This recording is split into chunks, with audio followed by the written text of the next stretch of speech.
what our desk research efforts have been doing so far and how the program will go afterwards. So that's the first session we do today. We start with a brief introduction to get a little bit of the spirit of global best practices, the after movie of 24. Oh, no, sorry, I thought it was here, but it has been, I thought it was here, but what's the technology now? Okay. This is our explanation for the Kudo. We do this like last year. There are at the reception desk also explanations how to use it. You see here the 3 phases for your iPhone. Not now this morning, we do everything in English, but for afterwards in the program, we have for those who want to have a translation to another language, for instance, if you want to do for French, you can follow that steps explained here to come to your own languages. So select your language. If you open the Kudo button on your, after you're using the QR code, and then you go to the selection of the languages, you make the language of your choice, and then you go to press the button join, and you will be connected in the language you have chosen to read it and to listen it. So it will be helpful if you have an earphone. If not, we have at the reception desks earphone available for everybody who wants to use that one. So that's it. So then we go to the website. If you go to the CINET website, you find all background information of the things we present today, the bios of people, the introductions of the speeches, and so on. Everything is there available. And you can recollect it afterwards also, because all our sheets we use today and for the rest of the days will be on the website after the event. So you can there collect them as well. Here's the QR code for the website, if you want to use that one. As again, for the reception desk, we have all the materials available, so you can use them there as well. So, the agenda of this morning is as follows, as we see here. We have a small welcome.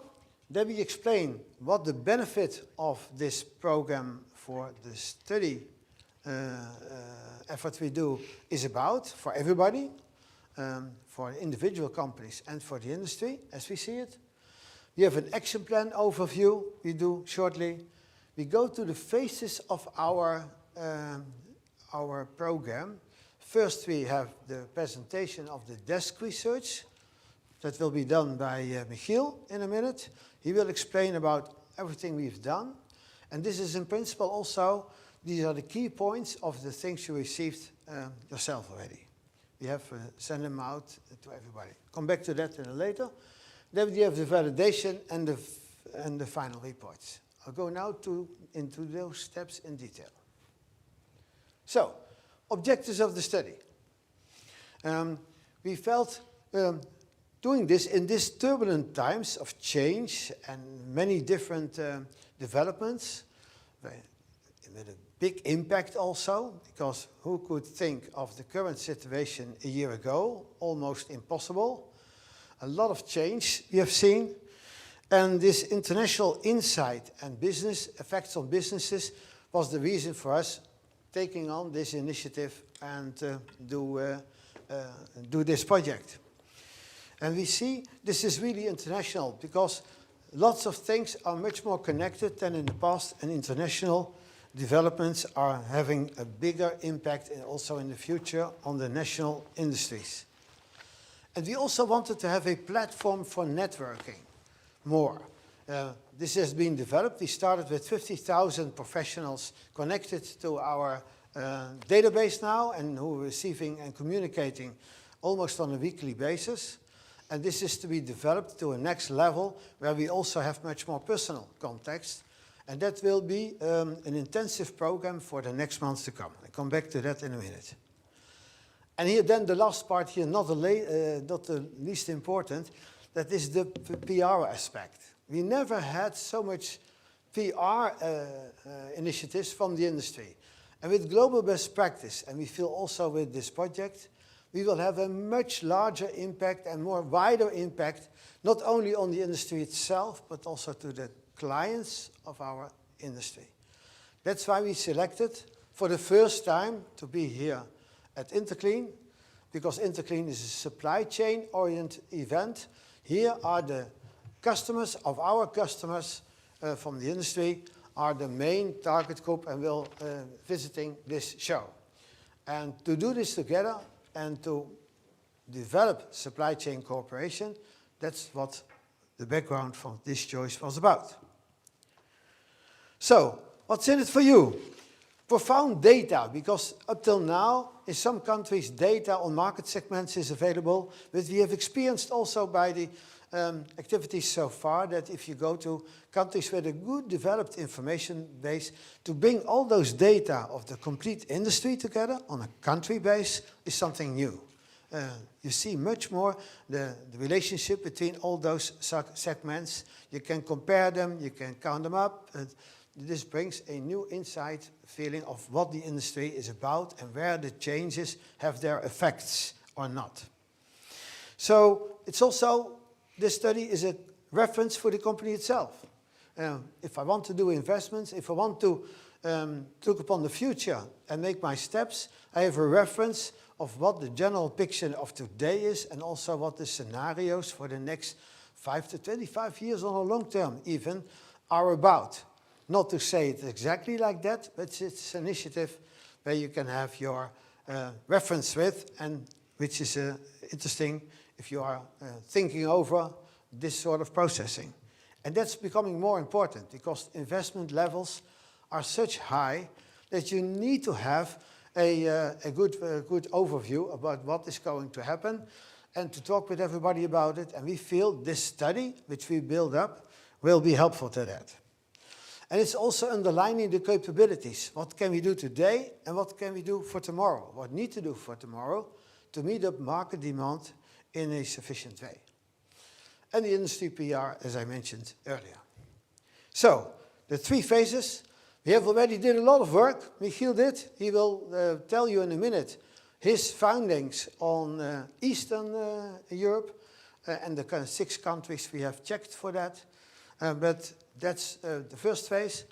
And then we go validation. This meeting today is the first step in validation for Eastern Europe, where we contact with all people, talk about it, have reference, hopefully. So please speak as much as possible on your part. Raise your questions now and come up with your comments. And then we'll see how this desk study can be improved. That's the validation. And after that we do the preparation in final reports on the 80 countries who are studied by us, compiled, and that's I think the next sheet will be about that, compiled to the areas, the 10 areas, and then compiled to the global overview. So we make 3 steps here. I'll explain it a little bit. And the first step on having information gathering was the questionnaire. We said 3 months ago, questionnaires open for the industry to follow up. This brings us a lot of input on what people feel on a very wide scale. So everybody in the world, in fact, can use that and is using that already to some extent. The second one is even more important, that's the interviews. We have done a lot of invites for interviews, personal views and visions on what we'll be developing. And this is a very qualitative instrument in overlooking what the situation will be according to the experts of the industry. We have meanwhile 50 interviews collected, and we expect 150 at the end of the program.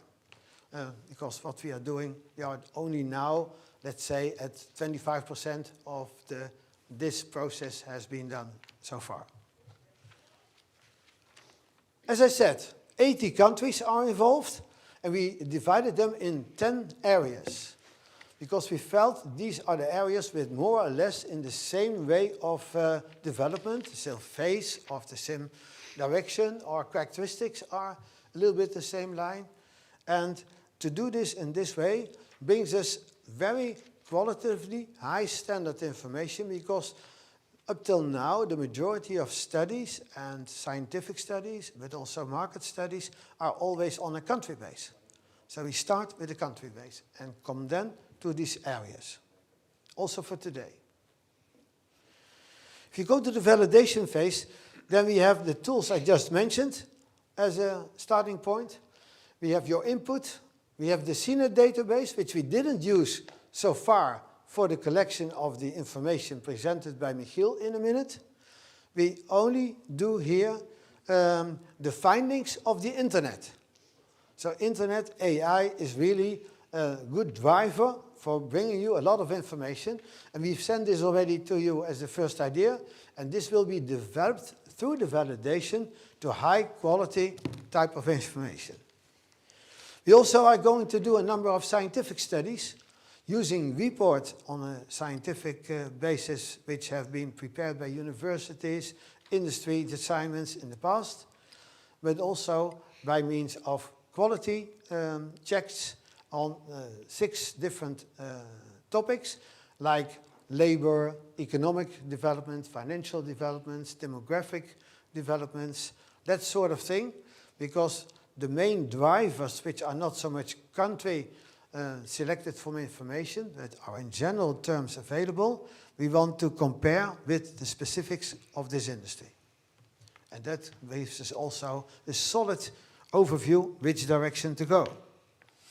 And then we have, of course, these expert interviews, like I said, 150 in total. We feel that will bring us a good idea on where the general trends are going to. So, then we come to the validation, the next step. From March, we already did US and Canada, and we are now focusing on the study for the other 8 areas we are doing, to have a first idea of whether the internet data we compiled is accurate enough or where it should be improved. That's the main focus for today. Then we go to have a second report on each area from these 10 areas, and in fact this is based on the countries, to include all those extra data and to make a better starting point of the desk research. So the second report will be much more practically already checked and validated by the input of all involved. And then we go to the final stage. If we have those ones, these will be presented and discussed with the groups before July 7th for another time. So we will have a second feedback, and then we'll have 7th of July. We compile the whole thing to one report per area, and a first draft of the end global report, which will be discussed with a number of experts on July 7th. At the same day, we will have our AGM meeting to make it a little bit easy to have all the data in the same time available and connect everybody at that point in time. So, then after that, we will, with a small group, we will develop the final reports, and this small group is coordinated by those people. Mr. Butker here as well. He has a very active role here as well. Leon is here. He will do that. And Mr. Misha van der Broek, he's not here now, but he's also involved in this project, and myself. And we try to have from the advisory board also a member involved to do this final check whether all those compilations, all those validations are leading to the right piece of information we feel appropriate and effective and accurate to be used for this purpose. So, that was my introduction. You have 3 ways of going. Marjan, could you please, the formulas, the questionnaires for filling out the topics, can you please collect them? If you are here, you can use this A4s as well to write down your questions or your remarks or your fields, what you feel to be improved. Please connect as well by saying your questions if you want. I'm not sure with this, or can you tell me more about that? And after the introduction of Michiel, we will have 20 questions as a max, where we would like to have your input anyhow. And we are looking for that, and see that we can have an idea on your first feedback. And after that, we will put forward the program as I just mentioned. So, you can always send us an email with questions and remarks, of course. Please do so. We are really looking for as much feedback as possible. Okay? Well, I would like to say have fun also this morning, because talking about the industry is always also about fun, we feel. Because then you see things coming into perspective, and that's what we would like to do. So enjoy. And Michiel, please explain your findings of the desk research so far. Thank you very much. Yeah, I got a other mic. Peter, is this yours? Oh, yeah. Yes. Thank you. Hi, good morning, everyone. Welcome to the Eastern Europe section of the Phase 1 desk research. We covered 6 countries in this desk research. That's Poland, Czech Republic, Hungary, Romania, Ukraine, and Serbia. And these markets, range from the EU's most developed Eastern European PTC market. It's totally different in the eastern part, because Poland is a well-developed and well-documented country to the Ukraine country in a wartime for now. Everything here presented is purely descriptive. It's based on AI research, based on the findings on the internet from reports. So no forecasts and no recommendations are made in this part of the research. Peter?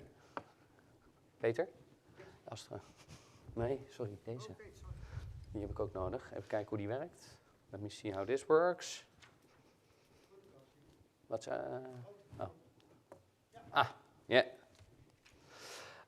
let me see. Yeah, the key findings of this of the desk research. 4 headline findings drive everything in this presentation. The dry cleaning is in a structural decline across all 6 markets, driven by the casuation and hybrid working after COVID. The second, that's laundromats are growing. They're the only growing retail PTC part. And Hungary's Bubbles chain, that's the region's clearest example of that. I see Gabriella. We have a second one emerging, sorry. Okay, already. And which one is that? Laundromat, Landro from, it's a Latvian-based company. They are heavily expanding in both Poland, Slovak, Czech, Hungary, Bulgaria, Romania, Serbia, Croatia. So all the region. Okay. Heavily expanding. We will check out. Thanks. Okay. To go on, if you do have something to say, please grab a mic, because then the people at home following by Teams can understand your questions or remarks as well. Let's go back to the presentation. So bubble chains and another one, Bubbles chain, and another one we're gonna add to the desk research later on. A third one is the on-demand pickup and delivery. That's an emerging in Poland, Prague, Budapest, but is still a small niche. The fourth fact of our desk research is the extreme data scarcity. There's no official data published for the Eastern European market. So that's quite difficult to find official statistics for this research. So that's why we are here now discussing this part with you. Okay. The market overview. per country. This table gives you the 6 countries, snapshot in a glance. The range is striking from Czech Republic with a GDP per capita of $30,000, approaching Western European levels, to Ukraine, nearly a $5,000 wage level. That's under war conditions. Poland stands out as the most major and best documented market, with an attractive trade foundation and growing franchise laundromat sector. Hungary is notable for the Bubbles laundromat and the most formally organized laundromat network in the entire region. But the 20% VAT rate, that's one of the highest in Europe, and especially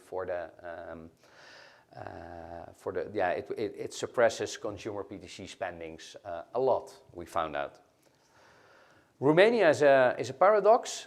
Despite the 19 million people in the EU and the membership since 2007, it has the EU's worst retail PTC data.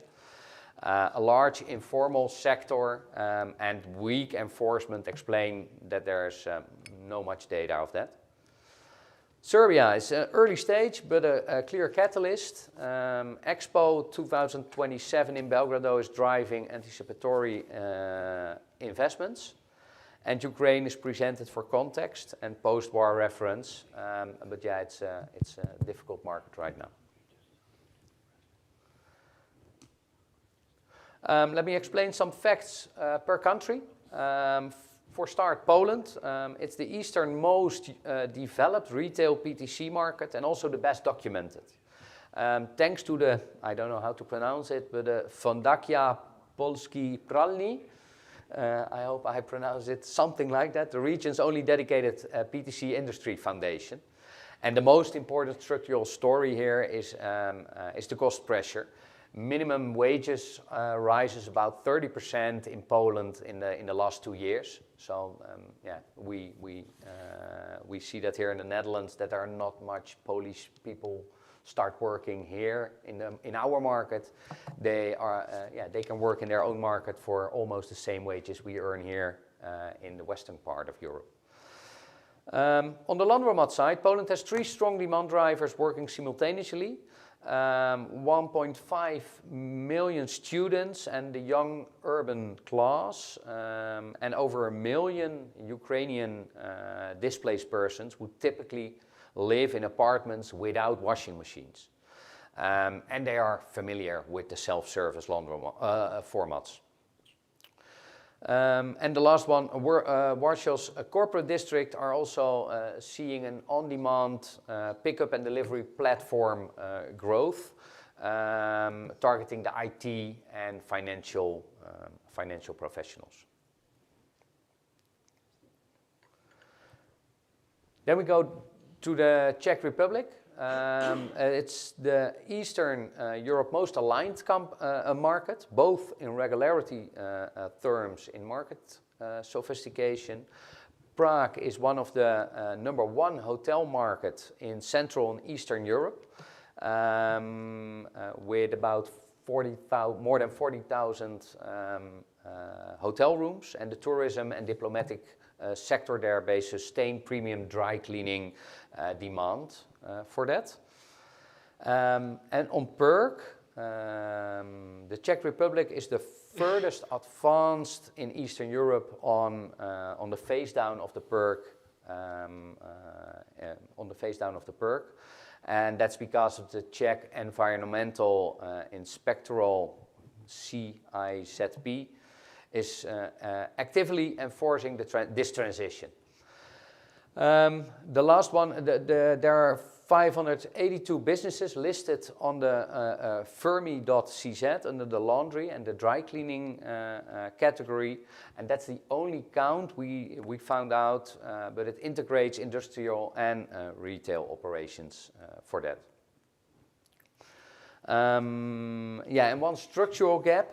Unlike Poland, there is no dedicated PTC trade association in the Czech Republic, we found out. So if you know there's one active, please let us know.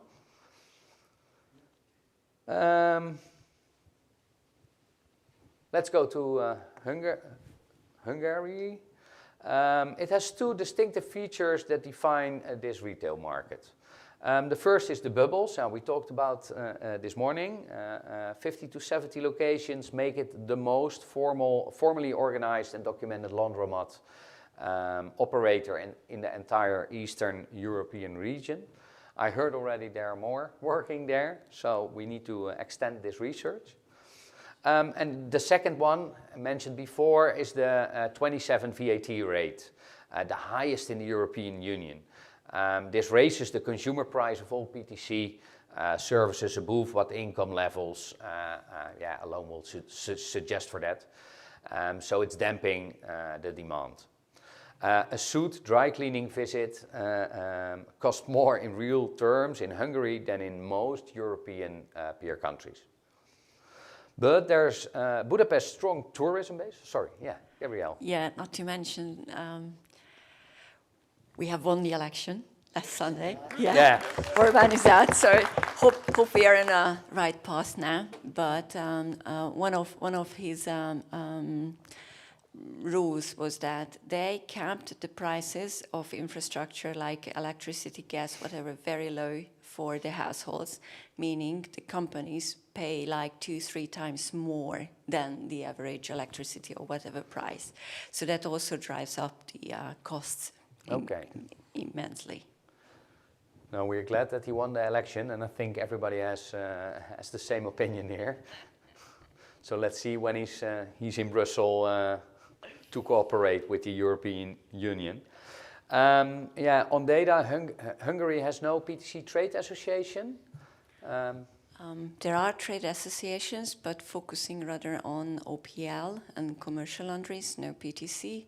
KSH, that's correct, and I'll give you a tip that there is a specific code for PTC companies, registered services that you could filter. You know that code, or we can ask you later on. You can find out. Thanks for that. Let's go to Romania.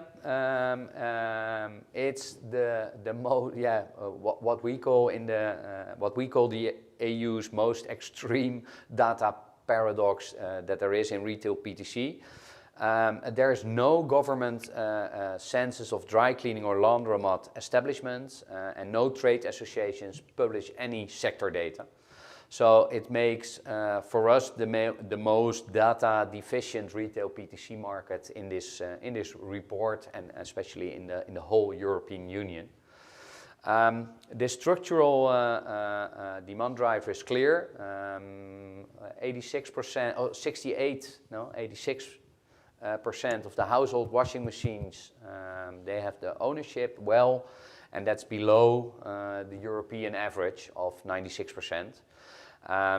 So there's real underlying demand for the commercial laundry service. This is visible in the apartment dense urban areas and around university campuses, of course. Michiel, yeah. For Romania, we have also a strong relationship with people, some association initiatives, meanwhile, and we will include them as well in the next couple of weeks. Then we need to do that for the to have phase, from them the data here as well. So this is an action point as well. Okay, action point for us. Note to ourselves. Bucharest concentrates essentially all viable formal retail PTC activity, a growing professional class, and a multinational business community sustains some premium dry cleaning. Modern app laundromats are only just beginning to appear in Bucharest. You see them popping up everywhere in Europe or everywhere in the world already. But in the eastern part, they're just beginning. Let's go to the Serbia part. Serbia is the most forward-looking market in the Eastern Europe from a near-market demand perspective. The confirmed export... Is that true, Gabrielle? Is that true? I don't know. Something to have a shared Yeah, I opinion think about. this is one of the assumptions of AI. When he's reading all the reports, then his advice is, or his conclusion, is that this. Some companies in your report I've never heard of in Hungary. So. Oh yeah. Yeah, me neither. But that's why we are here, because I want to. We need to check if they're really active over there, and see if they're. Yeah, they have that function in the report, as we mentioned. The numbers are substantial. 4 to 5 million expected visitors are going to that Expo 2027. So there's a very big governmental hotel investment coming up, and there are a lot of new hotel rooms coming up in that market. Belgrade already has a growing international hotel footprint. There are a lot of new or the well-known companies like Hilton, Hyatt, Radisson. They sustain above average premium dry cleaning demand relative to the general income of the normal Serbia level. And also tourism has grown strongly over there. International arrivals that were up 12% there were 12% growth in 2024, and a 60% year on in January 2025. And also here the self-service laundromats are in an early stage of development, and that's because of the constraint by income levels, but supported by growing the cashless payment and the app development, and the young urban demographics. Okay, then we go to the Ukraine. Yes, that slide is not showing. Sorry for that. Ukraine is included for this research, for the context and further reference. But yeah, it's for the current market analysis. It's very difficult because normal analytical frameworks do not apply in that country right now. The core fact: the Russian invasion. It began in 2022, and 6 to 8 million Ukrainians have been displaced abroad, primarily to Poland, Germany, and Czech Republic.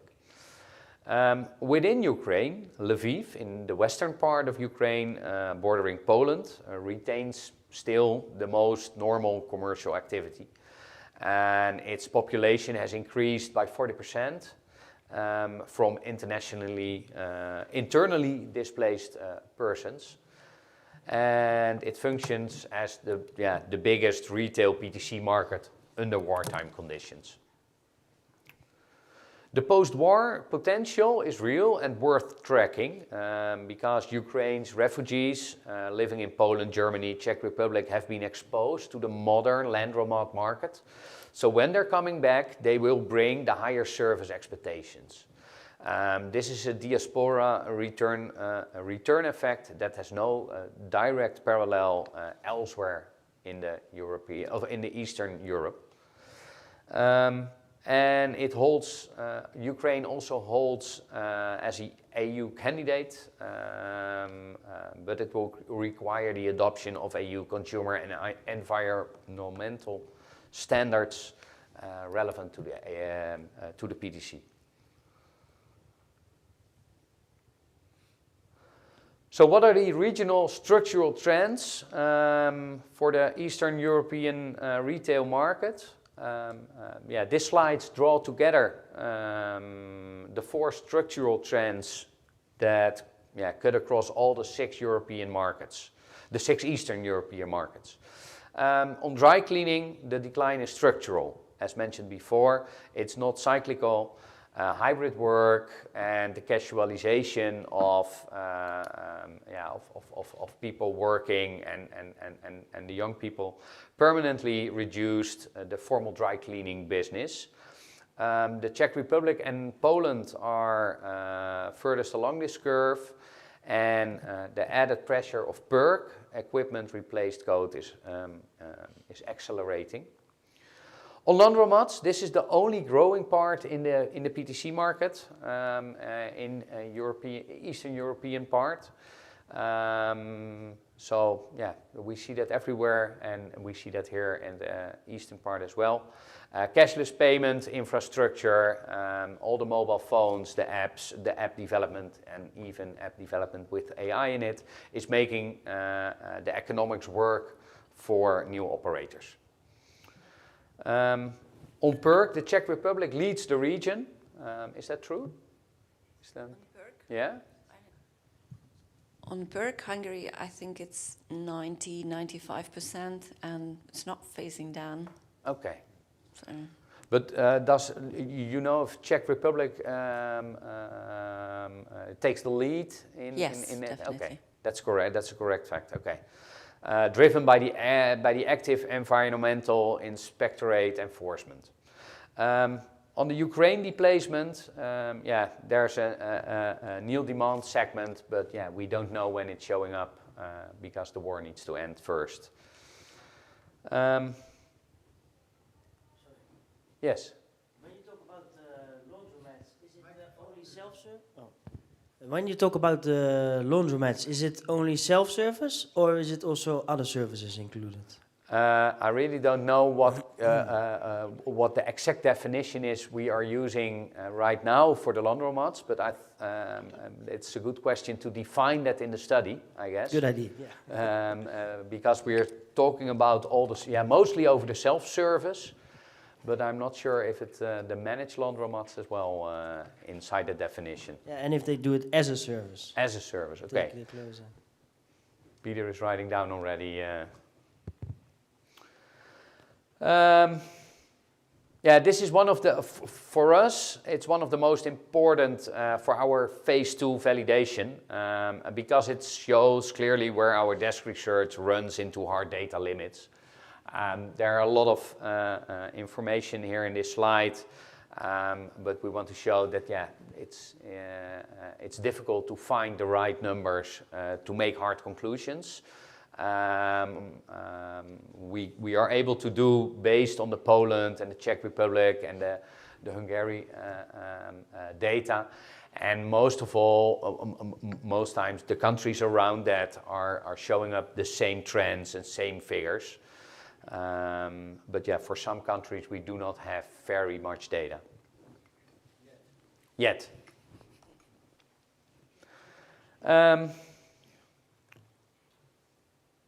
This chart,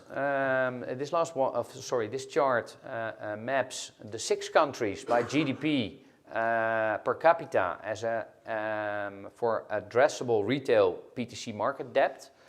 And as you can see, yeah, the Ukraine is, from Czech Republic at the top to the Ukraine at the bottom.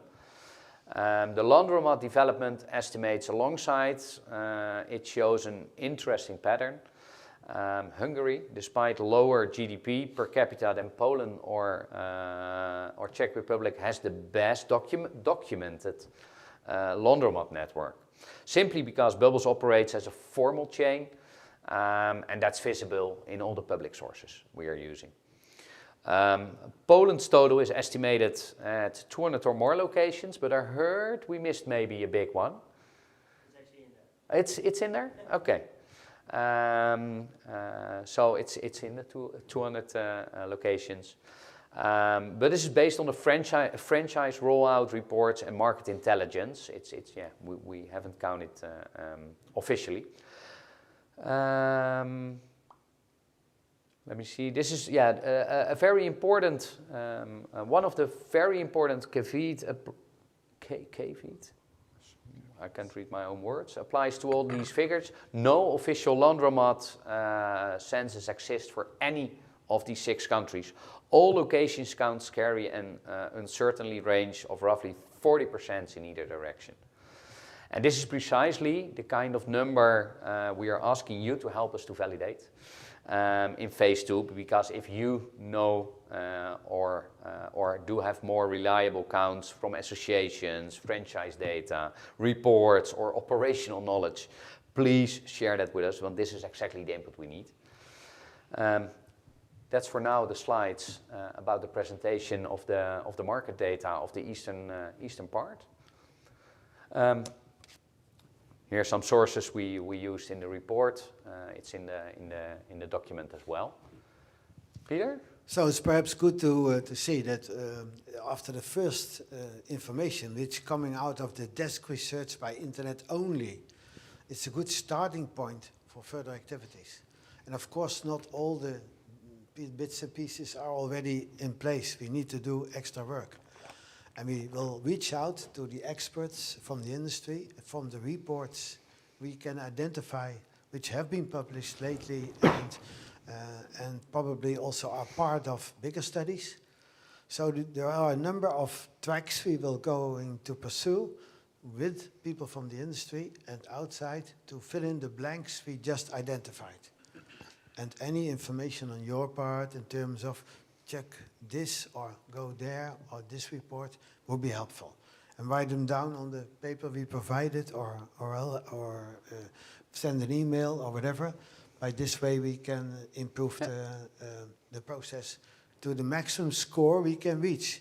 I'm sure we will not be 100%, but if we were already making the steps we are proceeding now, we have already a much more better starting point than we have in the past, and that's the idea.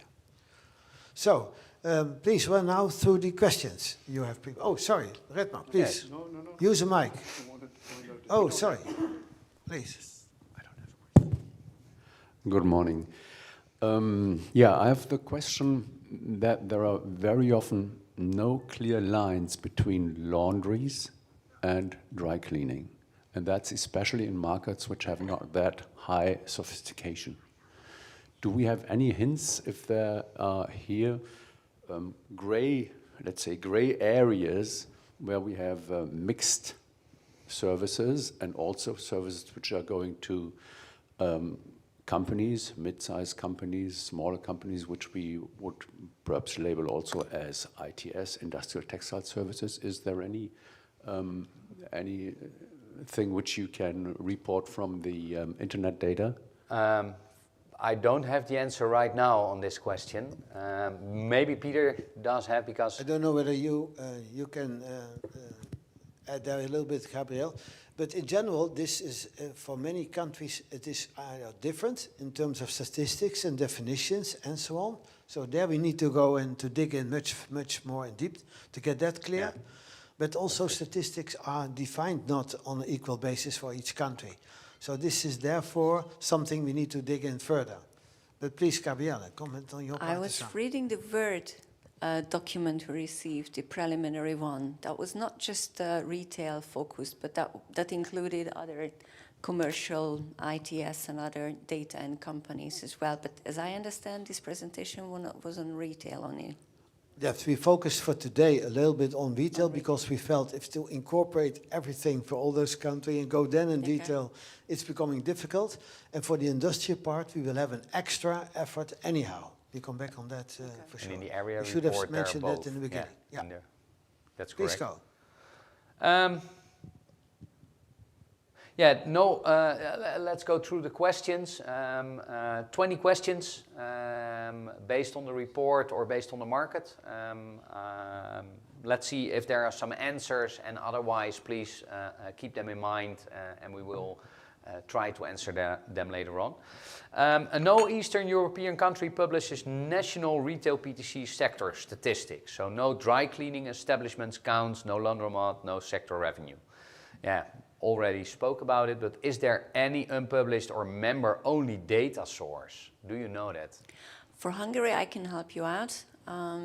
What I have as database, I bought a database basically. Okay. There is one specific service code that means retail PTC, or not just retail, including all kind of laundry, commercial and industrial as well. And you can have a data set for this specific activity. I have that, so I can share. Yes, please. Anybody else know something for now, or? There was also an association in the Czech Republic, no? What happened there? Yeah. The association is not existing anymore at the moment, but the people are. So we will have their contacts We still have the people. used That's for good. the next couple of months. We will use that as well.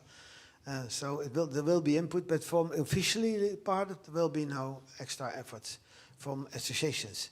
The same applies in this region for Romania, where we have an association up till last year. And the association formally exists, but it's not active so much at the moment. And we'll try to include with those people the data for that country. And so we have in Poland some contacts as well. So there will be an extra activity after this meeting to identify those input and to get this better picture. Yeah. And Well- for that, I think, sorry. One question: what about Slovakia? Yeah, it's even. We were missing Slovakia altogether from the report. Slovakia is really an interesting country, but here we need to do a little bit of extra effort because there is no association into our mindset at the moment, but we'll have there an extra activity because in the past we had there very many contacts, and I think this is something which we need to revive on the basis of this project. We'll do. Because there's no specialist of the Polish retail PTC market here right now, maybe we can better skip this question, or does someone has to say something about the market and the calculations of the Polish Well, this is a question to be raised for sure, and we identified it now, and we try to get an answer. Probably not now, that will apply for more questions, but we just mentioned them, and we'll pursue them in the next efforts for the next 2 months. Okay.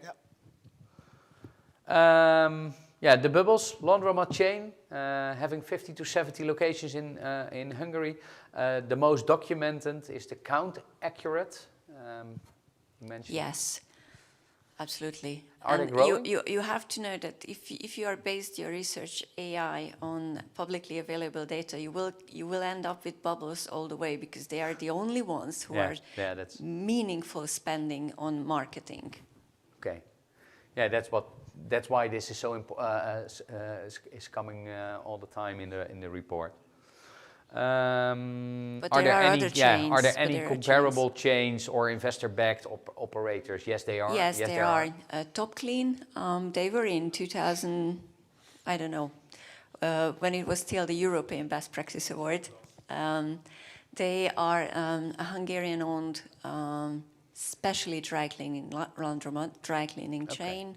They have about 20 some locations. Okay, thanks. Desk research identifies a structural decline in dry cleaning demand across all 6 Eastern European markets, but we see that almost everywhere, even in the US, in the Canadian market. And it's driven by the post-COVID casualization and the hybrid working. Do you observe this trend in your market, in the Eastern market as well? And is the decline accelerating, establishing, or concentrated in specific cities? Do you know something about that? Do you recognize the trend, Gabrielle? Decline or what? Yeah, the decline of the dry cleaning demand. Yes, just I guess Due to the same as reasons. overall. Yeah, no, do you recognize, and is it still declining every year a little bit more, or? Yes, less formal dressing. Okay. But Gabrielle, would you say that the dry cleaning is going down and that industrial and laundry activities in general are going up and balancing this out or not? No. No. No, So it's really but there the are total different market has companies as well. I know. A dry cleaning company who doesn't do OPL kind of services and doesn't have a proper flat ironer doesn't exist. So it's always a mixed operation. Okay. Yeah. Warsaw and Prague show the most resilience in premium dry cleaning demand, and that's by the diplomatic communities, international hotel guests, and corporate professionals. Are there any other cities or customer segments you would highlight as unexpected resilient or unexpectedly weak? Someone has to say something about that? Mr. Butler? Well, to be honest, I would expect that the sophistication in looking for new customers would drive those companies which have an open mind and which have something to invest, would drive them to services for smaller companies and also laundry-oriented services, because we see that worldwide, let's say like that. And I would expect the same in that cities like Warsaw or Prague or Budapest or Berlin. But that's not the eastern part, okay. What is the typical profile of the retail dry cleaning operator that is surviving and growing in Eastern Europe today? Yeah, as I mentioned, it's always a mixed service. So, for example, for myself, rental textile for Airbnb apartments or servicing Airbnbs, we have like 60,000 hotel rooms and 30,000 Airbnb rooms. So it's a big segment. Yeah. Okay. And what distinguishes them from those that are closing? Do you know something about that? Mom and pops stores without any succession, no money for perk phase down or changing technology. In Hungary, and I think especially in the Eastern Europe, labor costs were always low and financing costs or the availability of financing was always high. So return on investment on new equipment has a completely different economics here. So we did everything we can with labor. Okay. But now the trend is somehow changing and there is still limited financing options. That's a good one to take in mind for us. Okay. We will note. We will record everything as well, so we'll note it down later on because I'm not writing down anything right now. The whole meeting is recorded, so we take all the notes from that part as well and come back to that later. Anyhow, we make also a summary of what we have done here, and everybody will receive the summary afterwards. Also, the 200 people who are following this session by streaming, welcome to everybody, and they will receive the same package of information.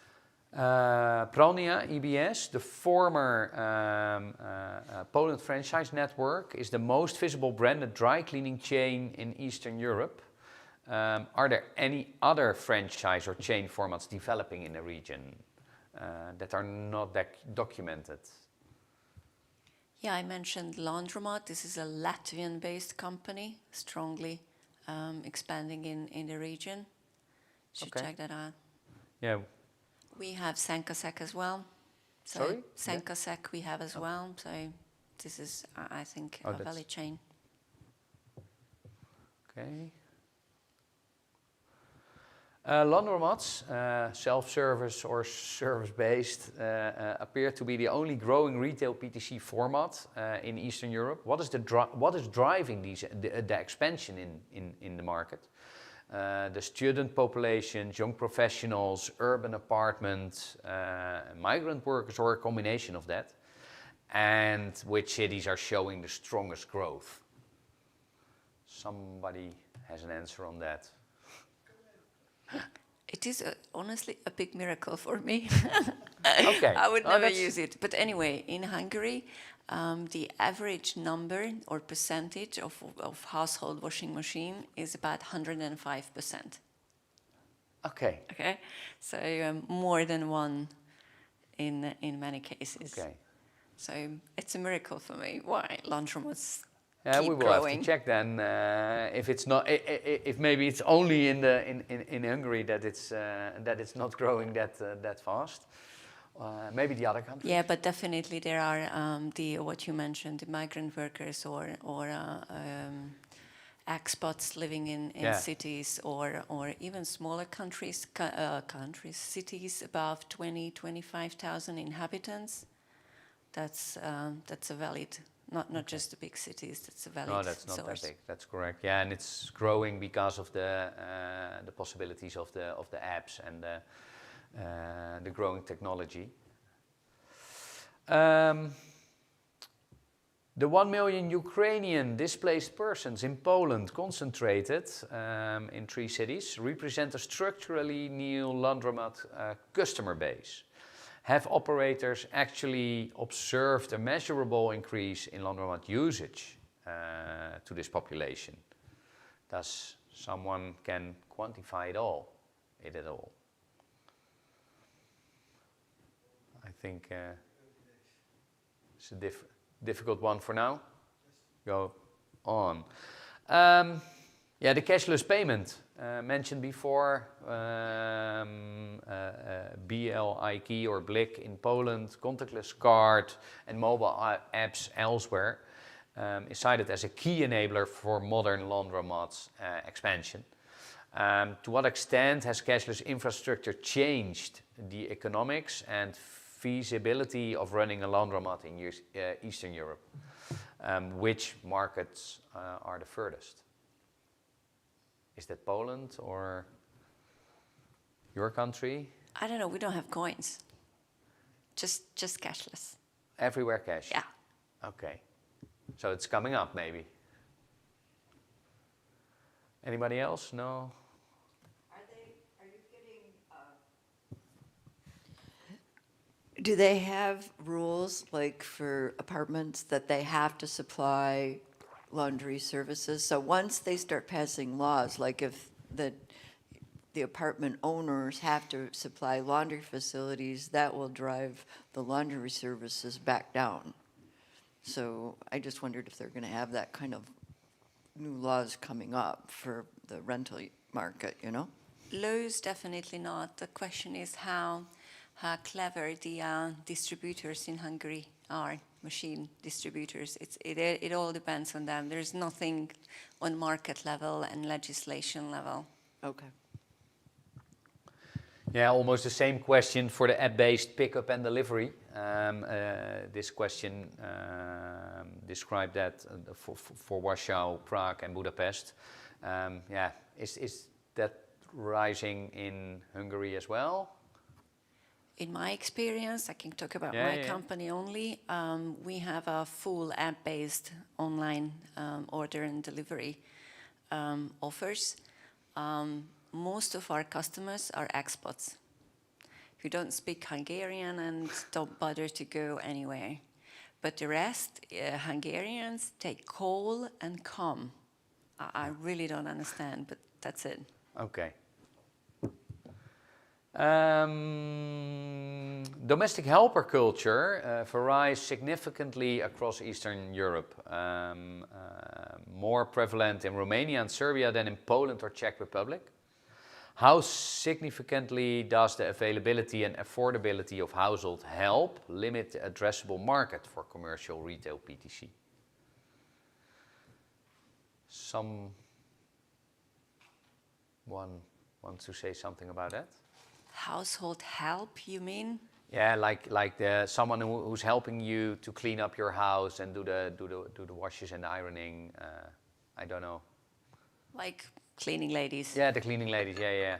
Yes, that's very typical in Hungary for the upper segment. Only the upper segment. Yes. Okay. Yeah, we need to check if. Okay.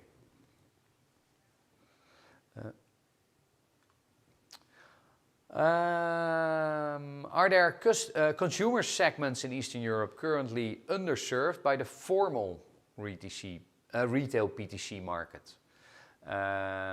Groups with demonstrated demand were not being reached by the existing operators. Demonstrated demand, no. Unknown demand, maybe. Okay. What will you? Here's the household washing machine ownership in Romania. is below the EU average, which should create structural demand for the laundromats. Does this translate into observable laundromat activity in the cities? Yeah, you don't know. Can imagine.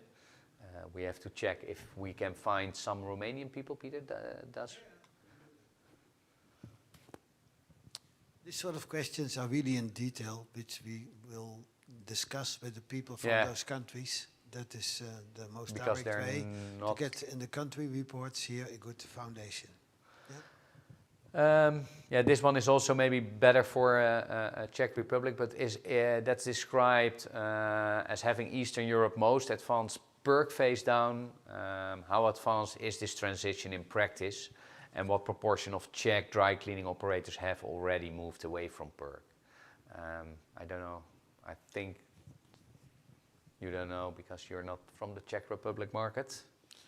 In general, the feedback so far on this particular point is that for Eastern European countries, PERC is still very, very commonly used and applied. And we see not that fast a trend to all sorts of new solvents. Is that correct, Gabrielle? Absolutely correct. And I would say we are the dumping place of the PERC machines that get phased down in Western Europe. So you expect that to be the same situation for the next years to come? Not necessarily. Companies or saloons that have the financial means to invest in the new dry cleaning machines are rather the five-star hotels that invest themselves. Yeah. Yeah. And they have international pressure to change PERC.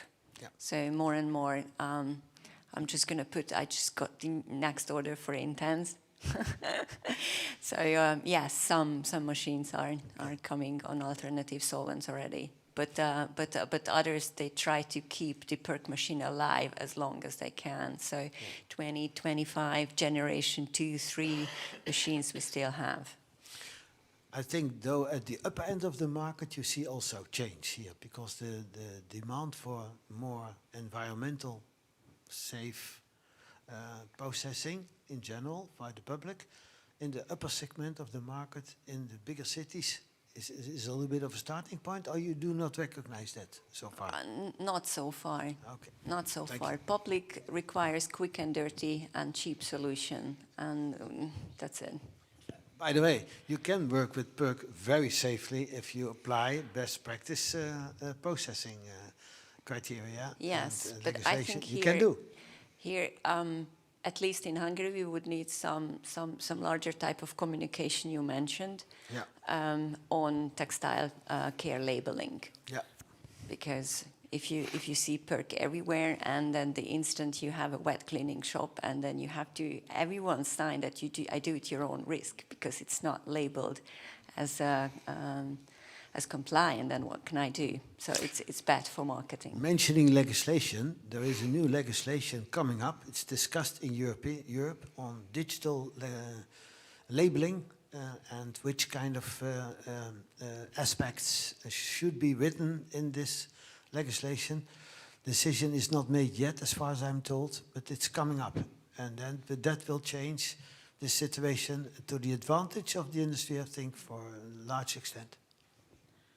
Well, not just if it is digital or not, but they should test it, please. The machine, the clothing producers, they should test it for cleaning methods, not just take whatever care label they have it on the shelf, right? That's a discussion we know for many years already, of course. But having it on a label identified brings already a first step in the good direction, I think. Please go. Yeah, I skipped one of the PERC question. Maybe this one we need to ask, but because there's not a national PERC ban, how are Eastern European dry cleaning operators positioning themselves? Investing in alternatives right now, or waiting for regulatory pressure before acting? I would say pressure.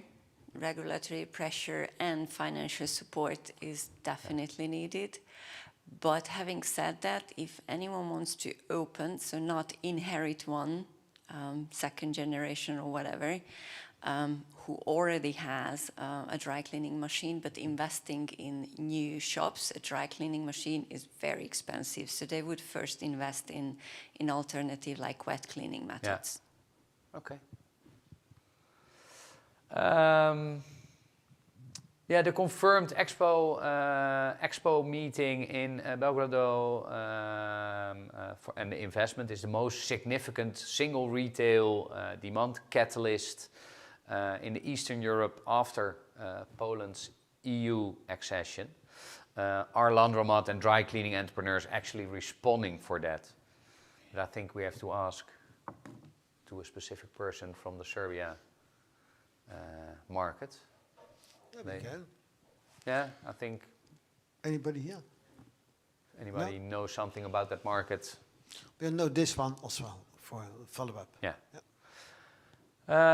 Yeah, Romania is the EU's most data deficient retail PTC market. Is there a structural reason for that? Informality, weak enforcement, fragmented ownership, why the sector has remained so undocumented. Does someone know why that is? I think not for... Well, the question is also, of course, how we can come to the next step here, and that will be addressed for the next couple of months. Them, yeah. So we know this one is an extra attention point. Lviv is described as the most functional Ukrainian retail PTC market in the wartime. Is there any reliable evidence of what retail PTC activity is actually there in that region? And what will the post-war market look like when the Ukrainian diaspora returns, when all the people are going back? Are there a lot of refugees or displaced people in Hungary as well? Are you thinking about, or is that market, so the market grows, and are you thinking about when they're going back, or? No. No, okay. But we have a lot of workforce also from Ukraine. So Yeah. not customers, but workforce. That's important. That's more important for us. Can imagine.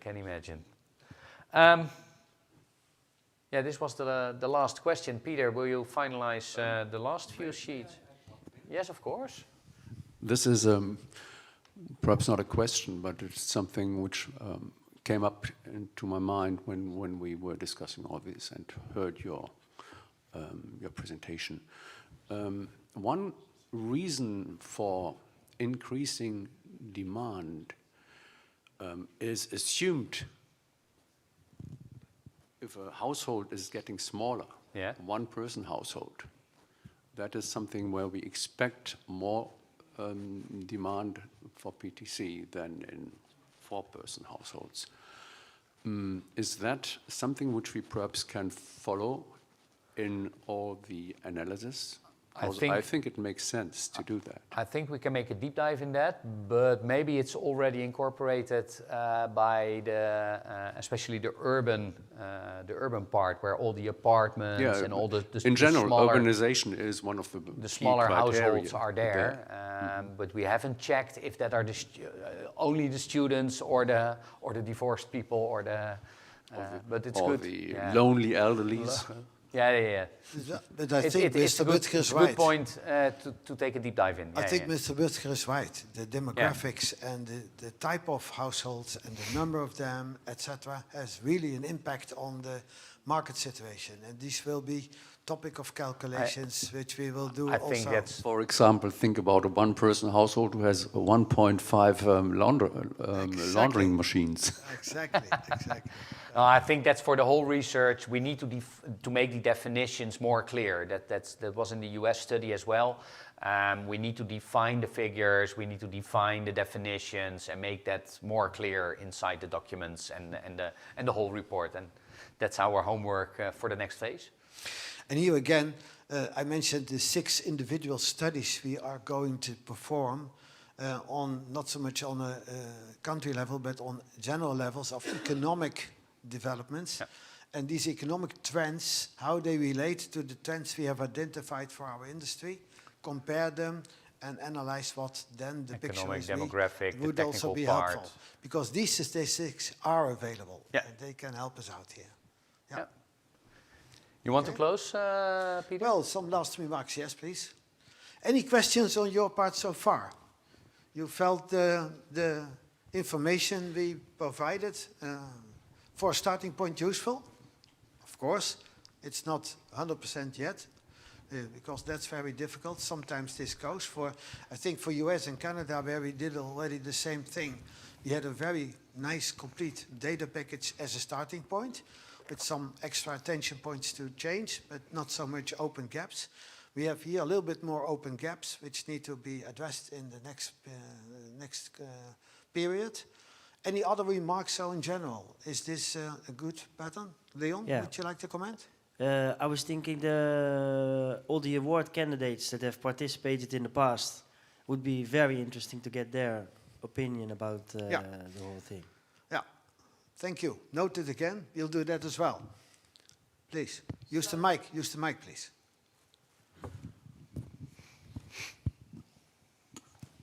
Maybe we need to find some native speakers to actually look through the paperwork that you're getting, because my guess is that when I was doing my AI research, like the translation loses something. And so, you know, instead of actually coming across the way you think it is, it gets lost in translation. So I think we have to find some native speakers to look at what you're actually getting. Yeah, that's what we And try so, to find, and yeah. that might actually help us figure out who can help us do this, because we have to find some person, at least on the inside, you know, But just like that's- Gabrielle knows what she's talking about, we Yeah. need to find at least one person that is in the know, that's connected. So those are the two things I think we have to do. And the native speaker maybe would hopefully be the same person that's in the know, but I think that's where we're failing, is that we've got to get that part done as well. Perhaps a small answer to that. This, as said in the beginning, this is the first step in validation. So we really chosen for a complete different approach as you normally do, by first seeing what is the internet providing us already. And that's what we just presented. And the first time we are checking up with people from the industries now. And we have some extra work to do here. And first of all, as I mentioned, we contact in the next couple of months also a lot of extra people on a personal basis. For now, this is a starting point where it's helpful to understand from the feedback we provide, and please make the notes on your paper and also send emails, and for people who are following us now, reply by emails or whatever, and put the specifics in our track so that we know how we can fill in the gaps as we have identified now, and we'll do the combination of internet, scientific studies, own library, because also the CINET library was not included here so far, and then we come up with the next report, and that should be really filling in a lot of those gaps by input of those people from the different countries and type of organizations. So is there allied trades, like you said, manufacturers that are out on the floor here that are representing some of these countries or are buying them, that maybe we can talk to them and see if Yeah. they know someone too? Yeah. All the available associations, organizations, these will be, we have ever had contact with, will be included in the next couple of months only. This was not possible to do this now already, but also because we have the approach of starting with the data from the internet and see what can it brings us. It's much more effective to start from that part, and that's what we have chosen for starting this way of dialogue with you today for this area. Is that clear? So that, thank you for your remark, because that's really the thing we should do for the next couple of months. And we hope to get then the second report much more documented. But now it's already a picture everybody has, and working from the total picture is helpful. That's what we have seen so far. Any other questions, remarks? Because we like those remarks. It needs to be clear for everybody what what we can do, because then we can make a good, accurate report at the end of the day. Yeah? Geert, you want to comment on this? Because this was your topic. Okay. So we finalize then the meeting of this morning here by saying a little bit about the next steps. So more or less answering the question of Jen here again. So we have now in the next months a very active approach for getting the input from the industry on the basis of the documents we have developed so far. Then we will have a final draft on the basis of that only after a next check with you from the industry. So everybody who has been here in the room, and also we know who will respond to us from the almost 200 people who follow us at this moment, we invite them very politely if they would also be willing to give us their comments, and we follow up, and we make a second draft more or less by the end of May, June.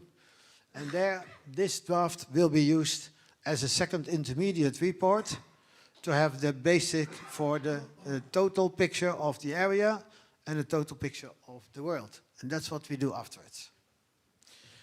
We will make the presentation of the total report. So the country reports, the final area reports, the 10, and the total picture of the world.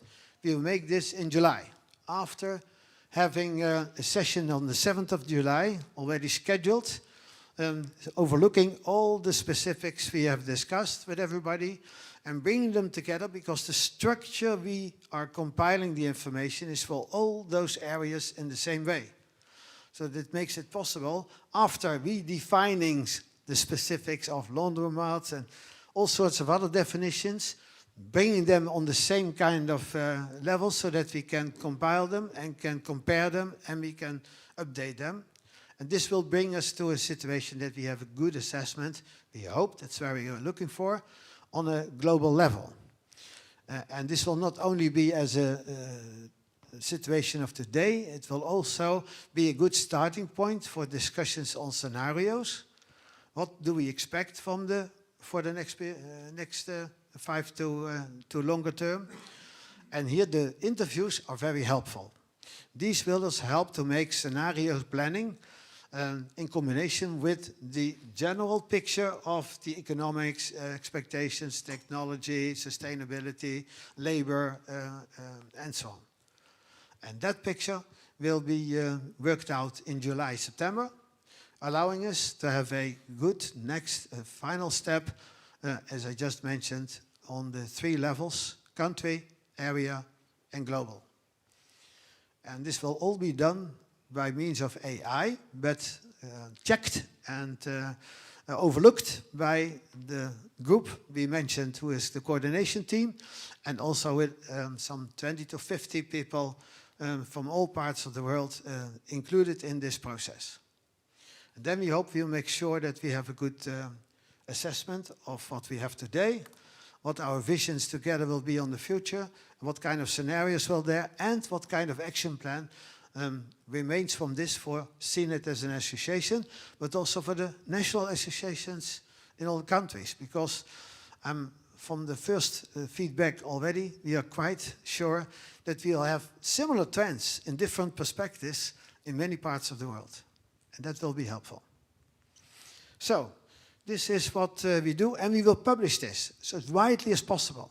So everybody, for you, you can just make sure that your email is mentioned as you want to receive this, and everybody will receive all those reports requested by you on the 3 levels by 24 October, the day after the presentation. And you put them in the language of your choice. So if you want to read them in French, Frédéric, you can read them in French. But you can also read them in Chinese, if you like, or in any other language. I think the total now is over 200 languages, which is included in this spec. So, that brings us to the part here. Any other questions? Did we made it a little bit clear what we have in mind? Any other suggestions on what we can improve? The one of Jen is a good example. Any other? No? Okay, then we go on with this project. And Mr. Betker, you are the chairman also of this project. And Leon, thank you very much. We finalize this session now then. And yes, and we have a small pause now. We go on at 10:15. So that's, what's the time now? The time is almost 10 o'clock, I think. Yeah, almost 10 o'clock. So we go on in 15 minutes with the China innovation presentation, which is introduced by Julie Liuwen on behalf of the China Laundry Association. And after that, we will have two Chinese suppliers which have delivered a recorded message, and we will show this as well for this event. So, have a nice break, and we'll see you, happily to see you in 15 minutes. Okay? Thank you.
Good morning.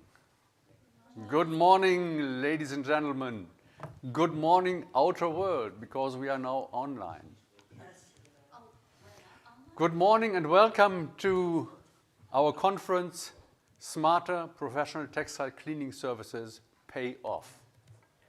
This conference is in the framework of the Global Best Practice Awards 26, and it covers a lot of important topics, how we can improve professional textile services for the consumers and for the buyers, how to profile our industry better, and how to progress to a positive future. So that is essentially what we are going to do in the next 3 and 4 days. Today we have two much more. We have a lot of important program points. Tomorrow the same, third day even more, and then we will have a lot of tours, also practical things which we can see, companies which are role models, and so far it is a very inspiring program which we have. Well, I think I'm the master of myself here, right? Yes. What we see is here that we are really multilingual. So the Kudo system allows us that we can work in 11 languages. So your languages hopefully is among those. And you see here kind of an instruction how you can do that. So it has 4 steps, and the relevant is step 2, you need to select your own language, and then you need to join the session, and then you are ready to read and to hear. I think that is a marvelous thing to really include great parts of the world, and also our internet broadcasting, which we are doing, has the sense, and the last time we did it, we had more than 20,000 followers. Hopefully, this time it will be something like that.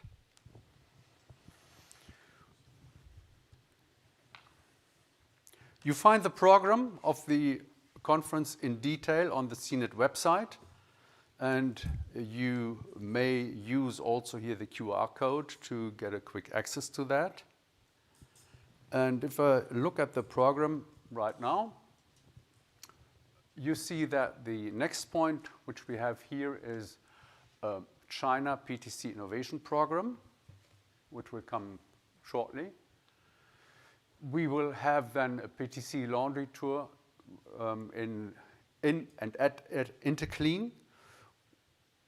This is guided by some experts of CINET. There you can have a deeper dive in the, let's say, the supply chain of cleaning services.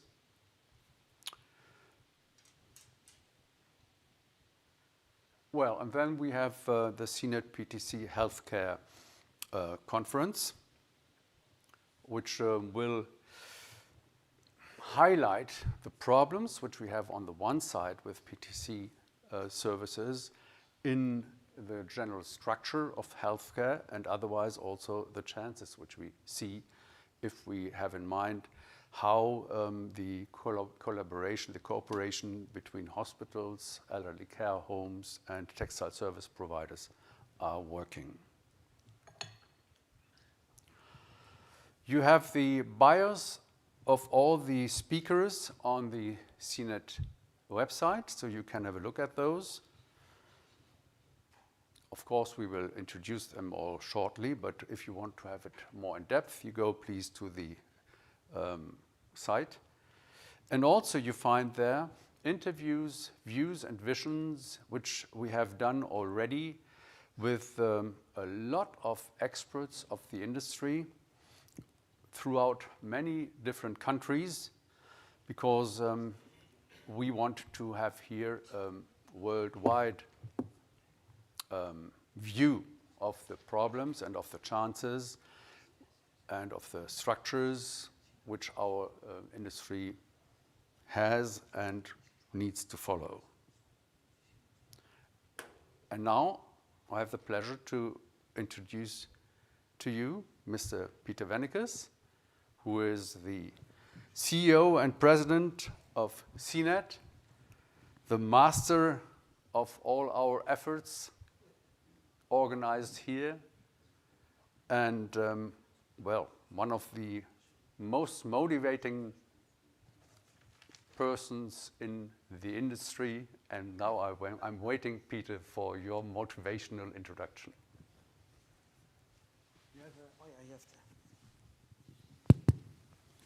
This is the next. Thank you.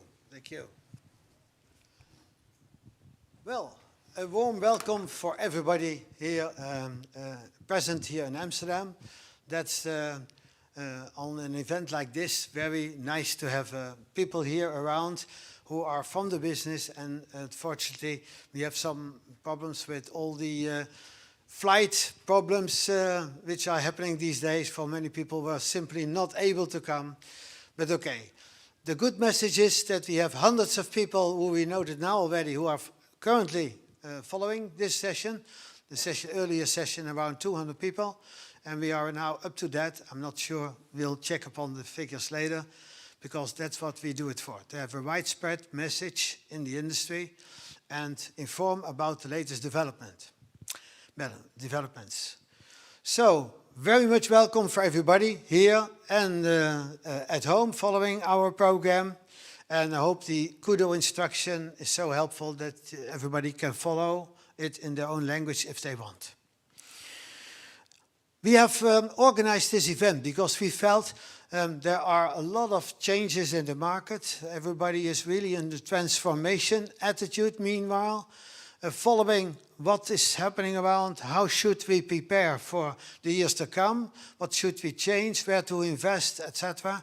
And we feel it's not only about the short-term problems which are created because of the latest effects, which are certainly there for everybody to witness and to experience, but there's also a little bit more like a long-term future direction, and that's what we want to talk about with everybody and to explore and to develop. So this is the direction we are going to. And this transformation is really requiring extras. Like we have seen when just internet came, now we see with AI and with technology and with software, new developments. It's really important to make this transition from customer-oriented and use the facilities and technologies available in coming up to new business models, new business directions, which are really capable and efficient in follow-up customer demand, client demand, be it consumer or be it business to business. Both are really very much changing. And this is what the challenge for the industry is, to work together, to start cooperation in the horizontal direction, but also in the supply chain, to join forces, to develop these programs, and to make sure that we make an accelerated space of development accordingly. So that's a challenge. And hopefully by talking today about this and by combining those networking we do here at the event, but also in the events to come on a national basis and also in Milan later this year, we hope to stimulate this development and that we can have for everybody a very good response and good picture back.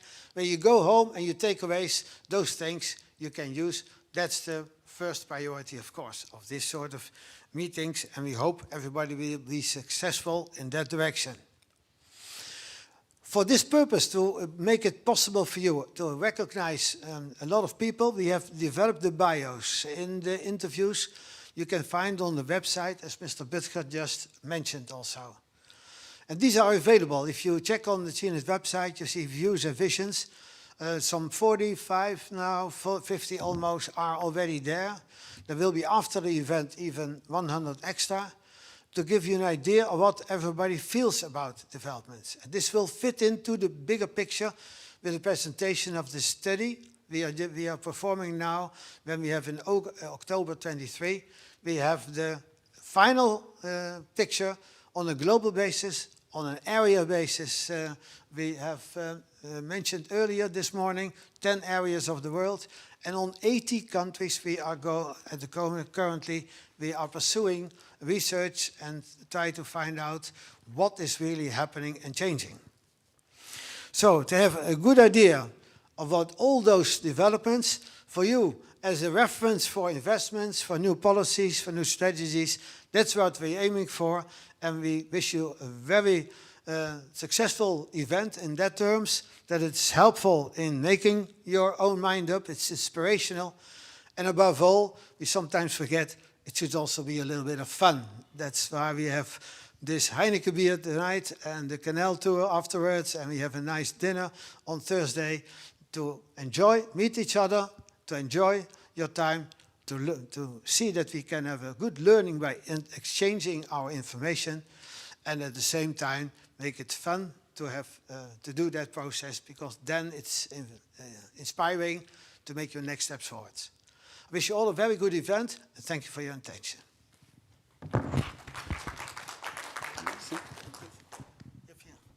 Yeah, I know. Oh, Okay. that's You want to therefore help? I don't need two mics, right? Well, and we will have a PTC laundry tour we just mentioned shortly. So more important for us right now is that we start our tour, our worldwide tour, which we have in these days with China. And it will be presented by Julie Li Jun. She is a vice president of the Chinese textile cleaning.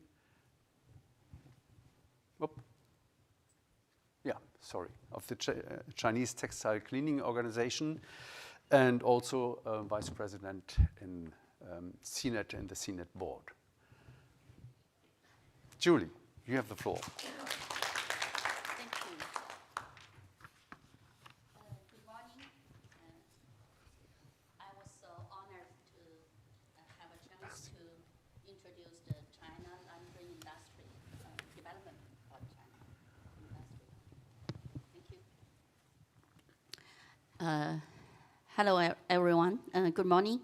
I was so honored to be here to make the introduction of the development of China laundry industry on behalf of CLA.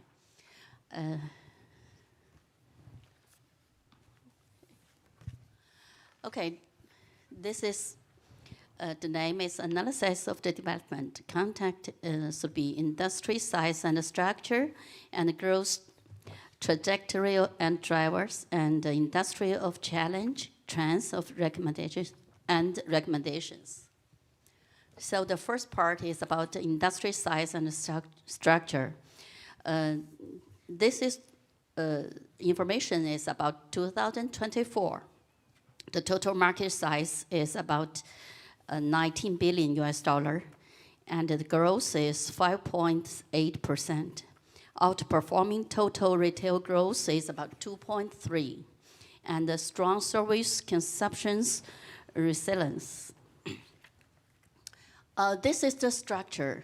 The retail laundry is about 49.8%, and the commercial laundry is about 50.2%. You can see the volume is 9.4 billion for the retail and 9.5 billion for the commercial laundry. And this is about the detail of the retail laundry and the commercial laundry. And we can see that franchise laundry is the main model, 41.7%. And also the central factory growing very fast because of the big platform company joining the industry. And the primary care is growing very fast. As CINET, we have another brand, is CINET Top Clean, still growing very fast this year. And also direct company stores and the self-service growing. And about the commercial laundry, is hotel, about 42.4%, and the healthcare and catering and others is about the commercial laundry, the structure. You can see the chart. And also, we have the data for the units. It's about 110,700, the total enterprises. And the employees, you can see, about more than 1 million. And the large-scale enterprises is about 18,000, still growing. And the small and the medium enterprises, some going down, but very little. So the second part is about growth, the trajectory and the drivers. We can see that the growing, the speed going into the stable from the 17.7% going down to the 5%. And the driven by service, consumption, tourism, and healthcare demand. I think the most important factor is about the online laundry, growing very fast. And also, online, we can see this point, online laundry and the central plants. You know, in China, we have a very big platform like Amazon, named Jingdong company, and their business growing so fast, and many factories just have been built for the online business for them. And also we have a very big logistic company named Shunfeng. They have a brand named Fengchao. They also just joined the industry. They want to combine by their logistic cabinet with the laundry business. Yeah. And the second one is about the self-service laundry growth and the digital store operation, shoe cleaning, and the seasonal stability. You know, the shoe cleaning still growing in China, very, very fast. And in online business factory, most of the factory, maybe they have the 20 to 30% is about shoe business. But in CINET, we just have 10% of shoes because our price is much higher than them. But the market is still growing, very good. Okay. And the last one is segmented retail laundry consumption. Demand shifts towards specialized and premium service. Just like I taught just now about the Top Clean increasing. Incredible. We cannot imagine that the Top Clean business is just, because as you know, nowadays we all think the economy is going stable, not growing very fast in China.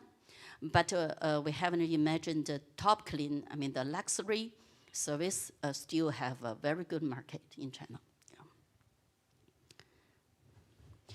And the third point is about industry challenges. We still meet a lot of challenge in China in the industry. The most important is that the profit margins and the pressure from low price competition. Because online business, the main competitive point for them is about the price.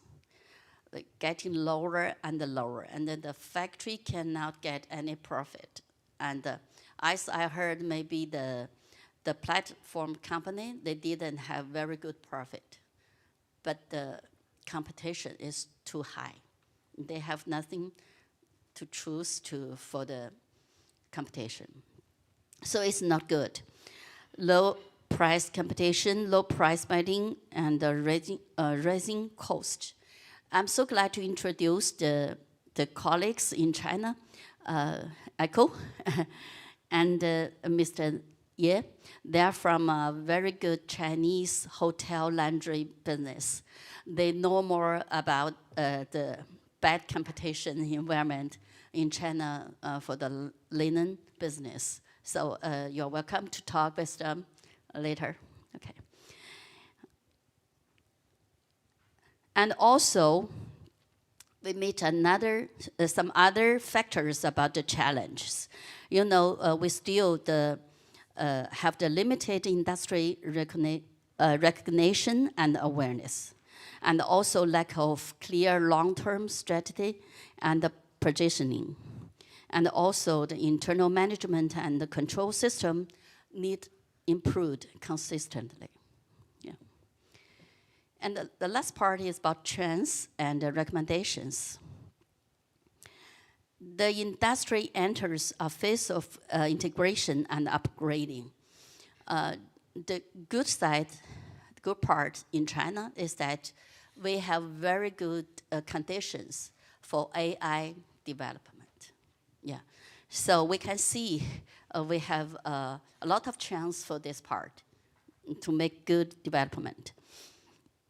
So integrated application of internet technologies and intelligent equipment and the management system, we can use AI. And integrated development drives industry consolidation and the business model optimization. And the standardization enhances service quality and high quality industry development. And also green, low carbon and energy efficient practices becomes a key focus. As I talked before, that our government pay more attention on the eco-environment protection. Yeah, so in Beijing, we are, this year, we have been contacted with the government about this part. I think it have a quick change about this part. Yeah.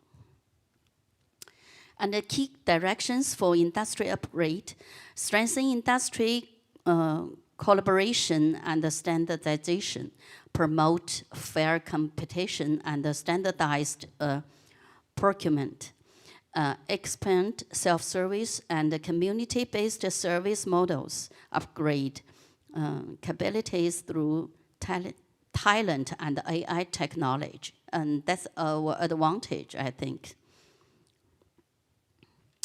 AI trends in the laundry industry. This year, we can see it very clearly. From tools to agents, from digital to physical operation, from assistance to decision support, driving efficiency and standardization. This is, for example, in our own company.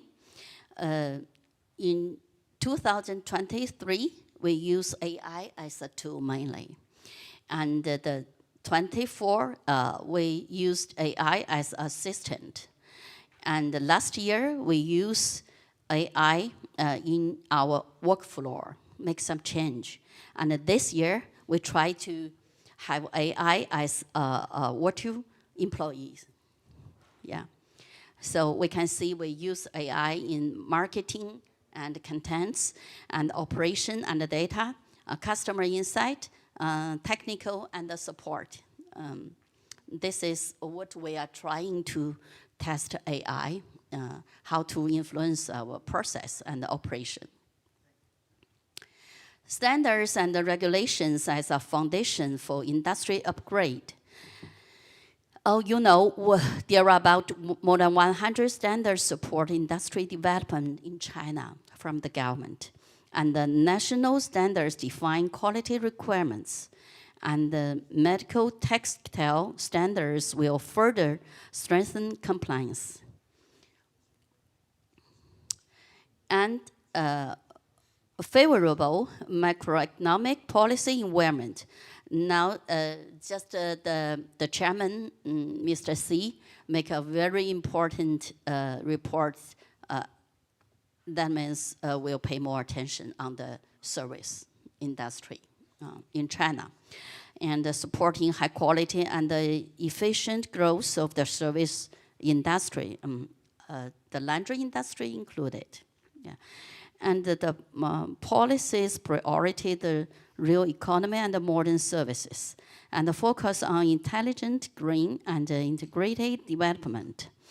Infrastructure upgrades support long-term service growth, and also boosting consumption and the new growth drivers in service.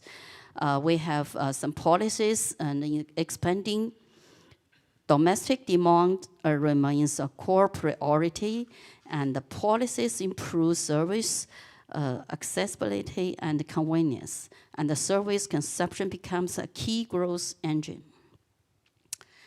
Now, that's all what I want to share to you. Thanks for listening. And I don't know if I made very clear, and if there's any questions, I will try my best to answer you. Any questions about the, yeah? No? Well, I have the privilege to talk without mic, because I have that here. Okay. One question which struck me, first of all, very impressive. Very impressive, the development which you have shown to us, and how many directions you are putting forward to improve the whole industry. That looks very comprehensive, and also something where you put a lot of effort in. So we are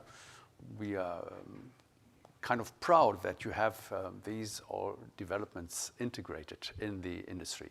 One of the key questions which I have here is, you stated that the collaboration will be one of the main directions which you see as a chance for the future.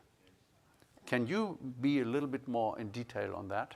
What do you mean collaboration is about? Cooperating between, I guess, within the chain, consumers or buyers, purchasers, and You mean the platform, right? whatever Yeah, you mean. yeah, I understand. I- You know, in China, because I have made some visit into United States and Europe and any other countries in South Asia, maybe. Every time when I visited this kind of countries, I can feel that I entered into another world. I mean, it's the world before COVID. You know, in China, we have a very different environment. I mean, for the consumer, it's too convenient. We can buy everything. It includes the commodity and the service. We can buy everything at home, even massage. You know, so the big platform company influence every industry in China, including the laundry industry. So the business model has changed a lot since COVID. Before COVID, the laundry business the main business is about the shops and like our chain stores and family stores like that, collection points and the factory. But after COVID, especially because of this platform, they don't produce, they don't clean any garment. They just accept the order online. They have a lot of customer on their platform. The customers visit their platform every day to buy the food, buy the service, buy the garments, anything. For myself, I haven't visited any stores or shopping centers offline to buy anything. I bought the garments and the food and all of the requirement I need. So things the COVID, they change a lot. So the platform, they receive the orders online and the factory built for them to clean the garments. So that means the collaboration changed the industry. Yeah. Thank you. Okay. That one is mine. So, thank you.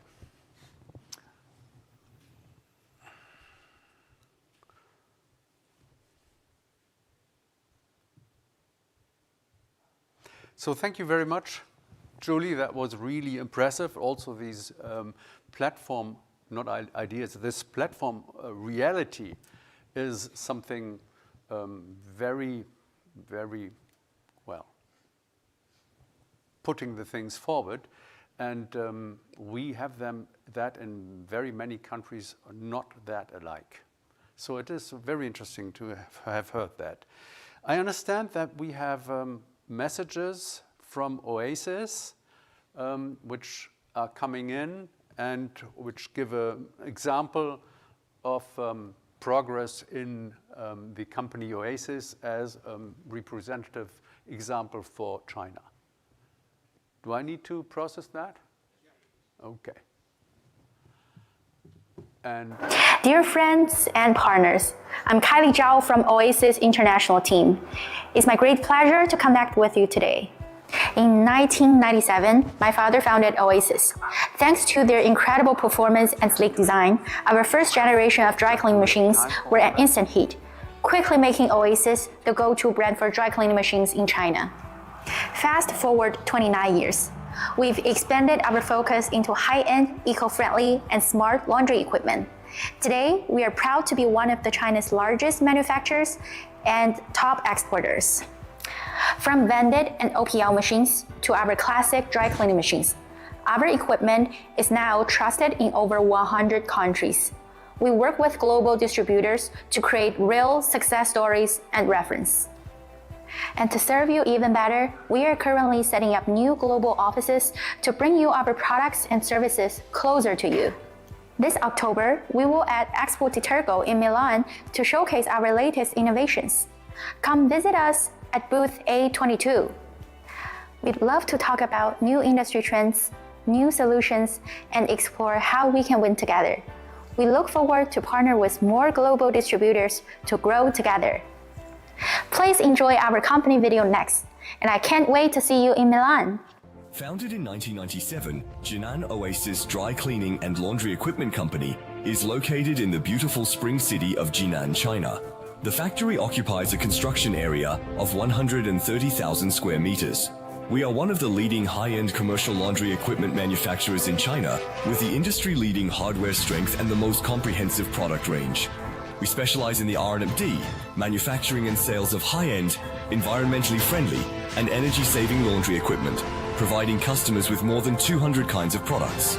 Products include high-end, environmentally friendly dry cleaning machines, soft-mount high-speed washer extractors, energy-efficient tumble dryers, textile finishing equipment, self-service laundry equipment, garment finishing equipment, laundry factory automation control system, etc. We have been serving laundry factories, hotels, hospitals, schools, laundromat chains, and various application places. Oasis has become the first choice of global customers with our industry-leading innovation and R&D level, rich product range, excellent product quality, and maximized manufacturing scalability. Oasis embraces the mission of winning the market with quality and seeking development with reputation. We have been insisting on independent production and processing since our establishment. We have 4 commercial washing machine production lines, 2 tumble dryer lines, 1 dry cleaning machine production line, 1 tunnel washer production line, 1 textile and garment finishing equipment production line, and mechanical processing lines. Quality is our top priority. With a comprehensive quality control system, we are dedicated to achieving excellence in every aspect of the production and testing process. We continue to introduce the world's leading high-end production and processing equipment to ensure the standardization and automation of our production process. Japanese Amada Robot Automatic Welding System, Amada Fiber Laser Punch Combination Machine, Amada 9000 Watt Fiber Laser Cutting System, CNC Turret Punch Press, Automatic Loading and Unloading System, CNC Press Brake, Time Savers Rotary Brush Dry Machine, Davy Plate Roll Bending Machine, Euramax CNC Turret Punch Press, Komatsu Plasma Cutting Machine, CNC Machining Center, 1600-ton hydraulic press, 1000-ton hydraulic press, 30,000-watt CNC laser cutting machine, cut-to-length production line, etc. Our extraordinary production and processing capabilities effectively guarantee the aesthetics, quality and stability of our products, while also effectively fulfill the various customization needs of our customers. Our dedication and efforts have earned us trust and praise by global partners and customers. Oasis brand has become a symbol of quality and credibility in the market, and our market influence is continuously expanding. With sales and service networks globally, we have been far ahead in the market for more than 10 consecutive years. In recent years, we have ranked first in the export volume among Chinese commercial laundry equipment manufacturers. As an industry leader, Oasis adheres to the requirements of the ISO 9001 and the National Military Quality Management Systems. Oasis also adheres to world-class benchmarks. Our products have obtained the CE certification, the ETL certification, and many other international certifications. Meanwhile, we have more than 50 patents and copyrights. We are also proud to be awarded many national and industrial honors, including National High-Tech Enterprise, well-known brand in the national washing and dyeing industry, National Gazelle Enterprise, top 10 national brands in the washing machinery industry, and top 100 national light industry enterprises. Countless honors have witnessed the glorious footprint of Oasis. Oasis has built an elite team and embraced the corporate value of integrity, innovation, quality, and service. We will continue setting up an ideal stage for the realization of values, for achieving every dream, to benefit the society, and to influence the future. With a broad mindset and high aspirations, Oasis will remain committed to being down to earth and enterprising, and continuously improve the quality of our products and services. We actively pursue opportunities for greater openness and foster mutually successful relationships with global partners. Join Oasis now on this wonderful journey and let Oasis spread all over the world.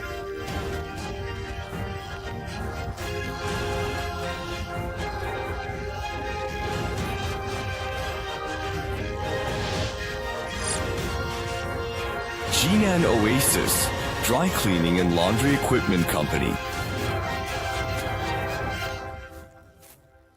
Well, I think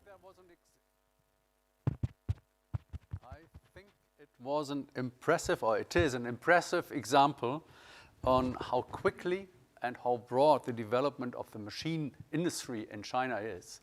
If you remember, let's say, 10 years before, it has been much less when you were walking through the tech squares of the world, and now Oasis is not the only one, which is a very sophisticated machine producer in China. I think we have a second message from Kingstar, and then we will move on to the next point.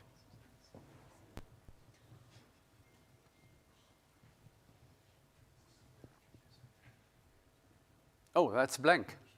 CLM, born to build smart laundry factories for our customers.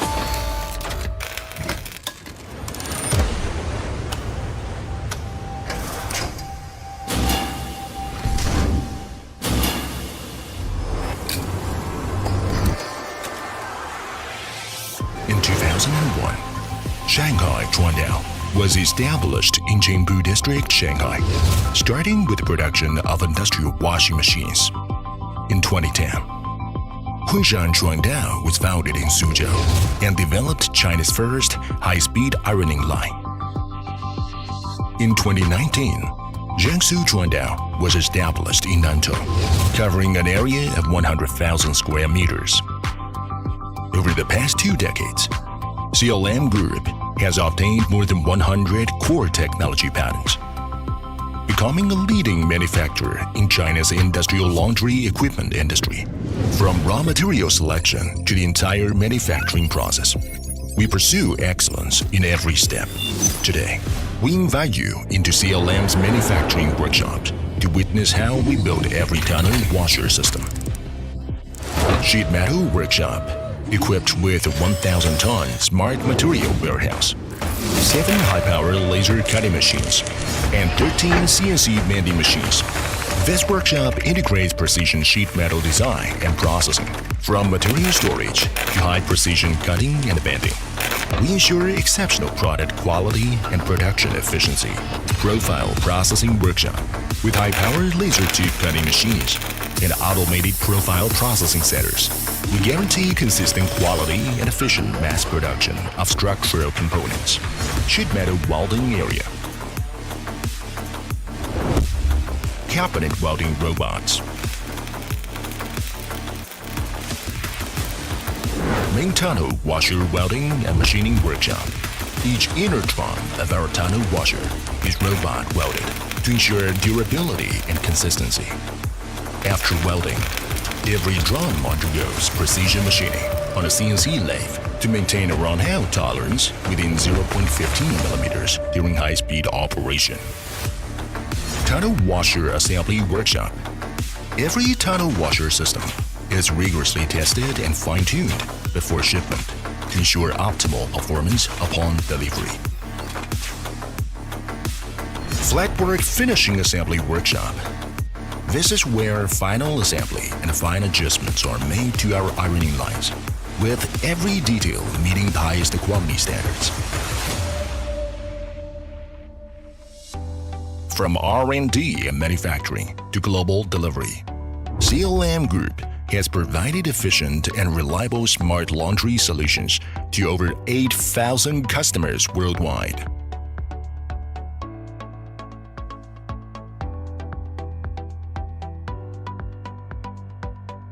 The tunnel washer has a very efficient system and uses very little water. And of course, the ironing lines and the dryers are highly efficient and use not too much energy to do a very, very good job. CLM tunnel washer system and ironing line are not only attractive in appearance, but also highly stable.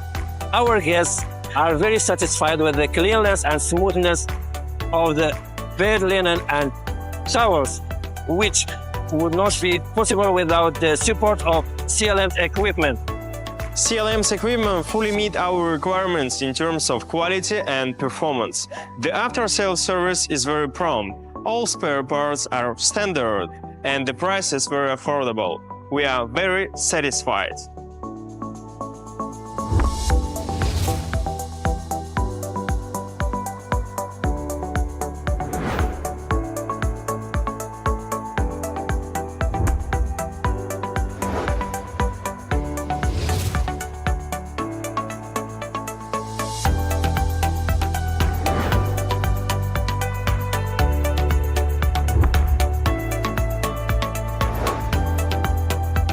CLM positions ourselves as a smart laundry system integrator. We have a dedicated team for designing intelligent laundry factories, offering end-to-end smart solutions. Meanwhile, our future R&D focuses include fully automated sorting, robotic loading, autonomous distribution systems. We believe the future of the laundry industry will be smarter, more automated, and increasingly unmanned. CLM Group is proud to be at the forefront of this transformation.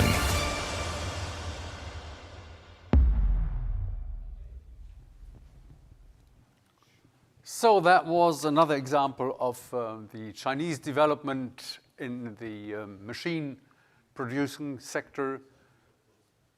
And before we move on now, I think this deserves, the whole development in China deserves a clapping. Thank you for your contribution. I'm still online. So we move on to Modern Professional Textile Services Conference, now concentrating on healthcare and textile services. Before we go there a little bit deeper into, I would like to stress that all is recorded and all will be broadcast again at 3 p.m., I understand, so that different time zones in the world have the chance to see that. And also the coming points of the conference are recorded and will be available online. Okay. Oh, I should welcome all the guests and visitors who are just coming in and who are now also following our streaming. We are entering now the conference about the healthcare development and textile services. And well, I'd like to give some introductory remarks on the structures there, and afterwards Mr. Charles Betteridge will take over. I'm coming to that soon. If we have a look at the healthcare industry, there is an enormous pressure because basically of the demographic situation which we have in many, many countries, that the societies are getting older and older, and that means there is more need for medicine aid, for aid in hospitals, for elderly care homes. And on the other side, the population who is paying for that is in many, many countries shrinking. So we have really here a cost situation which is giving budget constraints which are very severe for the whole care industry for humans, not the textile care industry, but that of course has consequences within all the other areas. And so we see that there are always also conflicts between the providers of medical aid and of hospitals, and on the other hand of textile services, because textile services need to be paid, and the budget constraint always is looking for deeper prices. So that is one of the basic problems which we see here, and we see also that the number of hospital beds is shrinking in many societies. So this means it is much more focused there. It has a consequence for the textile services because then you need less textiles also. And there are many other points exactly between the managers of hospitals who are buying from textile services and the laundries, the industrial textile laundries, which are conflicts like losses, but mainly price.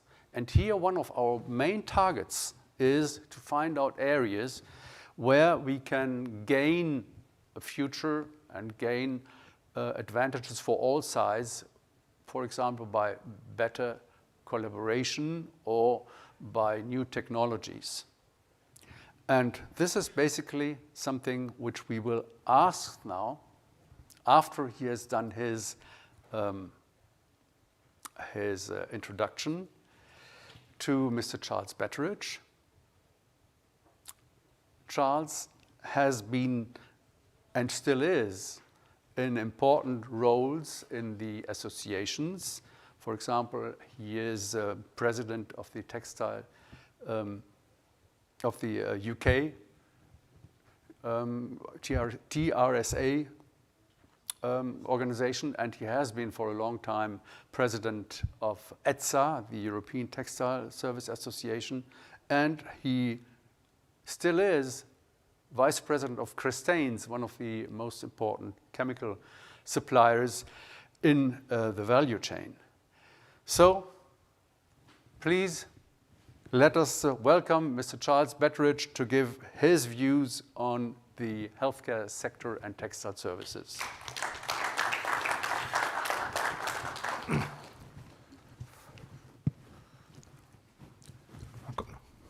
Oh, yeah.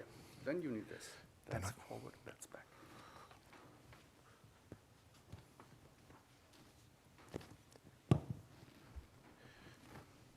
Right, that's forward. Okay, good morning. Thank you very much. I didn't actually make it to be president of ETSA, but it looks good on the CV. What I'll do basically today, and obviously we're running a bit late, so I want to keep to the timing. Just today, this will give you an idea of what we want to do. Just a very brief introduction. I'll then talk a little bit about the European healthcare market characteristics. Peter asked me to do that to start off with. I'm very much aware we have some other presentations from European countries, so I'm not going to delve into too much of that, but there are some quite important differences which I think is worth highlighting at the beginning. So that's going to be the first slide. I'll then move on to the UK. The industrial textile services there, the health market, give you some figures just to show you how big the market is, what we do, what we don't do, and then the demands of the healthcare association, organisations, what they're looking for, and ways to improve and move forward. There are always ways to move forward. That's, I think, something we'll be talking about afterwards as well. So I'll get straight into that with the introduction. As you can see, and looking around, Gert also said I've been around the block a few years. I've been in this industry over 40 years, seen a lot of changes, certainly just thinking of healthcare. And when I first started, surgical textiles were made of cotton. They were disinfected with chlorine, which was a great disinfectant, but it also destroyed the textiles. I think one of the things that has helped us, I mean, it's not something you should say about COVID very often, but what COVID did was make laundry recognised as an essential service. And that's something that has always been a bit of a problem. We've been a bit unknown what we actually do, and COVID brought that message home, and I think made people think a lot more differently about disinfection. And that's something that we need to carry forward and learn from that. The differences in the European markets, that's something I'll look at on the next slide. And I think that again is quite an important one to look at, and there are some very significant ones then. And single-use products. There's massive differences in the countries in how they're done. Obviously, the paper industry has a lot of money to market that, and that's been moved, so that's something there. And then a bit of an insight into the UK and how that's working. So, differences between the countries. Obviously, everything is paid for by the government. That's how healthcare works, and it's a big question in how much money there is available. The money that's put into laundry is the key to what's going to happen. I know you look at it, is it in-house or is it private sector? Countries like France with the Centre Hospitalier Universitaire, the university clinics, they have a lot of money invest. I can remember 10, 15 years ago when they were building new hospital laundries, state of the art. And at the same time in the UK, laundries were closing down because after they'd made the third or fourth repair to a tunnel washer, when it broke down, there was no money to buy a new one and everything was outsourced. So that again was something that was being pushed through there. The single-use surgical textiles, if you look countries like Portugal, Belgium, Denmark, surgical textiles is all single-use. None are washed at all. I think in Holland there is one laundry doing a little bit. France, it's also a question, of course, of the sterilisation. It's not just washing, disinfecting, that is there.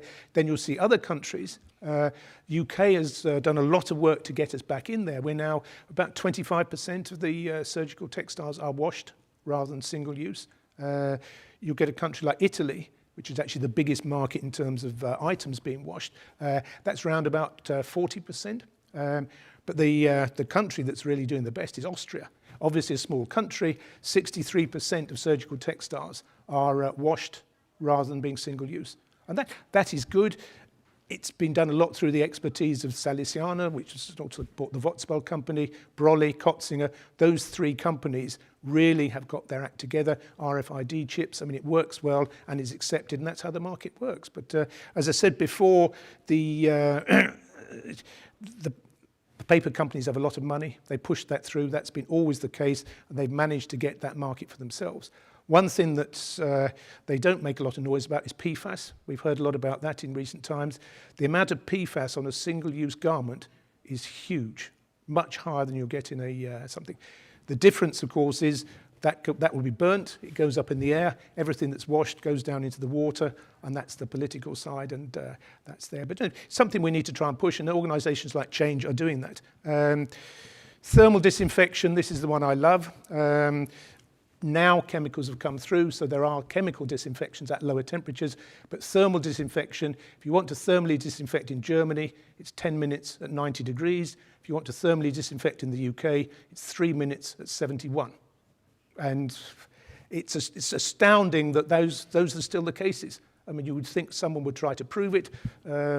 People do come out of hospital in the UK, so perhaps 3 minutes at 71 is there. Or perhaps there's disinfection happening later on. But those are the differences there. Again, the clean section, unclean section. I remember when I first started in this industry, being amazed going to Germany where you'd have to go through a door, close the door, disinfect your hands before you could open the other door. There were coats to be washed on. You've seen countries like Canada, Chris will know this, there are laundries there that have different air pressures.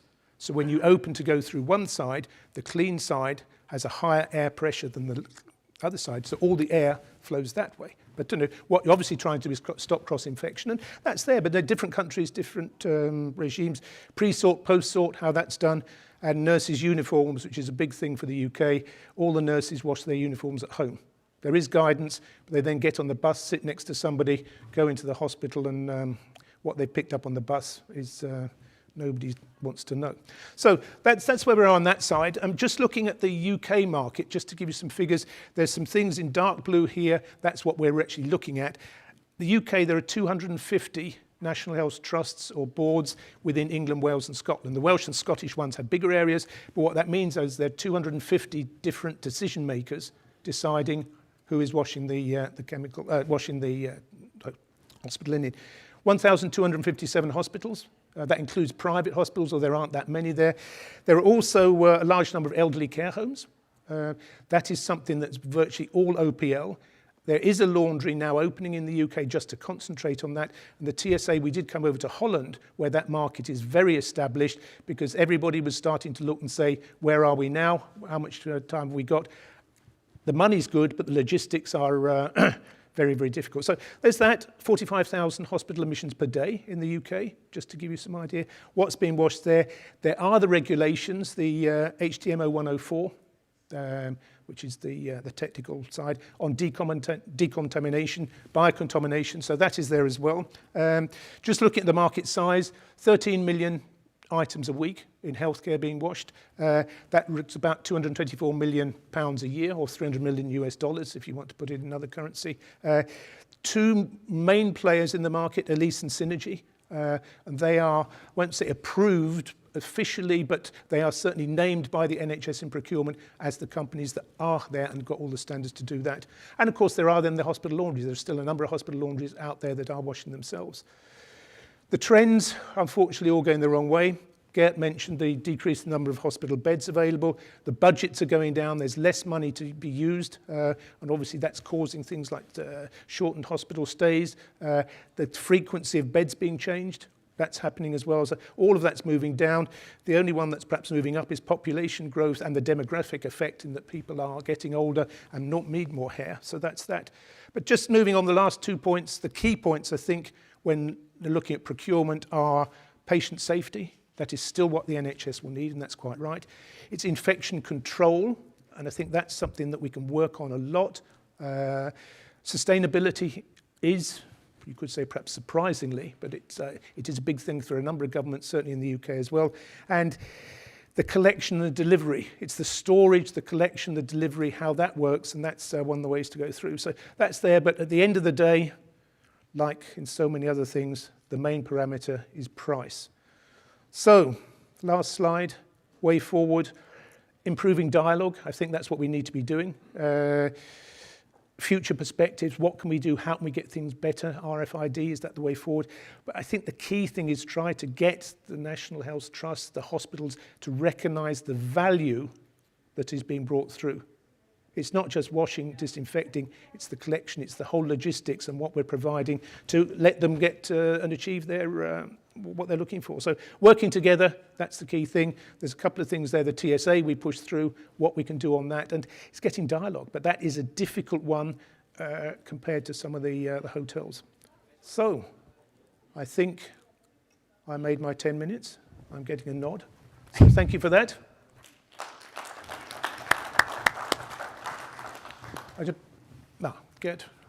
Thank you for the quick run through problems and also chances. And here I have a question. What is the area in your view where collaboration, better cooperation, working together, as you are saying, where that can start best?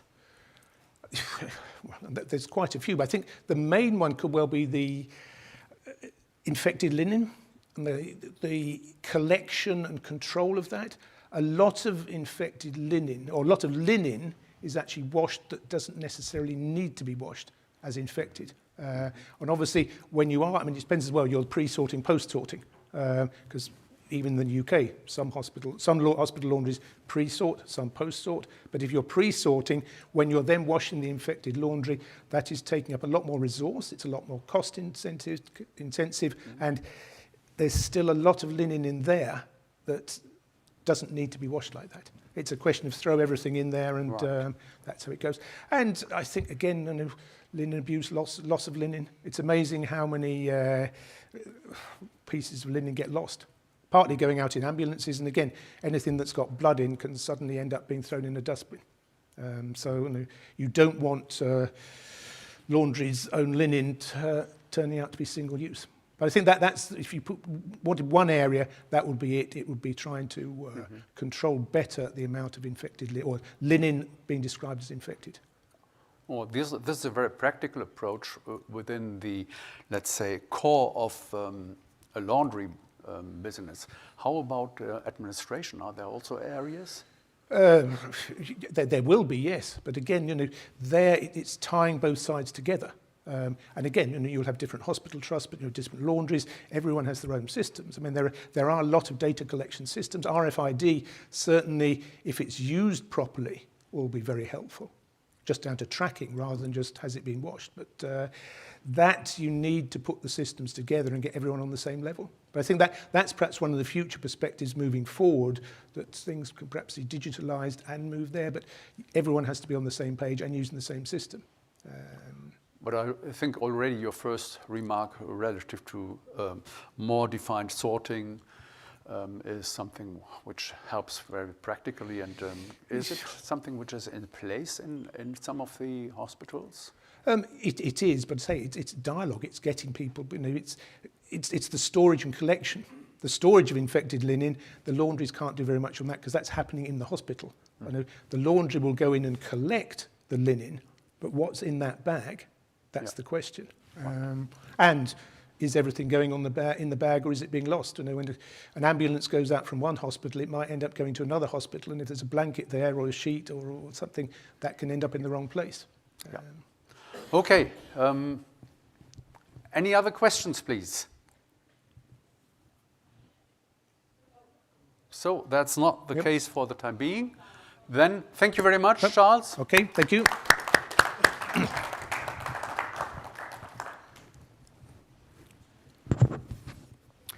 And we should have now a message from Mr. Zheng Bo, who is the General Manager of Sino Health Chuangfu Medical Technology in Shanghai.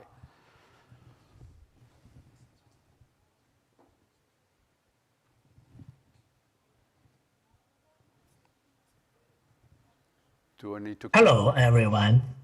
My name is Ding He, the Vice General Management of Guokang Chuangfu. It's my honor to introduce Guokang Chuangfu's innovation and practice. China is a huge market, and Chinese medical institutions have more than 10 million beds. The annual number of surgeries exceeds 100 million. The medical institutions already have the value of medical equipment exceeds 2 trillion yuan. With population aging, the demand of medical and health services continues to increase. The number of beds in medical institutions will continue to grow. It will drive the continuous growth of the value of medical equipment and the number of surgical procedures. Against this backdrop, Guokang Chuangfu has founded in 2016 with the mission of Cherish Life, Protect Health. It is a platform-based enterprise that provides overall medical security solutions for medical institutions in China. It owns the country's largest cluster of cleaning and disinfection centers for medical textiles and surgical instruments, as well as a leading national service network for medical equipment operation and maintenance. It has also developed innovative business such as medical nursing and integrative medical rehabilitation services. In China, among the 34 provinces, Guokang Chuangfu has business operations in 19 of them, which is what you see on the map, the blue areas. After 10 years of development, Guokang Chuangfu has served more than 1,800 hospitals, including over 450 top-tier hospitals. It has a market share of over 20% in top-tier hospitals in China. Guokang Chuangfu has now developed into a platform-based company providing comprehensive medical security solutions.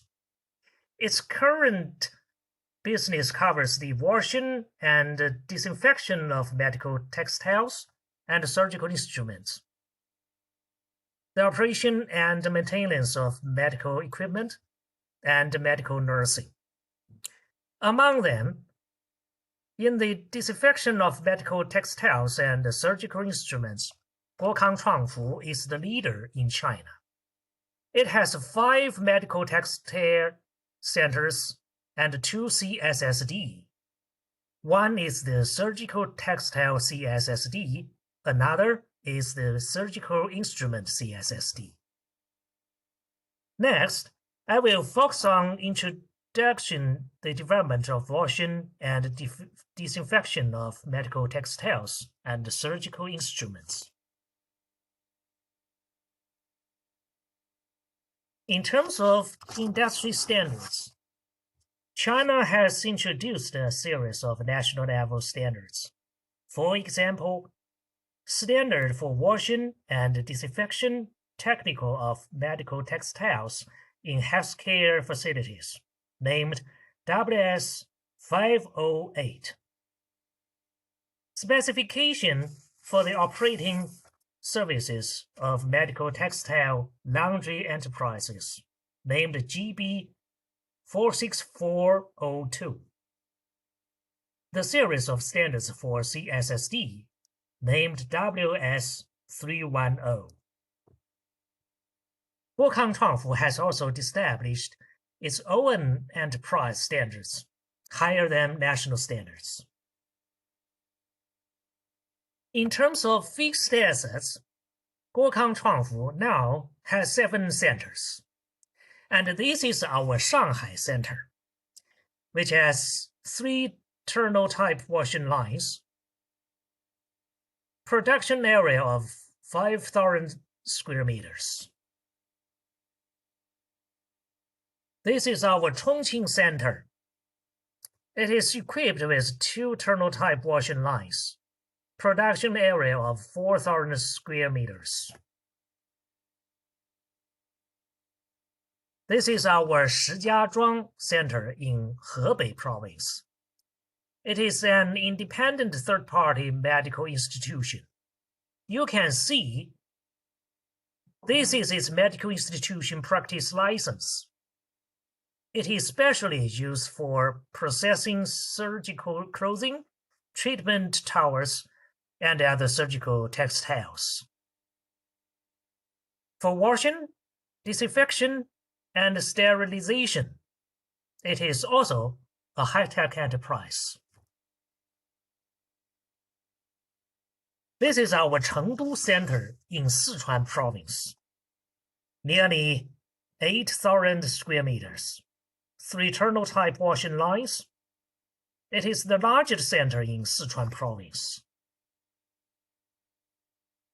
This is our Xiangyang Center in Hubei Province. It is the largest center in the northwest of Hubei Province, 6,000 square meters. This is our Ganzhou Center in Jiangxi Province. It is the most developed medical textile laundry center in the southern part of Jiangxi Province. It is built in the large top-tier hospital in the city, the first affiliate hospital of Gannan Medical University. It covers an area of nearly 2,000 square meters. Currently, it has served many medical institutions in Ganzhou. This is our Jiaozuo Center in Henan Province. It is also an independent third-party medical institution. It is specialized in cleaning, desinfection, and sterilization of surgical instruments, with a production area of 2,300 square meters. You can see this is a medical institution license. Its equipment and process are fundamentally different from medical textiles washing. In terms of business model, Guokang Chuangfu activity expands operating lease. We provide medical textiles and surgical instruments for lease, delivering, washing, disinfection, sterilization, a stop solution for medical institutions.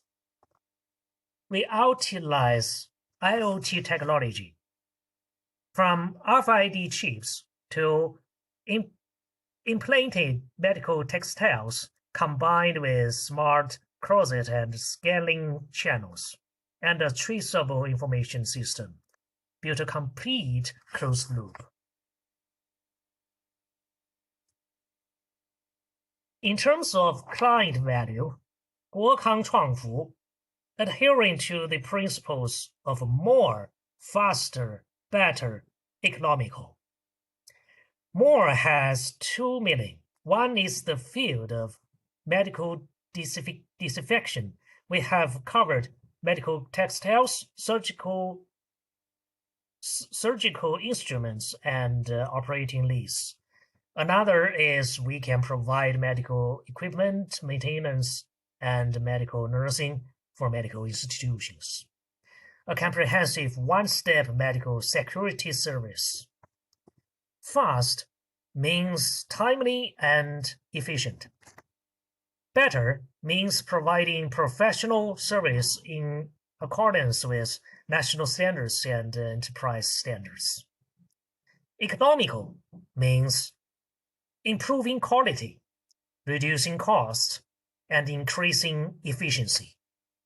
In a word, ensuring the safety, quality, cost, benefit, and development of client. That's all for my introduction to Guokang Chuangfu. Thank you. Welcome to China.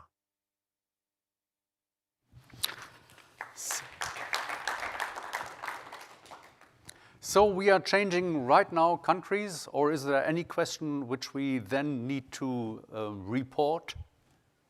I don't think so for the time being. Huh? Okay, so we change country and go to India, from Dobie to professional hygienical services. And well, this will be also, not also, that will be something which is going from the beginning to the status today, and it is presented by Mr. Anand Dharma Kiacha, hopefully that was correct, from Quick Clean.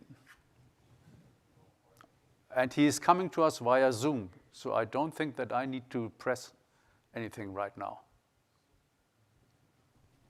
I give the floor? Good.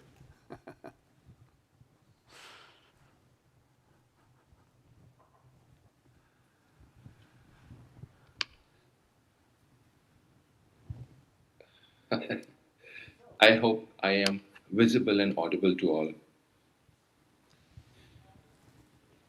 Hello, good morning, everyone. I hope everyone is doing well, and thank you for allowing me this opportunity to represent. I represent Quick Clean as a Chief Growth Officer. I'll share my screen and I'll start the presentation now.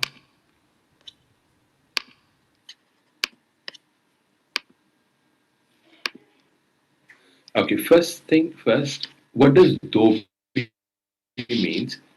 Dobie is a term for a washerman. So this is a story of us evolving from Dobie to a professional hygienical textile services. Traditional methods served us for generations, but modern hygiene demands more, the need for stable and sustainable laundry systems. So quickly, we are available.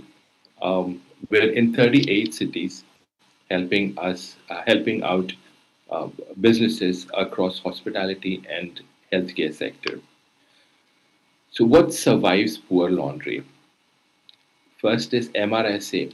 It can cause surgical side infections, sepsis, and infection. E. coli and Klebsiella.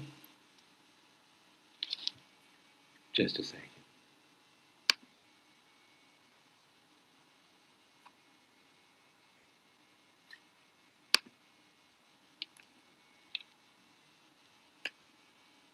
E. coli and Klebsiella responsible for bloodstream infections, pneumonia, and urinary tract infections. Clostridium difficile leads to life-threatening diarrhea and colitis. Candida and Aspergillus, I'm sorry, these are a bit of tongue twisters, can trigger bloodstream and respiratory infections. Now, this is a small landscape of Indian healthcare, demand versus capacity. So, hospital bed density 1.6 beds per 1,000 people, which is below WHO standards. We have about 2 million beds gap. It's raising the burdens. 60% of death, it happens from lifestyle diseases. Healthcare demand is growing faster than the infrastructure, and we have a population of about 1.5 billion. So WHO standard says 3 plus beds per 1,000 people recommended globally for adequate healthcare infrastructure. Infection control.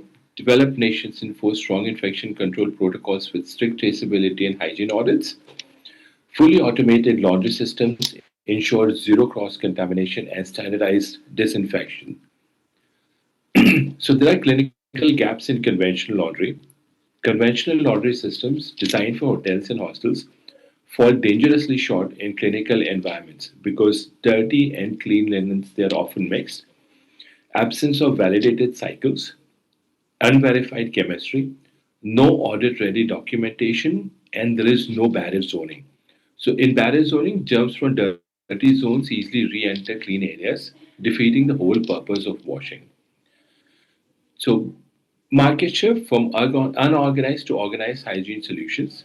Indian laundry services market, largely unorganized till now. Commercial laundry service market size of India is greater than $20 billion. That's 5% CAGR, is dominated by mom and pop shops and local laundries, with less than 5% share for organized players. So that gives a massive upside for organized players. Now we are witnessing a shift towards organized players driven by rising institutional demands and heightened hygiene concerns, urbanizing and rising income, expanding middle class populations in metro cities driving demand for professional laundry services, hospitality and tourism growth, surge in hotel occupancy from tourism fueling large scale high quality laundry requirements, healthcare hygiene needs, hospitals' critical need for sterilized hygienic linens ensuring steady institutional demand. So I'll play a small video of Quick Clean.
Thank you very much. Now, our vision is to become world's largest on-premise laundry company with no compromise on the environment. Our mission is to make our customers' work life easier, more profitable, and truly sustainable every day. This is from the inception, a few snapshot of the news paper cuttings from the inception. We started in 2010 with community washing concept and evolved to become sustainable laundry solution company across various sectors. Now we're trying to bridge a gap with build, own, and operate. So what does build, own, and operate mean is we design the modular setups. We optimize layouts to maximize efficiency and turnaround. We retain the ownership, zero capex required by the clients. What it means is any hospital which wants to set up a laundry, we come in, we help them set it up, and they don't need to invest any money for it. And then we have trained operators and trained technicians who take care of the entire operation. Now, I would like to talk about our barrier concept. What does this mean is the word itself is self-explanatory. It's barrier. It's the restriction of movement and functional separation. The best way to prevent cross-contamination is to avoid physical contact. The barrier concept brings the only logical solution to minimize physical contact as it restricts the soft movement, encourages straightforward flow, offers a functional separation of clean and soil linen. Hello, Strict- Anand. Hello, do Yes. you hear me? Yes, I can Yes, hear you you. hear me. The presentation is very interesting. However, we are very short in time. And I Oh. see that you have still 20 roundabout sheets to go. So if you could focus in 1, 2, 3 minutes on your message, that would be very nice. I'll do that. Thank you. Thank you very much.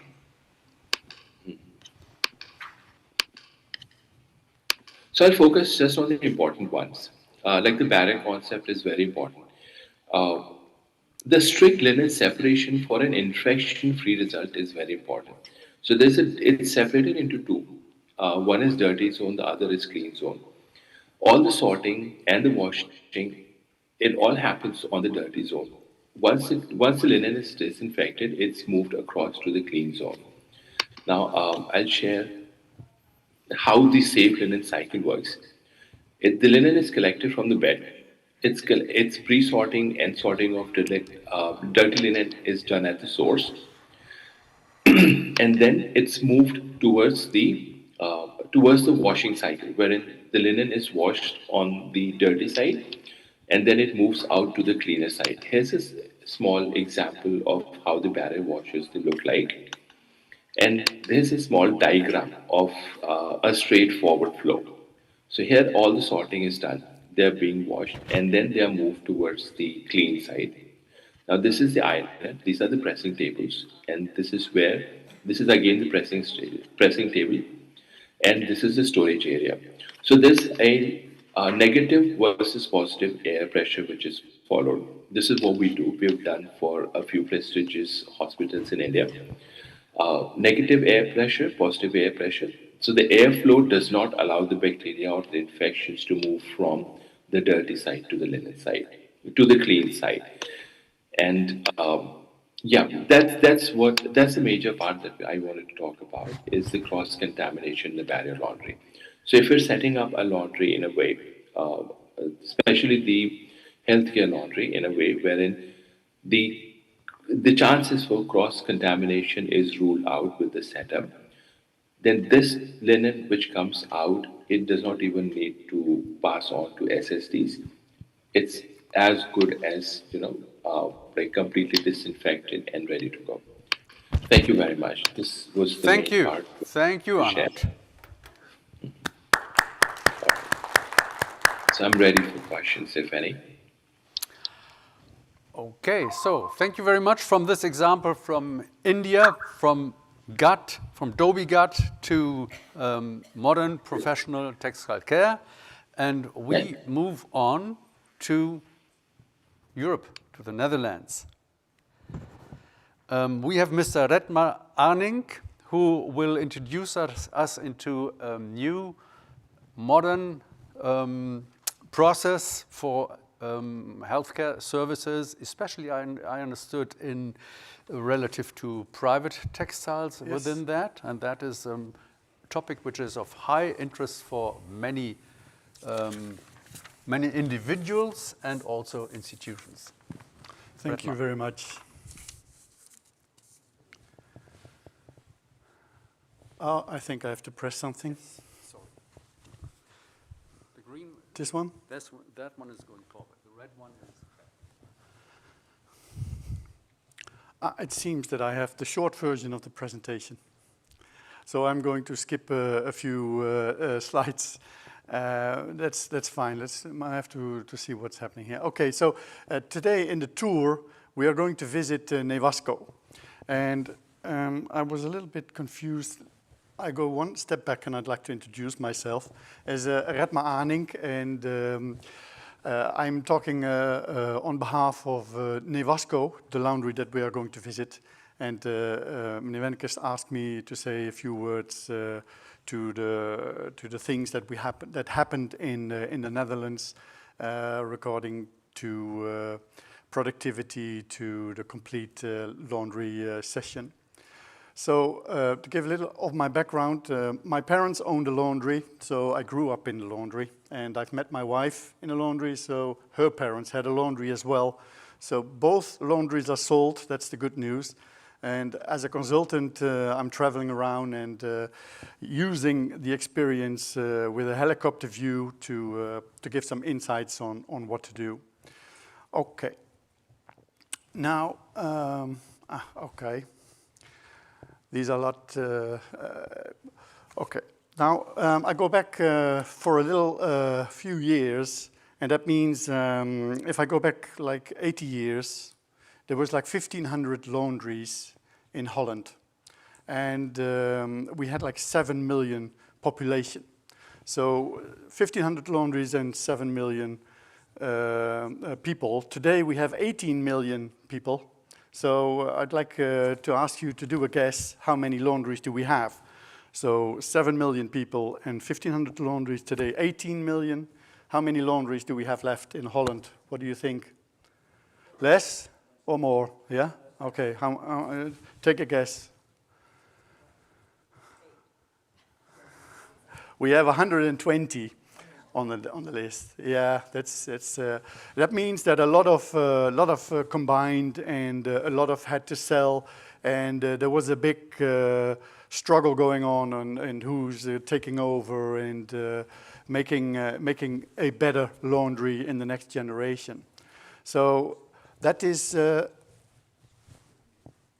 something which gives us the reason why we have to look so deeply inside our productivity and in our well-being here. It comes with a few elements that we are looking in really, really well, because our employees are very, very important. And I have to tell you something about the employees. It's about the government used to pay the sick money as soon as you get sick. So you get sick the first day, the government would take over and would pay. Yeah? Even if on a Saturday you're painting the ceiling and you fall off the stairs, bad luck, but the government would take over immediately. It meant that a lot of money went into paying those people. And in 1994, the government decided that the owner of the laundry would have to pay the first 6 weeks, which is a bit of a shock from that moment, but it's not abnormal, I would say, because Germany, I believe, has 6 weeks as well. The UK has 4 weeks that the owner has to pay, in Belgium 4 weeks. So it's not really a big deal, just get used to it. Now, after they did that, so they introduced the 6 weeks, the government received a huge amount of money, and they thought, well, this is working out very well. We're going to extend that period.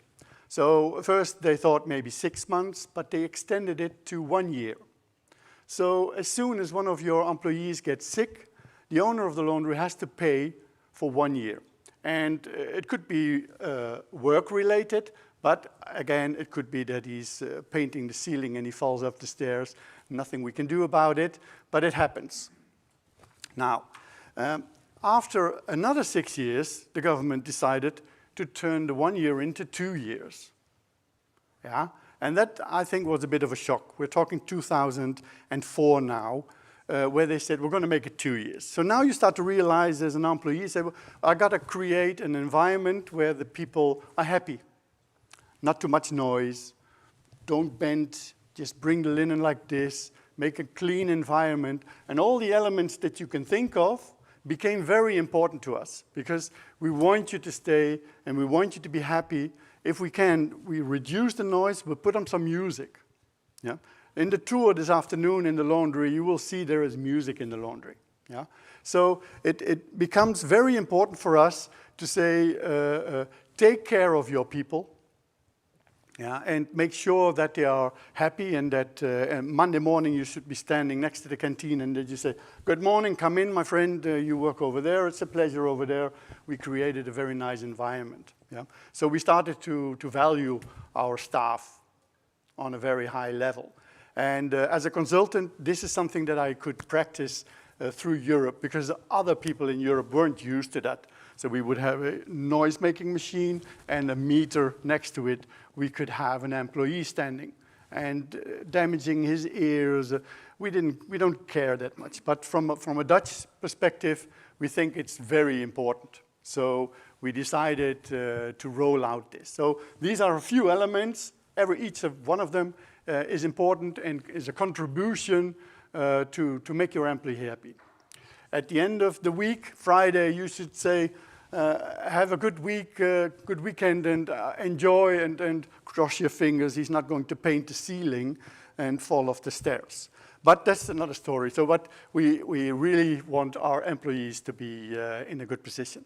Now, the fighting from 1,500 down to 120 all has to do with the pie, where the turnover is in, and where we have to divide our transportation, our energy, our chemicals, our labor, our investment in linen. So now these elements all become very important in Holland. Many years ago, you could have 25 liters per kilogram. It was not exceptional. Today, we don't have that anymore. So we go down to 1.5 liter per kilogram on a batch washer. Yeah, we have heat pumps. We have, is that me doing it? No, okay. So we have heat pumps, yeah, and we got solar panels. We're using 40 degrees water to wash instead of the UK, instead of Germany, where we still have to do it on 90 degrees. So on a European level, there are some contradictions. You say, okay, why is Dutch 40 degrees and why is the UK or why is Germany 90 degrees? There's some things that we cannot explain. So after doing all these elements, many of the pie things are becoming very important. And I would like to tell you that try to separate the laundry as a business from your rental part if you're doing it as a business. Try to see that as a separate. Don't try to combine it and say, I got one profit. Try to make the laundry as a standalone. Try to make profit out of it. And if you're renting out the linen, try to see that as a business model. You're a bank. Try to see it as a business model and to make money out of that as well. Try to see your transportation costs as one standard part. Don't mix it into the others. So look at it per customer if you can. And I'm going to share one little thing on how to do that. Take your total transportation cost. You will find it in trucks, in labor, in gas, in tires, in maintenance. Divide it through all the hours the truck drivers are making. You will find out you are somewhere between 50, 60, 70 euros. Let's make it 60 euros is easy. 60 euros means 60 minutes. Every minute a truck driver is driving is 1 euro. Either he's standing, loading, unloading, doesn't matter. It's still, when he's loading, unloading 30 minutes, it still is 30 euros. So if he drives 1 hour, 60 euros, and we would like to have 10% transportation cost, we need 600 euros on turnover inside the truck. Otherwise, it doesn't work well. If your customer says, can you come twice a week or 3 times a week, the 600 euros doesn't become 3 times 600, it becomes 200 or it becomes less. So it's just a way of thinking how you can really quickly see if the turnover in the truck is compatible with the time the truck driver is doing. Now, there's 2 elements that I can show you, and these have to do with the productivity, and these are very innovative installations that we have in Holland. They are introduced here, and I'm the one who's able to to present it to you. On the right side, you will see the buffer, and I'm going to tell something about the buffer. And on the left side, we have a sorter. And these two elements are quite interesting. So if you have a packing area and you have all your sheets and your duvets and your pillowcases, etc., lined up, yeah, you will see that you need like 10, 20, I don't know how many people. They are walking around with the container and they're making maybe 10,000 steps a day, filling up containers per department. Now, if we can place all these individual items behind the ironer and the towel folder on a tray, yeah, on the right side you see the tray, and we can put it in the buffer. On the left side you see the buffer. Then we can say automatically out of this buffer, give me 5 times the sheets and 3 times the pillowcases and 1 time the towel. Now I'm standing here and I'm getting this in exactly the right order. I'm packing my container. I can do about 10 times more than when I'm walking. Sometimes I see those people walking and I ask them, are you paid by the hour or are you paid by the mile? Yeah, because they're running and running and running. So the buffer, very important and a very innovative thing. We have a huge installation in Holland, so if you're interested in it, just let me know. The second part, and I'm wondering if the video is going to start now because these are movies. And if the video is not appearing, or maybe they're working on it, let me explain what's happening on the left side. Here we are talking about the laundry that we are going to visit this afternoon. And this laundry has got about 17,000 individual garments, underwear, socks, pants, whatever you have, whatever you can think of is inside this presentation. Is inside this laundry. What they are doing now, sorry? Okay, that's a pity. But maybe online for later we could put the correct video on. What you see on the first position is that the lady has the garments or the personal workwear in her hands and she puts it on the tray, just like this, in a speed of about 2,000 pieces an hour. She collects another part and she puts the pieces in. So this could be elderly homes, and that's what we're going to see this afternoon. In the above photo, you see a bin. Yeah? So all these mixed articles, they find the correct bin. The bin of Red Me Aaning, the bin of Jan, the bin of Henk, the bin of Piet. And all the items are being sorted out inside these bins. We got some shuttles and elevators. There's like 300 bins upstairs. The shuttles collect the bins in the right order and brings it and presents it to this lady. This lady here gets the bin, it's being lifted, it's being tilted, and she can take out the garments from Red Me Aaning together with the ticket. Yeah? And we send a message to the ERP, and they can send the invoice to it.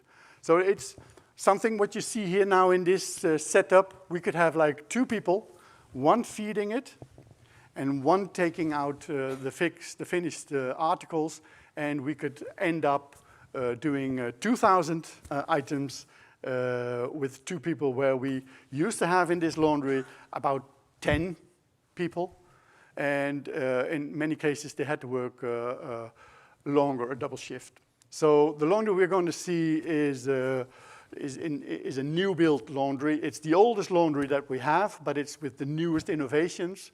So I would like to say you are very welcome this afternoon to join us on this tour. And if you have any questions now or later, or I'm sure, please take a photo and contact me. And during the show, we can give you some discount if you order a buffer or sorter. Thank you. Well, very interesting. Thank you very much for that presentation. Stay, because we might have a question. Okay. And your tour starts today at 14:30. Is that correct? Or 14. Or 14. 14. 15. 1500. Okay. At 15. 15. A quarter after 2. Okay, now we have it. Okay. A quarter after 2. Is there any question to Red Me? Well, I have a short one. If single-based textiles is really the future, that's what I understand, then are there challenges in introducing all these RFID chips and that? Are there obstacles, or is that all? Great? Good question. I could say something about RFID. Please. So many people have the idea, I want to go RFID in my laundry, either it's the flat work or either it's a residential work or workwear, and they say I have to start somewhere, but I'm going to have only this amount of RFID inside, I can't use it. It will be, you need everything RFID, and that's not what you need. You don't need everything RFID. For instance, in this situation, we have everything barcode as we begin. So we install a barcode reader and a chip reader. Now slowly we are 20, 30, 40% RFID. That means I got a mix. The newer customers are RFID and the older customers are barcode. So it will take 1, 2, 3 years and then everything is RFID. If I go to the flat work, because this is an interesting part as well, if you say I'm going to buy new linen, buy it including the RFID. So you may say I have only 20 or 30% RFID. That's not enough. That's not true. If I send to a hotel or to a hospital like 1,000 sheets and maybe 20% of the sheets have RFID, I know exactly those 20% are going to this customer. Yeah? If you do that with all your customers, you expect 20% of the RFID coming back. If that's not the case, if there's only 15 or 10% coming back, you know that this individual customer is causing you a problem. Because it's not all the customers that are giving you a problem. Usually it's a few customers giving you a problem. So you definitely can start RFID, build it up, and there will be a point you could have 60, 70%, but you can easily start with a lower percentage. Thank you. Any other question, please? Mike is coming. Good afternoon. I'm from Lagos, Nigeria. And I would like to learn something from where you started. The numbers that went, you had so many people with this type amount of laundries, and now you have much more people, and you have even smaller number of. Okay, so from Lagos, where I come from, we're about 10,000 dry cleaners. Lagos also has about 23 million people. But 97% of those dry cleaners are washing in the bowls. Why? Because we don't have regulations, we don't have standards. Now I've been preaching a gospel of collaboration, which I want to believe that's the kind of thing you did, to be able to mop up all those that couldn't afford the proper solutions, proper equipment. So I will personally, I'm looking forward to that tour. Actually, this is why I came all the way from Lagos. I want to say done better. And when I hear people that have been able to have succeeded in mopping up thousands, where we have thousands, I'm very excited to want to learn how did you do it? What was their perceptions, their attitudes? I'm sure there must have been so many battles. Like you mentioned, who's going to lead who? Who's going to take over who? And I just want to help. I want you to help me. I need to navigate how you did that. Let's agree that you sit next to me on the bus, and I'm going to tell you all the secrets. Go with the tour, and hopefully that will then be all fulfilled. You also have a question. Yes. Last question. Is there anything more than? Not more than 2 questions. You one and one last. Do you know how many kilowatt per kilo do you use the laundry? So one more time, sorry. The kilowatt energy. Okay, so I think it goes below 1 kilowatt. So it could be like 0.6 or 0.7. Those are there. There's steamless laundries, so there's no steam anymore. We are only gas orientated, which also could be a problem now, of course, but only gas orientated then. So gas-heated ironer, gas-heated tunnel washer, gas-heated dryers, those are already familiar. Yeah. And then the solar is helping, and the heat pumps taking out the heat of the wastewater again, and we try to reuse it. You become bigger, or you specialize in a certain area, you say, I'm good in everything. That's very difficult. I see rarely a laundry that could do everything. So the laundry specialize. In Holland, you got a few big groups, and they do the hospital. And then you have a few big groups, and they do the gastronomie, and they do the hotel care, so, or the workwear. So you specialize, and you dive deep in it, and every element out of this pie becomes interesting, and you need to do it because the competition is huge, also in Holland. I believe everywhere, but also in Holland. Yeah. Okay, thank you. Thank you very much, Rodimer. It was a pleasure. Thank you. Very interesting. And we move on to another country and under other type of organization, and that is an example in partnership in French healthcare by Mr. Andy Nguyen. Thank you very much. Nguyen is a little bit difficult for me. And you are board member of URBH, one of the relevant associations in France. Please. Si. Green. Okay. Alors, désolé, je vais faire le mauvais élève. Je vais vous parler en anglais, en français. Ah. Sorry. Then we need to give another word on the Kudo system. Now you need to turn on your Kudo. So please go to your mobile and follow these 4 steps. Select your language as second, and then join, and then you're ready. So sorry. Thank you.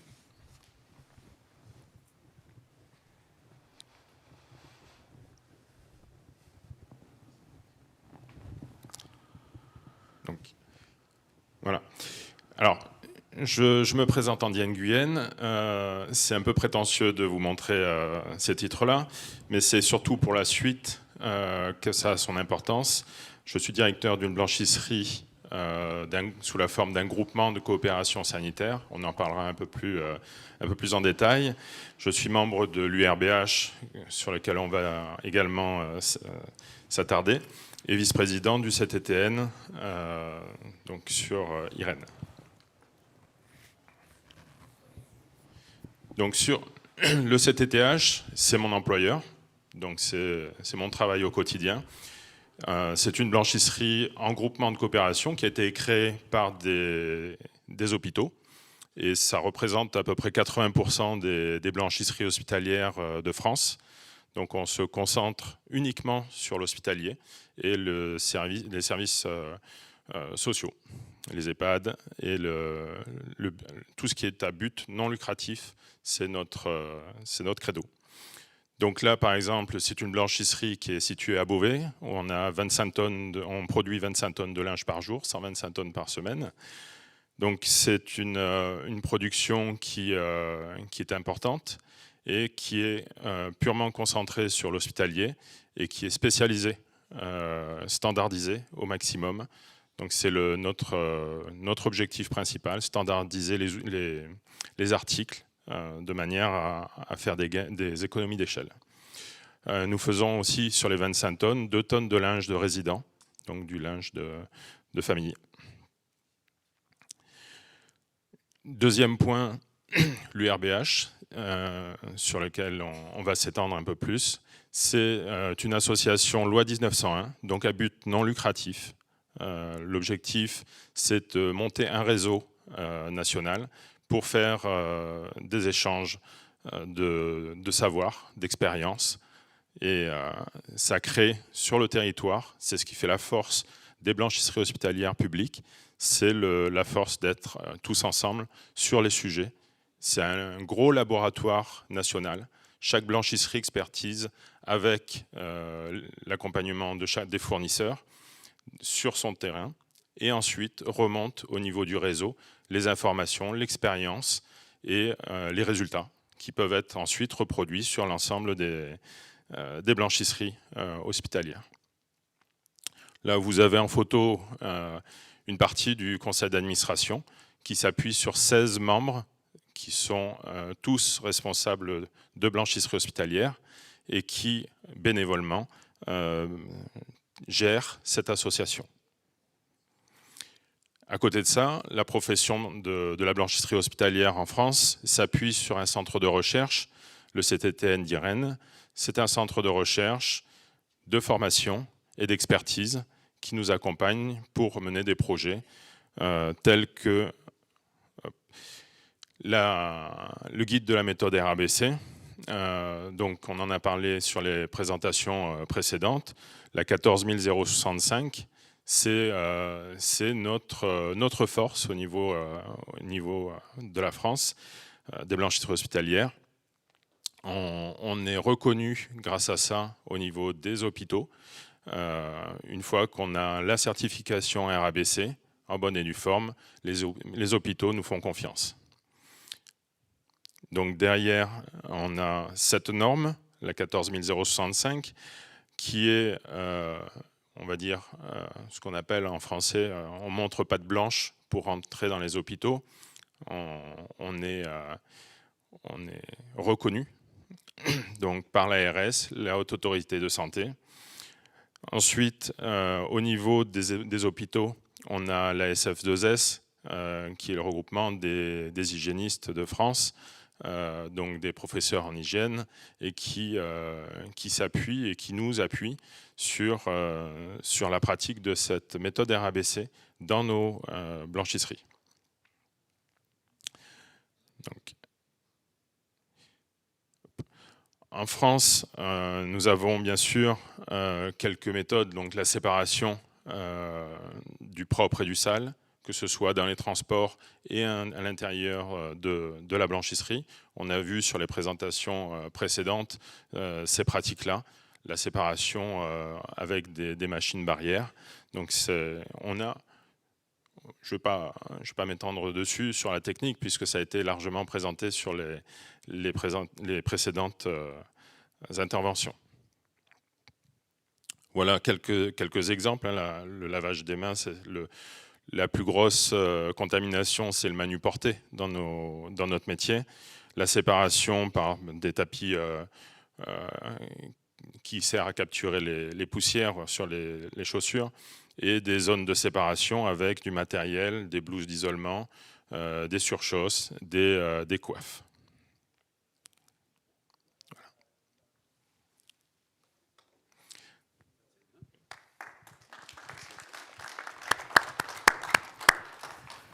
Well, thank you for the presentation, also for the insight in URBH. Is there any question coming up right now? If not, I have a question. Yeah. Yes, and that question is, what is the heart of collaboration within URBH?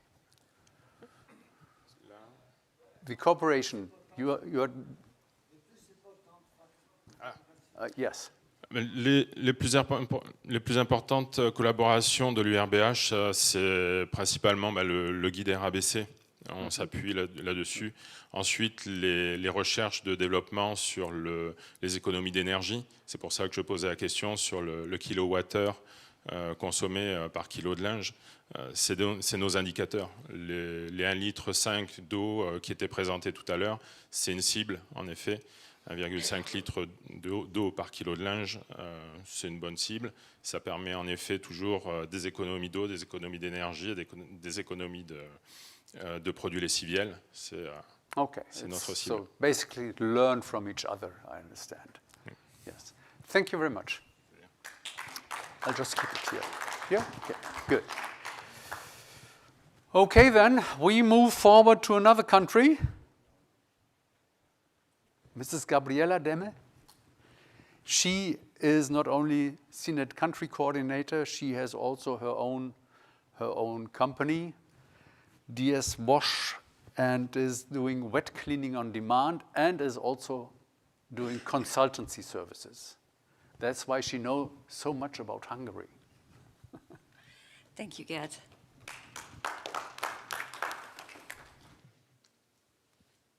Which one do I press? This one. Okay, hello everyone. Let me give you a short introduction on the healthcare market in Hungary. Out of the different sectors in professional textile care, healthcare is by far the most advanced one and the most concentrated market in Hungary. Only a handful of players, only 5 to 10 service providers exist in Hungary, but that gives them the opportunity of having a scale in operation that can build on automation, on tunnel washers, on RFID-based systems, or comprehensive solutions, including every type of textiles, rental textiles, from workwear to flat linen as well. What you need to understand in Hungary that is still very much state-dominated from both sides. Everyone in Hungary, among other taxes, we pay 18.5% social taxes. That guarantees for everyone, regardless of income and regardless of the actual sum of this percentage, free access to healthcare. Having said that, there is a shortage on doctors and nurses. So in public sector, in public healthcare, the waiting time is often up to 1 to 2 years easily. There is an emerging market of private healthcare in Hungary. It is currently focused on rather daycare and visits, and rather pay-as-you-go. So not really insurance-based, but pay-as-you-go treatments. Oh, and yes, and healthcare tourism is still a thing in Hungary. For example, dental treatment in Hungary is way cheaper than anywhere else in Western Europe. So we still have a significant part of tourism that comes for example, dental treatments. In terms of supply part, we have about 65,000 hospital beds, and 96% of these are still in state-owned hospitals. There are some in religious institutions, and only about 2,000 beds are currently in private hospitals. Private hospitals sector is dynamically increasing, but as said, it's focusing at the moment rather on daycare and patient visits. In terms of providers, RWI is by far the largest one. It is part of an even larger group providing all types of services for healthcare and other sectors, including facility management and general cleaning, and textile cleaning is concentrated in this company. They have 7 plants and do like about 80 tons a day altogether. That includes flat linen, so bed linen as well, and workwear and mops as well. What is very peculiar in Hungary are the prison laundries. There is a focus from the government to have state-owned companies served by state-owned companies. And textile management is part of that. Textile cleaning is part of that. So while the prison laundries, there are truly prison laundries operated by prisons, have a limited capacity of like 5 to 10 tons per day. The other companies like RWR or Salesianer, they solve this problem by employing prisoners. So these big textile service companies employ prisoners as workforce. That has naturally its advantages and disadvantages. It is costly, it is not an easy thing to have them transported and all the watchmen and separated areas as well. But this is how it is ensured that state-owned companies are served by state-owned companies or service providers. We have Salesianer as the big player and Elise in clean room services. And then are a few smaller Hungarian companies. 3 to 8 tons per day means rather washer extractors. We have a public health center, the ANTS, that is permitting and controlling the operation of textile services companies in healthcare. That means you need to have a permit to open such a laundry, and there are regular checks to ensure that all the regulations are followed strictly. These are either infection control or disinfection related regulations, and the application of international standards, being ISO or RAL, is kind of optional. So it is not a must, but as we are talking about state-owned companies, it is usually public procurement, and the evaluation criteria usually include the existence of such certifications as well.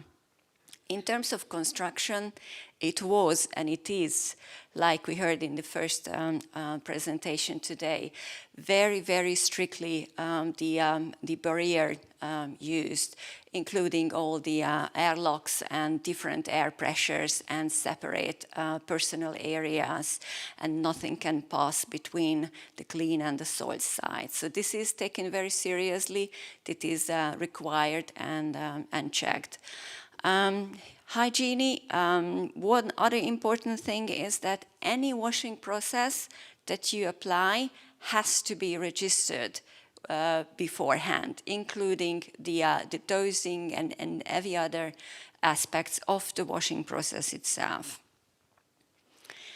Key market trends include, well, because of these many little players, it is rather focused on their practices, but honestly, they do good practice and they apply very advanced technology, sustainable choices, both in logistics and packaging as well. They have comprehensive offerings, including RFID or rental textiles as well, both for flat linen and workwear, and apply very strict hygienic standards. An increasing demand from the private sector drives quality improvements as well. They have a much, much higher quality expectations than the state-owned hospitals. In terms of cooperation, I brought you some examples from outside the industry.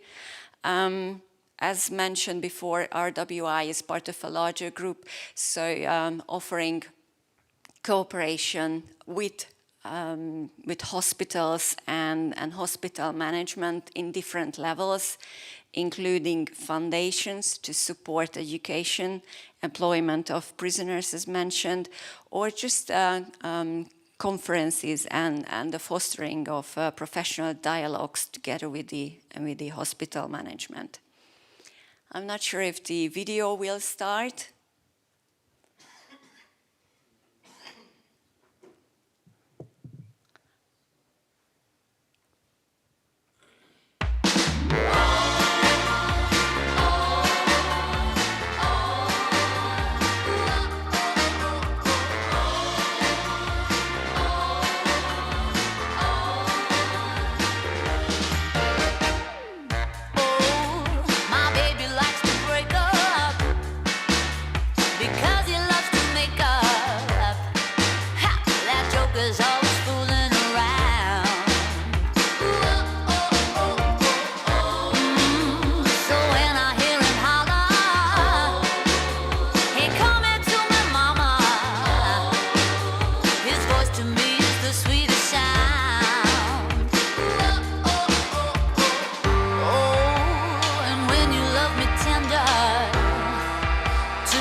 This was the new West facility of RWI.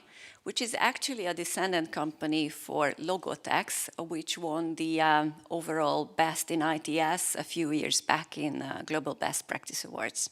So they are still developing, still entering new markets. They are also regionally expanding and launching new products as well, including services. Or, for example, they have now different new robots for general cleaning as well. So still heavily investing on research and development.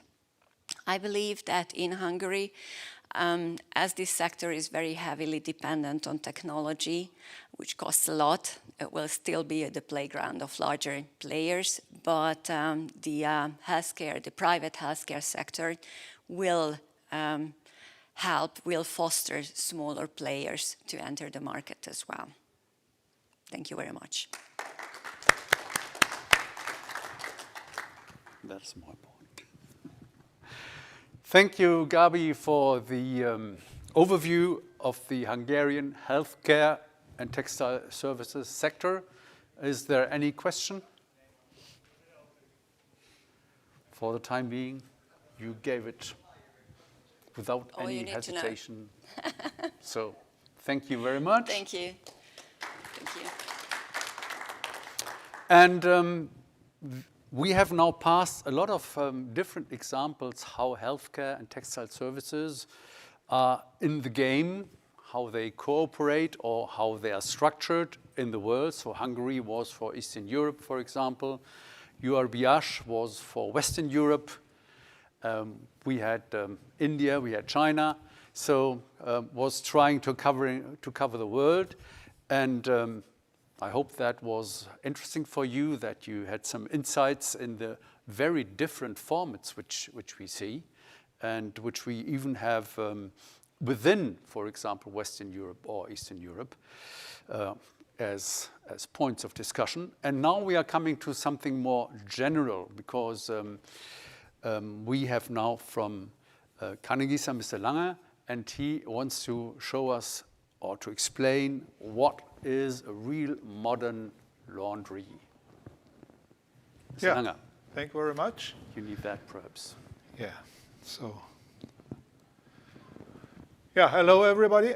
I'm Andreas Lange, as already been introduced, from CINET, responsible for process technology, and yeah, I was asked to give an overview about the future of the laundry concerning automation, concerning sustainability, sorting, quality, ergonomics, everything, but in 10 minutes. And I said, no, 10 minutes not possible. But okay, but I try my best now in 10 minutes. And so I do everything now with a lot of videos. This shows a little, much more than just PowerPoint slides, and I'm very glad that the videos are running.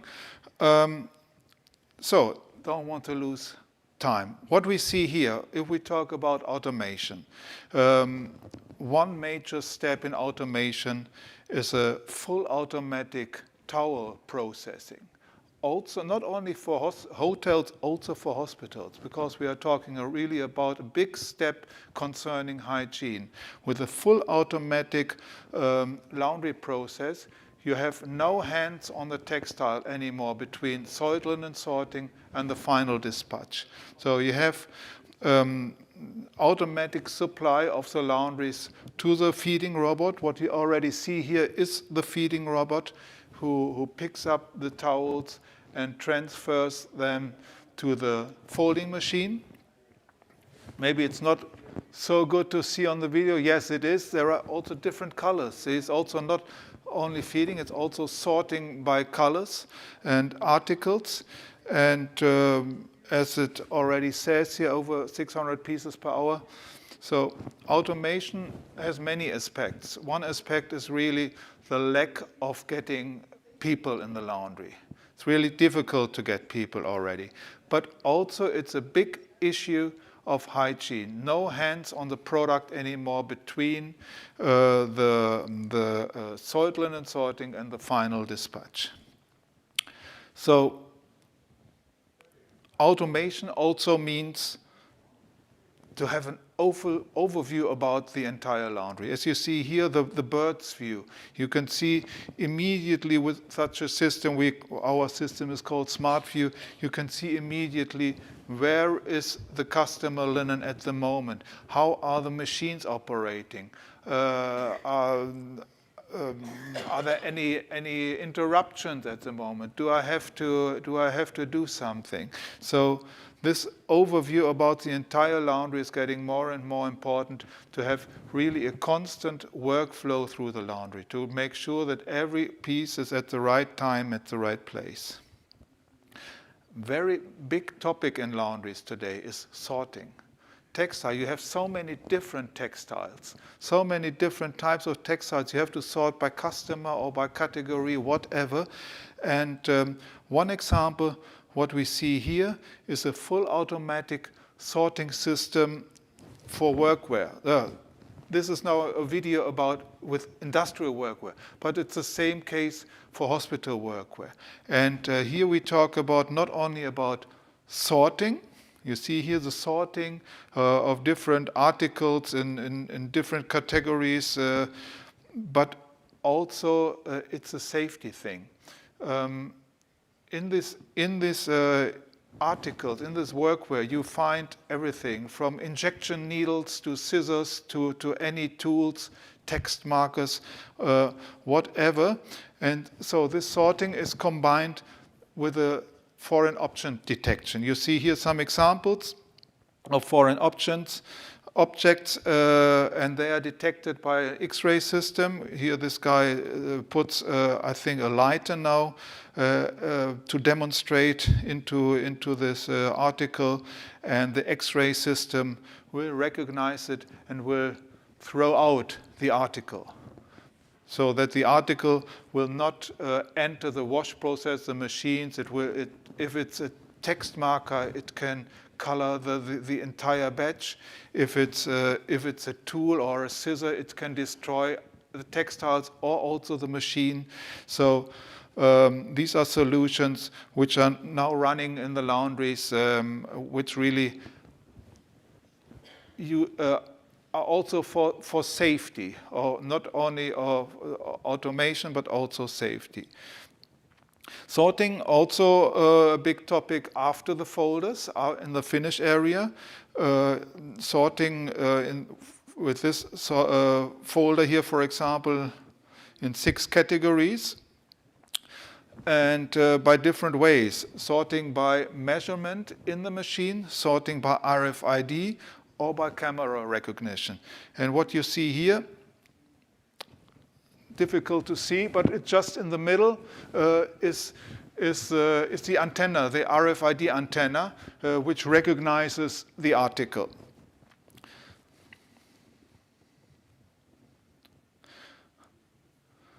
In one of the earlier presentations from our colleague here from the Netherlands, he was talking about ergonomics, about people.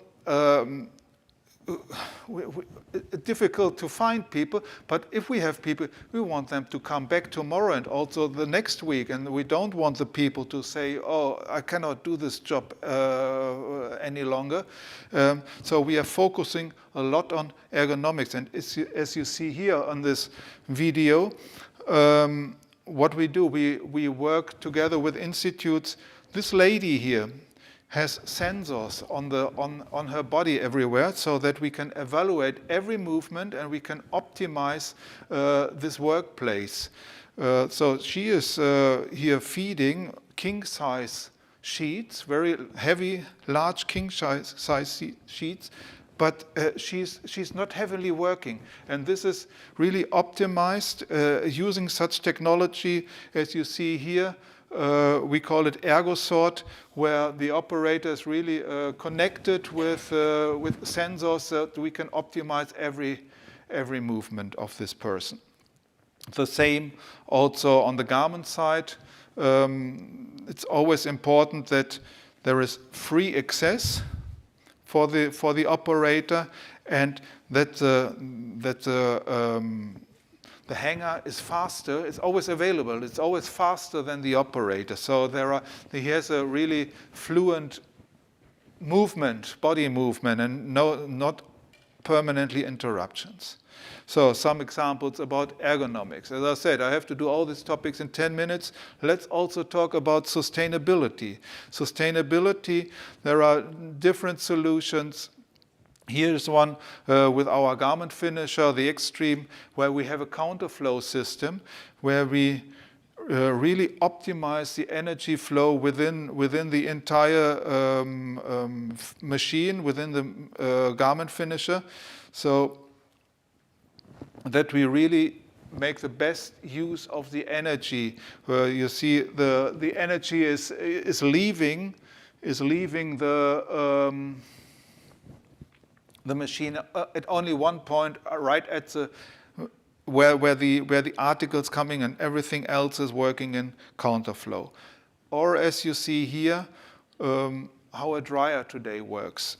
In the past we were talking about pass-through dryers or circulation dryers, but here we have a dryer control which is working on the dryness, on the state of the dryness of the articles. Right at the beginning here, at the drying process, the articles are quite wet and we need a lot of energy, and the energy, the air is quite wet and needs to get out. The drier the air gets, the drier the articles get, and the drier the air gets, this flap here moves in the direction that as much as possible air stays inside of the machine. So right at the beginning, when the air is wet, we need to get it out.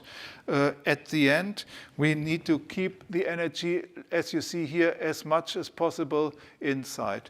Also, many other functions in there. For example, moist or wet articles fall different than dry articles. So we also control the drum rotation during the drying process in dependence of the state of the drying process. Talking about quality, first of all, we have the washing. In the washing, we could talk a lot about quality now. What is important for us is that we have a wash movement which really goes deep into the fibers. What we need to avoid in any washing process is that you have friction on the surface of the textiles, but you don't get deep into the fibers. So what we try to achieve, what is of course difficult, but we have a large diameter here, 2 meters of diameter, and we try to achieve to lift the articles, to lift and throw them, to compress them, and to avoid simply the friction on the textile surface. Last but not least, talking about quality is also the finishing quality, and this is something very unique and very new. You see here, have a look into the feeder of a machine, and you can see here that the transfer bar is moving towards the textiles. In the past, you were just taking the textiles, put it on the transfer bar. What we do here with this system, we avoid any kind of overspreading. With a traditional feeder, you have overspreading. You really need to spread the articles. You can imagine that it's harmful to the textile, then to lay it down. Here, you see that there is absolutely no overspreading. It's just putting the article in, the feeder comes and takes it. And this is a totally new way how to do it, and really improves the quality, which is, when we are talking about here, is mainly the leading edge quality. Yeah, this was a very fast overview about what we do, what we think about what you will see in the laundries within the next, already now, but which is also coming, of course, in the next years. Automation, sustainability, quality, ergonomics, very important. And of course, the whole topic of sorting articles. And if you are interested, there is a QR code. It's also over there at the roll-up. You can have a look at our homepage, or we can discuss. I think 10 minutes are over now, but I'm finished. So thank you very much. Thank you, Mr. Lange. I think that was a very impressive run through the possibilities, and it will need much more differentiation to talk out the options and the possibilities which we have. And therefore, I don't allow questions, just one, and that's my question. And then, if there are others, my question is, do we need to buy now a total new integrated laundry? No. Or can we do it step by step? No, it's always done step by step.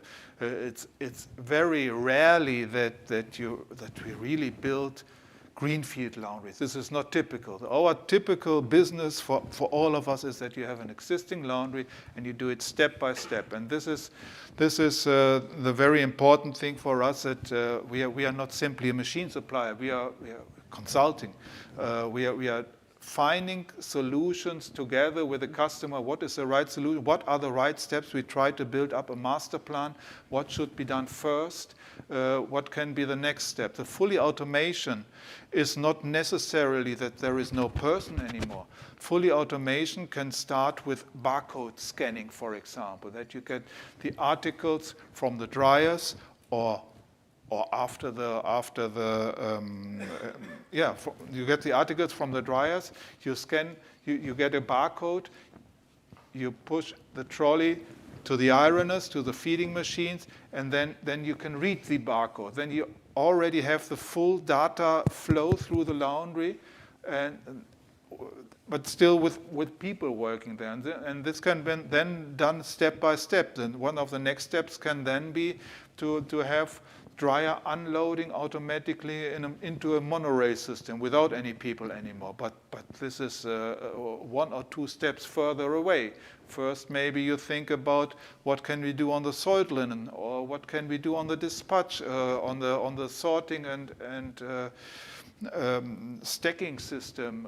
So this needs to be looked at very individually. What makes sense? What can be done step by step? But it's always good to have a master plan, to have an idea about where do we want to be in 5 years, for example. And you help with the master plan. Of course. Yeah.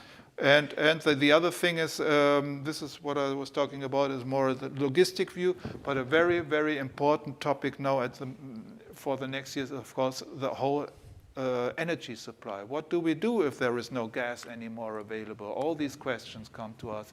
And here we also have to think about what can be the heating of the laundry, the energy supply of the laundry in 5 years or in 10 years. So if you invest into laundry technology, you invest for 10, 15, 20 years. So you have to do decisions now to think about what will be the situation maybe in 10 years concerning, for example, energy supply. Okay, thank you very much. Is there any last question? I politely ask, but in principle, I'm looking forward for a short break. One moment. Yes, of course. Please stay there. Can I have So thank you, also Mr. to the Lange. front? Gabriel, please. All speakers of this morning. I miss somebody. Yeah, please, Redma, come on. You need mics? Charlie Patton. I have a mic here. I think that will do. Okay, you're here. I'm sure you appreciated the presentations of this morning. They were followed by many people, not so the specific detail, but have heard numbers which are quite impressive, much more than we can afford here. But so I would like to thank you for all your contributions and have you a small token of appreciation. So Mr. Lange, you were the last one, please. Thank you very much for your good insight in the laundry of the future. Okay. We have here the second one for Gabrielle, please. Eastern Europe, Hungary, very noted. Thank you. Thank you very much for your insight. Wonderful, because it stands for development. Thank you.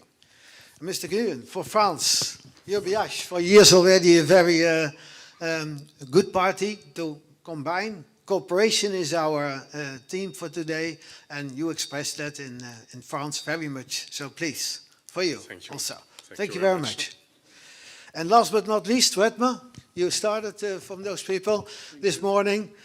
A small token of appreciation, and hope you can tell the people this afternoon at your company visit much more about the impressive new steps Nuasco has made. Thank you very much. So, give them please a warm applause. And Mr. Gilbertko, please join and we make some pictures so we can have this also for hereafter. Thank you.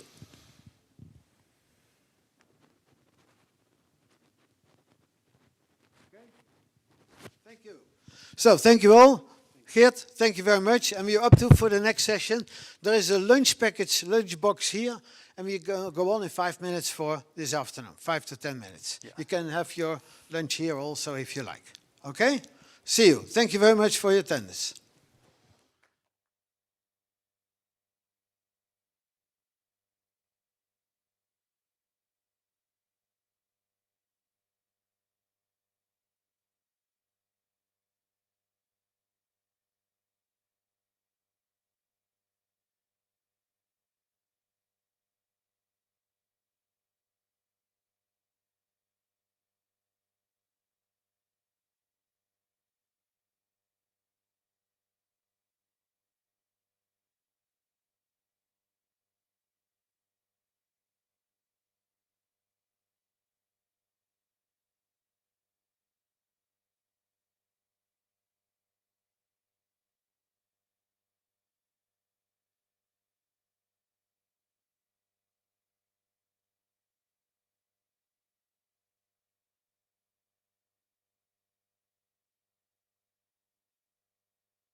Yeah. Oh, thank you. Hey, test.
Patrick, start the movie.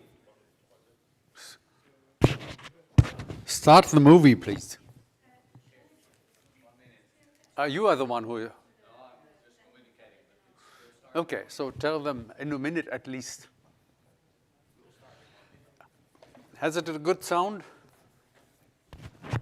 The movie.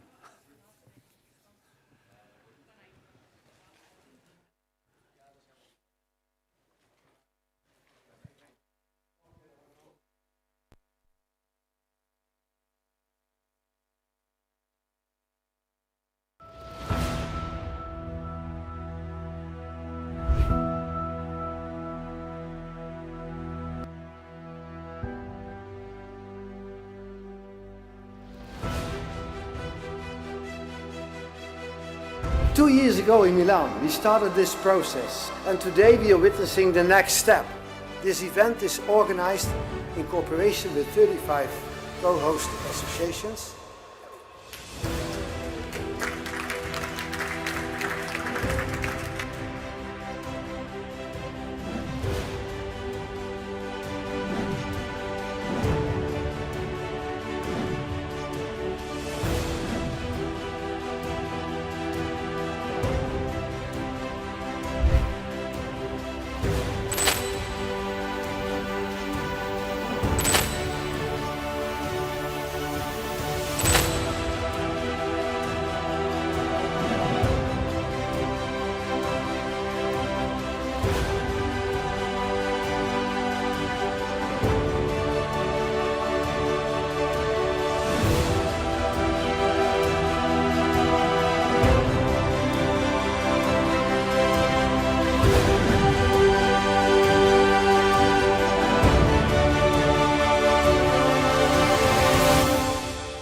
Big chance to talk with global experts. One of the key points is prompt engineering. PTC with CINET, we all have a mission to prolong the lifetime of our garments, but we are also adopting technologies that are saving usage. Cleaning companies focused on their dry cleaning from the perspective of their risk avoidance. Our business is built on sustainable practices. Our product can only turn into sand, water, and CO2 as it degrades in the environment, and it's a great dry cleaning medium. Next 3 decades will belong to Asia, and here we see absolutely the market for dry cleaning in the next years. We will reduce what we call the scope 3, so actually the use phase of our machines with 25% in 2030. Everybody who uses that makes this laundry agent more intelligent, and we will all have a nicer and softer way to walk through our things. Automation for laundry and a more completions of their folding technology.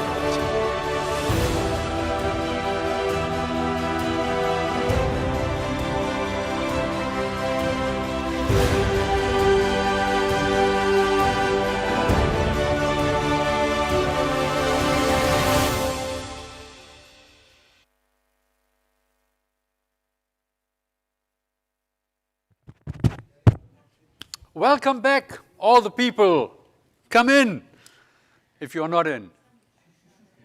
But we have already some. Some just arrived and did not need to shorten their break because they had no break. Others hopefully come. We are now at the workshop about hygiene management and hygienical clean textile services, and I welcome also our online visitors. Hopefully they had also a nice small break. If we look at this theme, we need to make a little flashback, because in 24 there had been already a workshop of CINET about hygiene and certification, and there had been several findings which I don't want to miss now. Well, basically, the findings had been, and I don't want to read that now all for you, that the degree of hygiene measurement and of hygiene level is very different in the world. So we have seen, for example, in Europe, and also there this is different. In Europe, a higher level also of certification than in Africa, for example. We have seen that hygiene is defined very differently. And we see also that the types of certification are different. For example, we have in Germany the RAL 992.2, which is of highest importance, which fixes very exactly where hygiene begins, physically measured or chemically measured. And we have on the other side the RABC approach, which is more flexible, taking more into account the way how to improve hygiene levels, and which is therefore something which is worldwide more used than the fixed one which we had. So therefore, we would like now to make kind of an upgrade and to find out where we stand. And we have invited certain experts from different parts of the world again. And the first one is Marjolijn Noteboom from the Netherlands. Thank Please. you. Thank you. This is going forward. Okay, thank you. Good afternoon, everyone, and welcome. Even kijken. Ja. My name is Marjolijn Noteboom, and I would like to thank CINET for inviting me to share some insights on the topic from standards to practice, what really matters in healthcare textile hygiene. I'm the founder of the consultancy company Practices, which I started over 25 years ago, and we support professional laundries and healthcare organizations in the Netherlands and at the Caribbean. Our work focuses on hygiene standards, certification, risk assessments, and continuous improvement. We always with the aim of translating regulations into practical and reliable healthcare textile services. In this short presentation, I will give a practical overview of modern hygiene and quality management in healthcare textile services. I will briefly cover daily hygienic practices, expectations from hospitals, how standards and tender requirements are applied in practice, and finally, why continuous improvement is essential.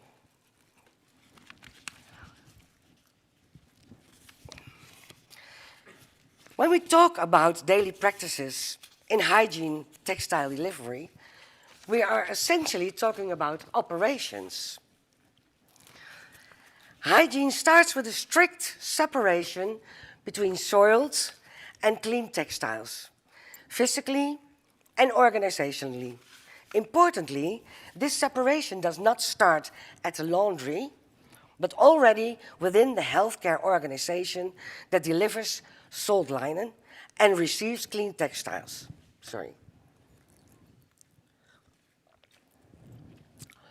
Washing and finishing processes must be validated and consistently applied so that hygiene is achieved through process control rather than by coincidence. People play a key role. Trained staff, clear work instructions, and hygiene awareness are essential, as you stipulated in 2024. Finally, hygiene does not stop where textiles are clean. Controlled storage, hygienic transport, and proper monitoring are crucial to prevent recontamination and demonstrate control of the entire process. Oh, hey. Is die weg? Oh, daar komt hij. Okay, next. Hey. No, next. Okay, I'll try it. No, 7. Okay. It doesn't matter. I'll go back to my... First, and I'll just try to content. Okay, it's all right. Sorry, yeah, I had more slides, but something went wrong. Okay, I'll just go on. Expectations and requirements from hospitals and healthcare organizations. Looking at expectations from hospitals and healthcare organizations, patient safety and infection prevention are the starting point. Traditionally, these expectations are translated into risk-based systems, such as RABC, according to AN 14065, example, the RAL 992 from Germany, or from France, and in Germany, the Hohenstein. Okay, in the Netherlands, we now clearly see that an additional layer is coming on. It is the procurement requirements. Through PIANO, public procurement criteria are increasingly applied by healthcare organizations using public funding. These often include governance, transparency, and accountability, not only hygiene. Internationally, we see other approaches. In countries such as China, India, requirements tend to be more prescriptive and compliance-driven, strongly linked to hospital regulations and contracts. This makes alignment and clear agreements between hospitals and laundry more important than ever. Standards, norms, and tender requirements. They all aim to support hygiene and safety, but they originate from different perspectives. Risk-based standards focus on process control, hospital guidelines focus on infection prevention, and tenders focus on accountability. In practice, these requirements are often combined or accumulated without sufficient coordination, leading to overlapping or overlay detailed demands. Another discussion point is the influence of the market suppliers, which can result in requirements that go beyond what's necessary from a risk-based perspective. This highlights the importance of proportionality, Requirements should support effective hygiene management, not create unnecessary complexity. This brings me why continuous improvement is essential.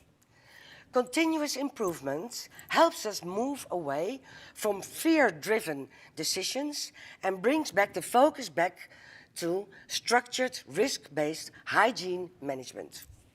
It keeps standards practical, supports alignment between hospitals, laundries, and procurement, and ensures that measures remain relevant as requirements, as insights evolve.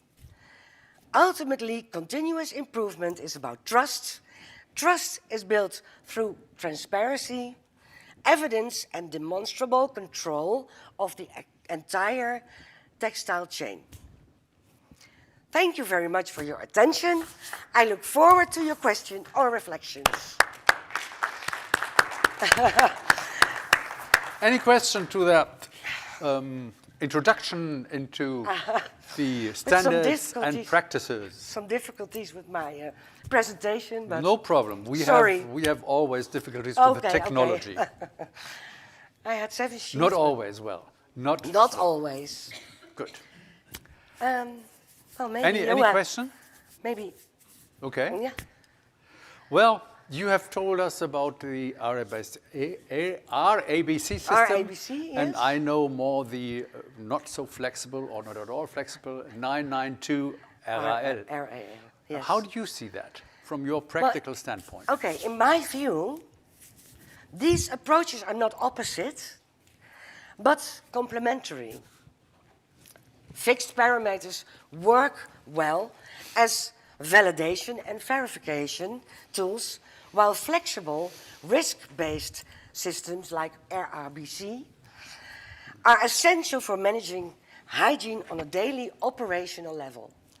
The risk arises when fixed parameters are applied without considering the underlying risk analysis, or when flexible systems are expected to provide absolute certainty. Good management hygiene needs both structure and judgment. How diplomatically. Yes, thank you so very they much. are both. Thank you. They're not opposite. Okay, thank you. Any other question? Then thank you very much, Marjolein. You're welcome. Thank you. And we move forward to our friend Anand, I think. Anand, are you there? Yes, I'm here. Hello, how are you? Okay. And Anand, may I tell you in advance that we have a limited time because we want to go to a laundry which is closing their operations at one point in time in the afternoon. Sure. I'll try to be as quick as possible. Thank you so much. So I'll share my screen now.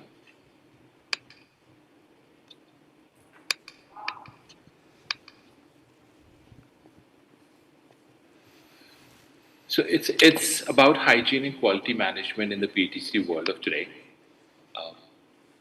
Just a quick thing. So the invisible risk in linen. As per WHO statistics, HAI are more common in India, occurring at an alarming rate of 1 infection per 4 hospital visits, compared to 1 in 10 in European countries and 1 in 20 for the United States.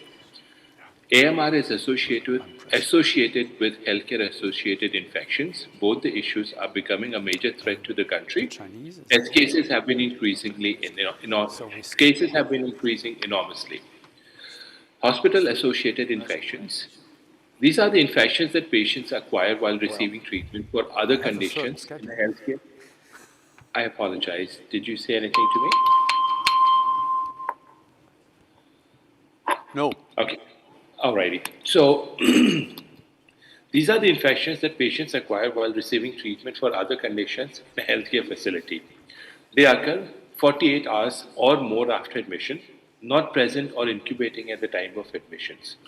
Common types of HAI is CAUTI, CLABSI, central line associated bloodstream infection, surgical site infection, ventilator associated pneumonia, methicillin resistant Staphylococcus audience.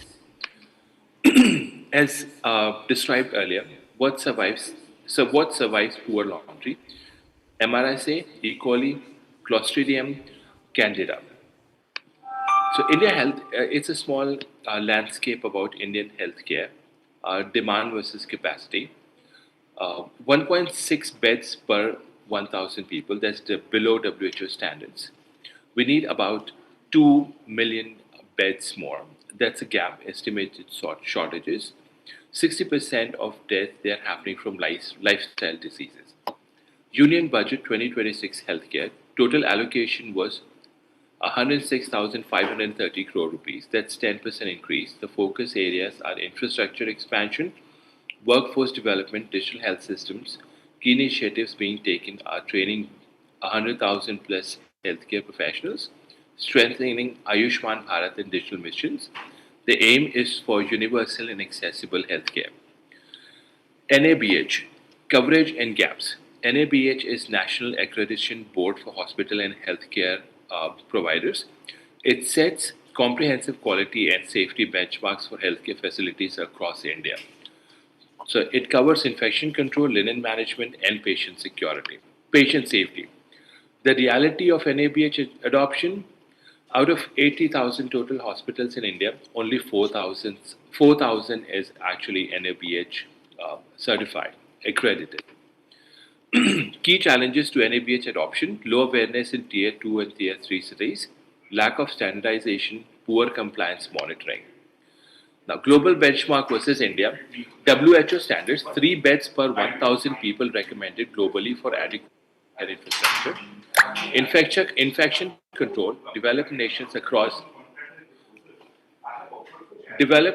enforce strong infection control protocols with strict traceability and hygiene audits. Fully automated laundry systems, they ensure zero cross-contamination and standardized disinfection. Focus areas for healthcare excellence: zero cross-contamination, standardized disinfection, and digital monitoring system. I've tried to mention a few clinical gaps in conventional laundry. Dirty and clean linen often getting mixed, absence of validated cycles, unverified chemistry, no audit-ready documentation, and no barrier zoning. So this is something that we discussed earlier as well. Restriction of movement and functional separation. Here's the same diagram again. Strict linen separation from infection-free results. Safe linen cycle from bed, collecting, pre-sorting and sorting of dirty linen at source, transporting dirty linen to the laundry, additional sorting of dirty linen, and washing with the right temperature and detergent mix for each textile family. So in short, every linen has to go with the same type of linen. We cannot mix, for example, bed linen with towels, or we cannot mix towels with other flat linens. So the sorting is necessary, and washing them in the right way is also necessary. Barrier concept, it's important to separate clean linen from dirty linen at all steps of its circuit, from patient's bed back to patient's bed, starting by the laundry room. Respect of constant straightforward flow of the linen in and out of the laundry room. So here's a small diagram. There's a barrier wall. Soil linen comes in. This is the soil side. Wall thickness is 100 mm. Clean side, the clean linen comes out. Here's a small diagram of barrier washers. Barrier extractors are built into barrier wall. They are installed flush with the clean side of the laundry, equipped with a double door system, one on the dirty side and one on the clean side. Both the doors cannot be opened at the same time. So here's a small diagram. Dirty side one way, the clean side other way. Now this is how it looks like with the barrier, the wall here. Now, the soil linen is being loaded to the dirty side, and on the clean side, the clean linen comes out. Now, this is a small flow, as I shared earlier. The sorting is done. The linen goes into the machines, then it comes out.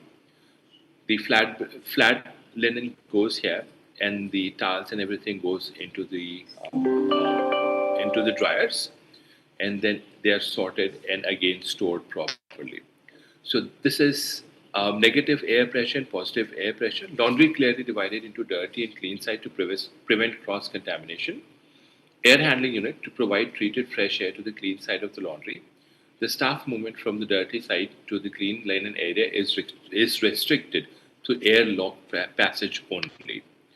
The key benefits and feature: maximum linen hygiene control with intelligent technology, easy programming and unique features, efficient and ergonomic workflow, highest productivity and trouble-free operation due to intelligent, user-friendly technologies and robust construction, total linen process and cost control with service management information system, greater service flexibility, worldwide linen hygiene expertise, and unique service network.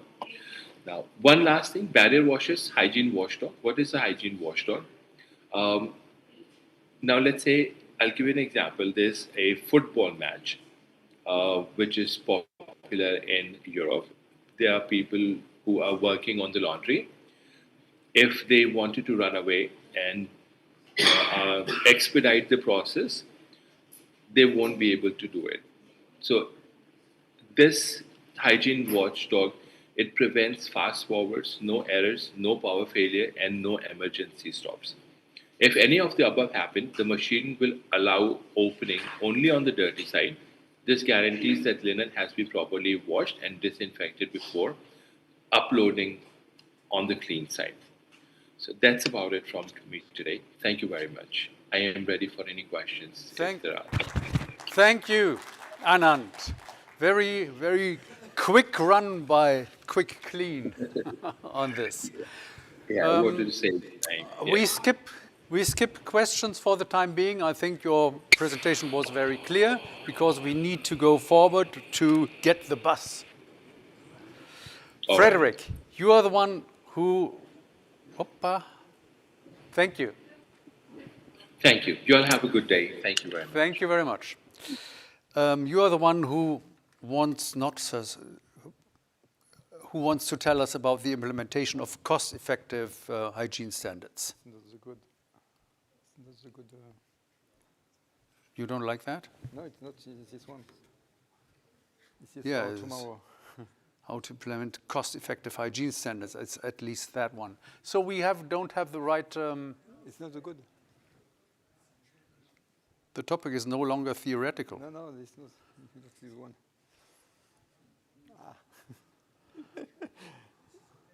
Well, then I think you have your presentation also here. Presentation, yeah. So please tell us from your heart.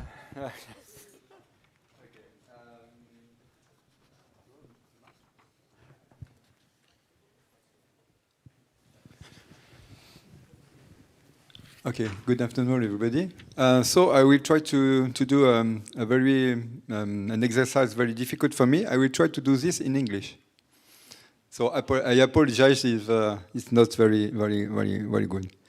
I want to speak from training and especially trying to protect.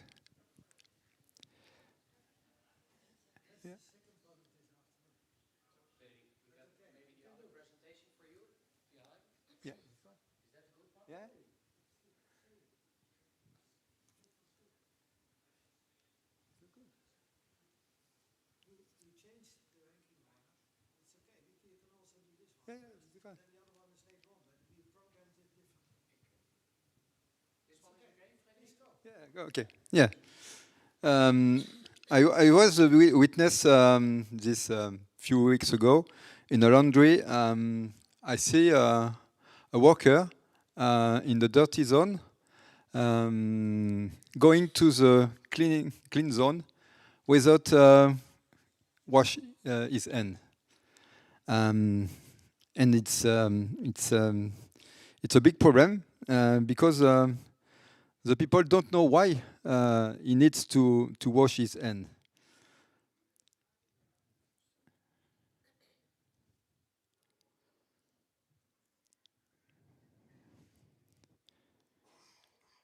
So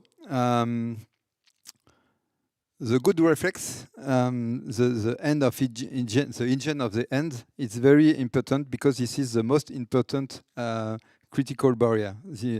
We have a job. We are only human, and the human they care. They can care have the bad reflex. Good reflex don't form on their own. Training means explaining when, how, and why. It's very important because when a worker understands what their hands can carry, this responsibility will change. Especially, it's very important for the protection, the personally protection equipment, and if the people are not formed for this, they can understand.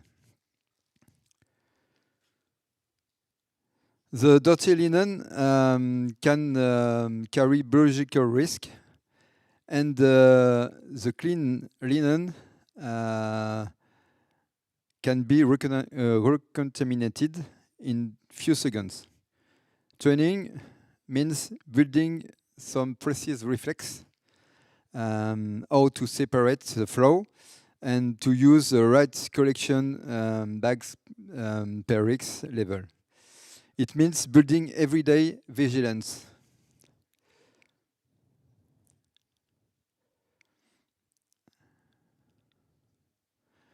If you have, we speak before barrier cleaning with machine separates. It's not sufficient. We need to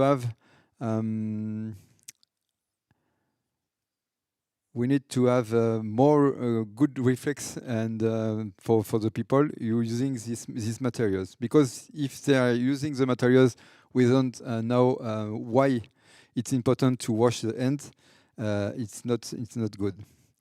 So we need to give meaning. This is the key of the training.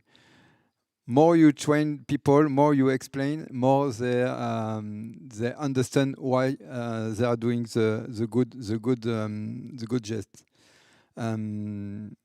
Because we have a risk, and this risk is invisible.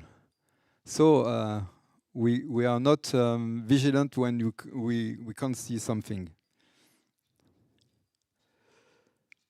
So it's important to explain, to train, to explain, to have a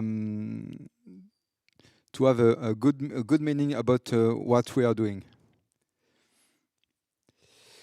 But we have so many things to explain, and it could be difficult to train. Sometimes you can train people, and it's not work.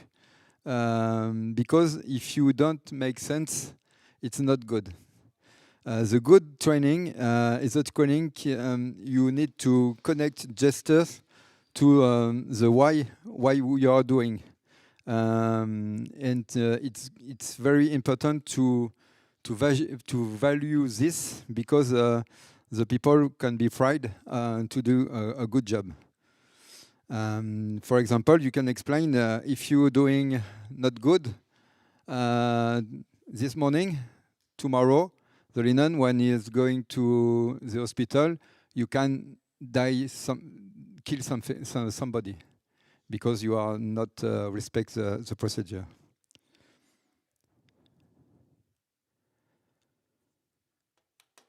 So training is protecting.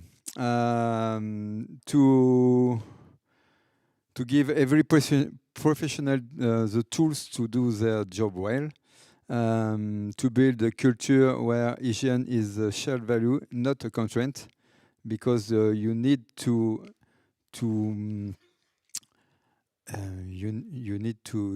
work with a good sense. So this culture. This is the culture of training, and we need to repeat every day, because we are work with human people, and we saw this morning some robots robots are doing the same gesture and very efficient. It's good, but sometimes we need to have a man or a woman to finalize the work, but they need to do good work. So voilà, this is all. I'm finished. Thank you.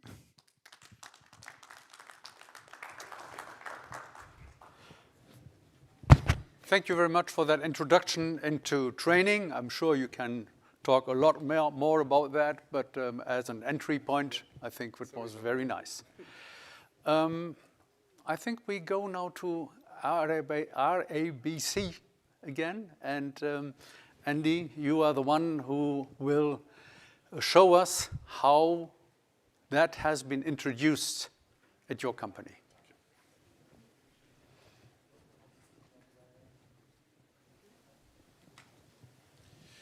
Donc, je vais passer directement, parce qu'on a déjà évoqué certains sujets donc, avec d'autres présentations auparavant. Non. Okay.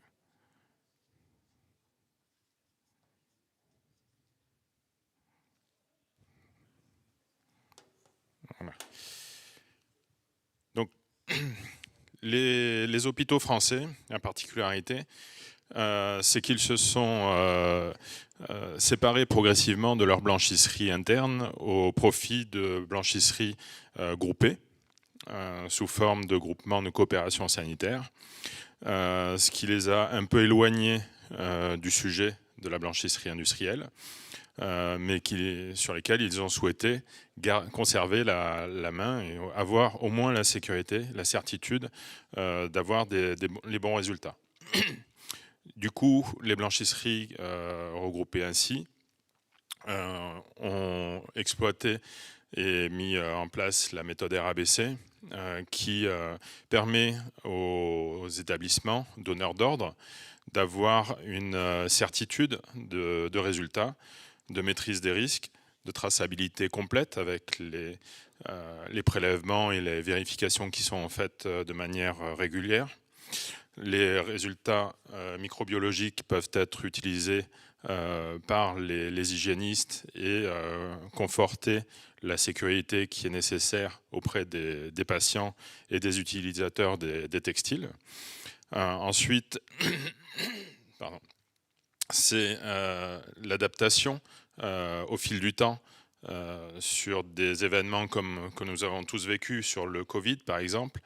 Le Covid nous a donné une bonne leçon, entre guillemets, en disant que sur un événement comme celui-ci, sur lequel on n'avait aucune maîtrise, aucune connaissance scientifique, les hygiénistes se sont tournés vers nous, ou plutôt se sont tournés vers les directeurs d'établissement, et ont dit « Ne vous inquiétez pas, les blanchisseries qui sont validées en RABC et qui respectent les normes d'hygiène, et quel que soit le linge, j'entendais ce matin qu'on parle encore de linge à risque infectieux, de linge à risque, sauf que si on applique la méthode RABC et qu'on prend en considération que l'ensemble du linge dans un centre hospitalier est considéré à risque. Donc séparer un linge plus infectieux qu'un autre, ça n'a pas de sens.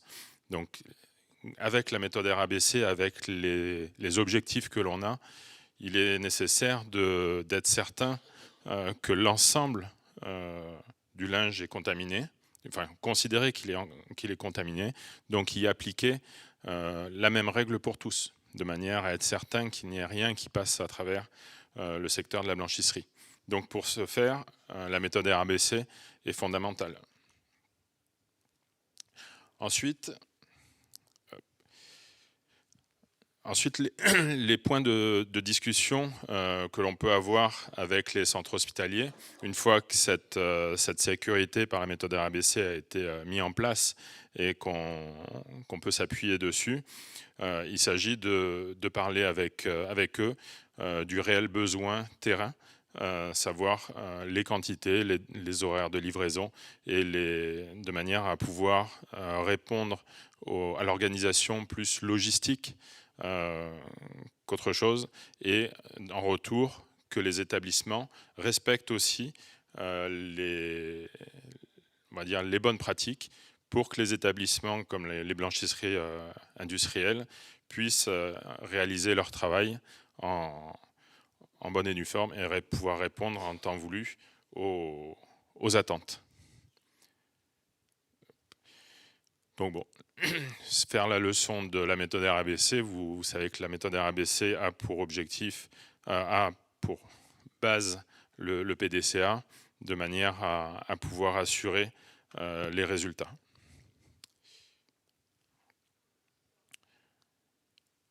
Je vous parlais de bonnes pratiques. Vous voyez une photo en haut à droite. C'est tous les objets que l'on peut retrouver dans le linge. Les ateliers que l'on peut réaliser avec les hôpitaux tout au long de l'année, c'est aussi pour rappeler ces bonnes pratiques sur le risque que l'on peut avoir en blanchisserie, sur lesquels il faut aussi, j'entendais tout à l'heure la société Canet-Guisser qui présentait un scanner à objet. C'est ce genre d'outil qu'il est nécessaire de mettre en place pour pouvoir éviter et sécuriser les outils de production.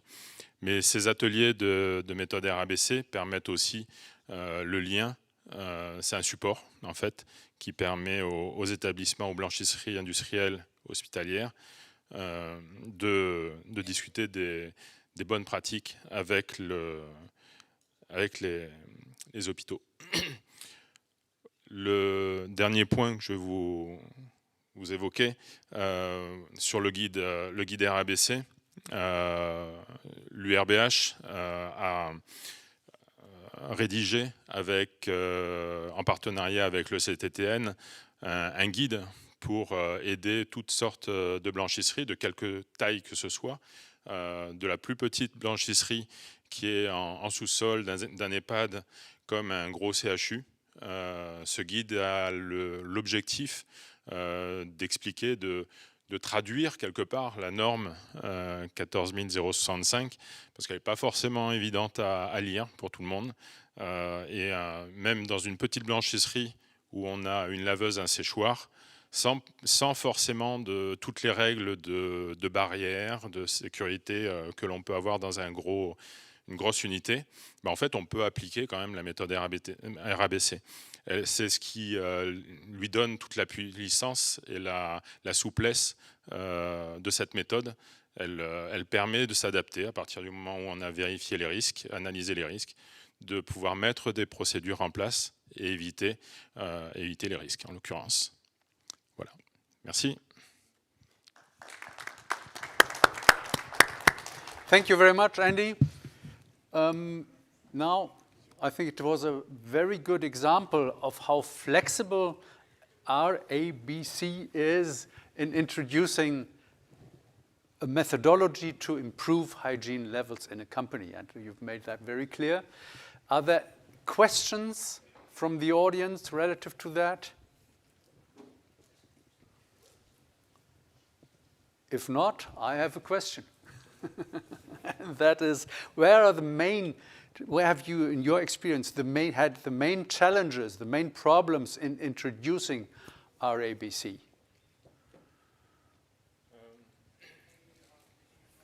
Yeah, sorry.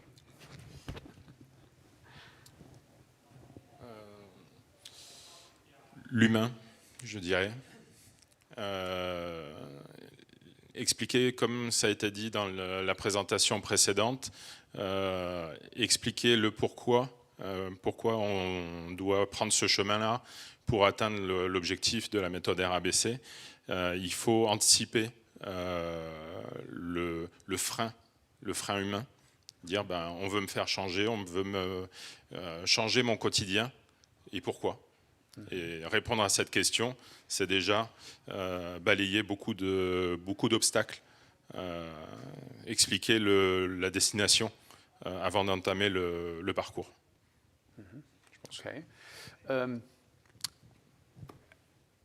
Well, that is a sufficient answer, I think. However, does it need a very good interaction with the hospitals? Do you need to have a very good communication with the hospitals? Yes. Alors,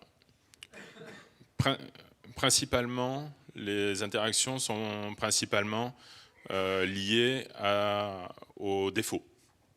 Malheureusement, je dis malheureusement parce qu'en fait, il serait intéressant parfois de se rencontrer beaucoup plus fréquemment pour ouvrir et dérouler des démarches.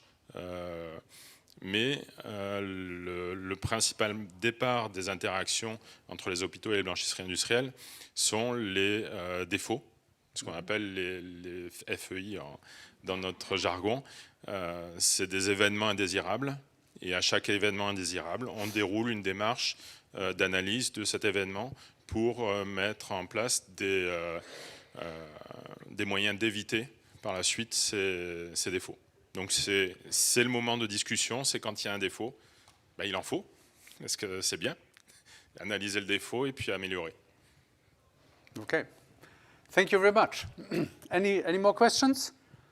That's not the case. So then we will conclude the session for today, the workshop.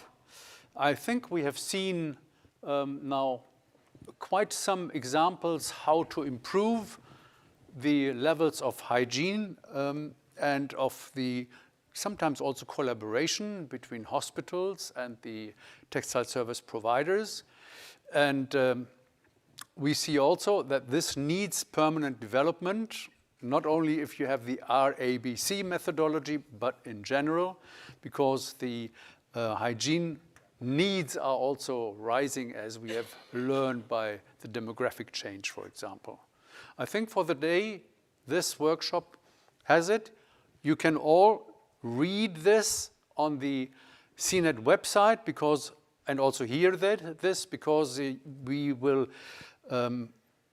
we have recorded all this and it is available within a short time on the CINET website, so you can rework it or look at it for another time. And I think that's a very valuable service which CINET is providing here. Some concluding remarks? Yes. Redmer, we want to go to your facility. Do you want to dig into that once again, or you are just saying the buses are outside and let's hurry up? I think you said the correct word. So, is all of you coming with us? Or raise your hand if you're coming? Okay. Well, pay attention to me and follow me because we're going in this direction to go to the bus. So I believe there is about 15, maybe there's a few outside, I'm not sure, but we're about 15 or 20. And we have a bus which is 50. So we can sit wherever we want. Yeah? Okay, thank you very much. Thank you, Redmer. Before you go, please, a small time frame. I take this one for you because we have only one for you. For the photo. Please come forward. Mr. Nguyen, please come forward. Frédéric, please. Marjolein, please come.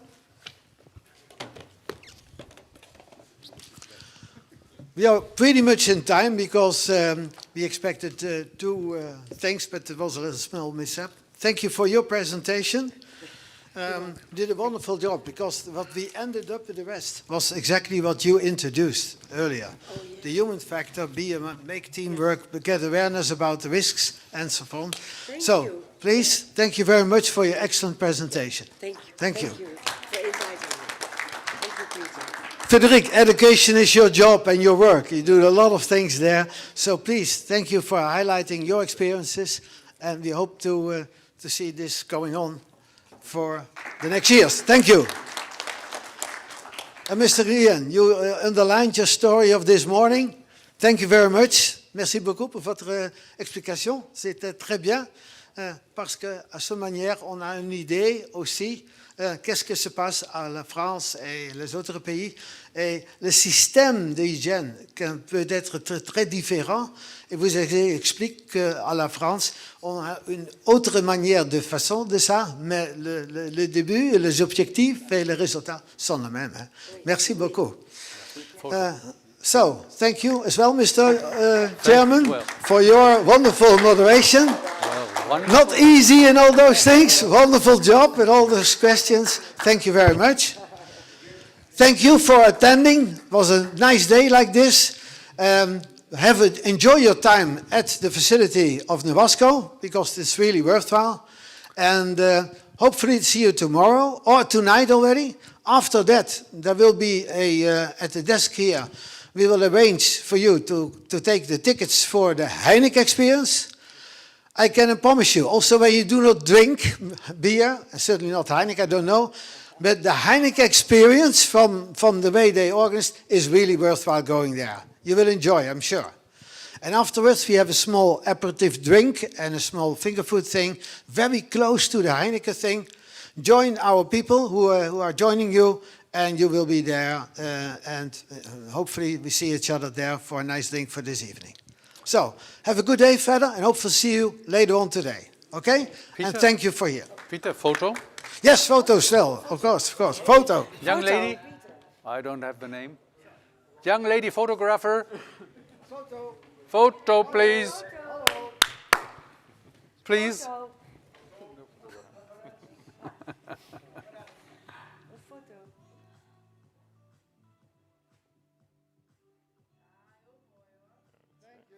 Thanks.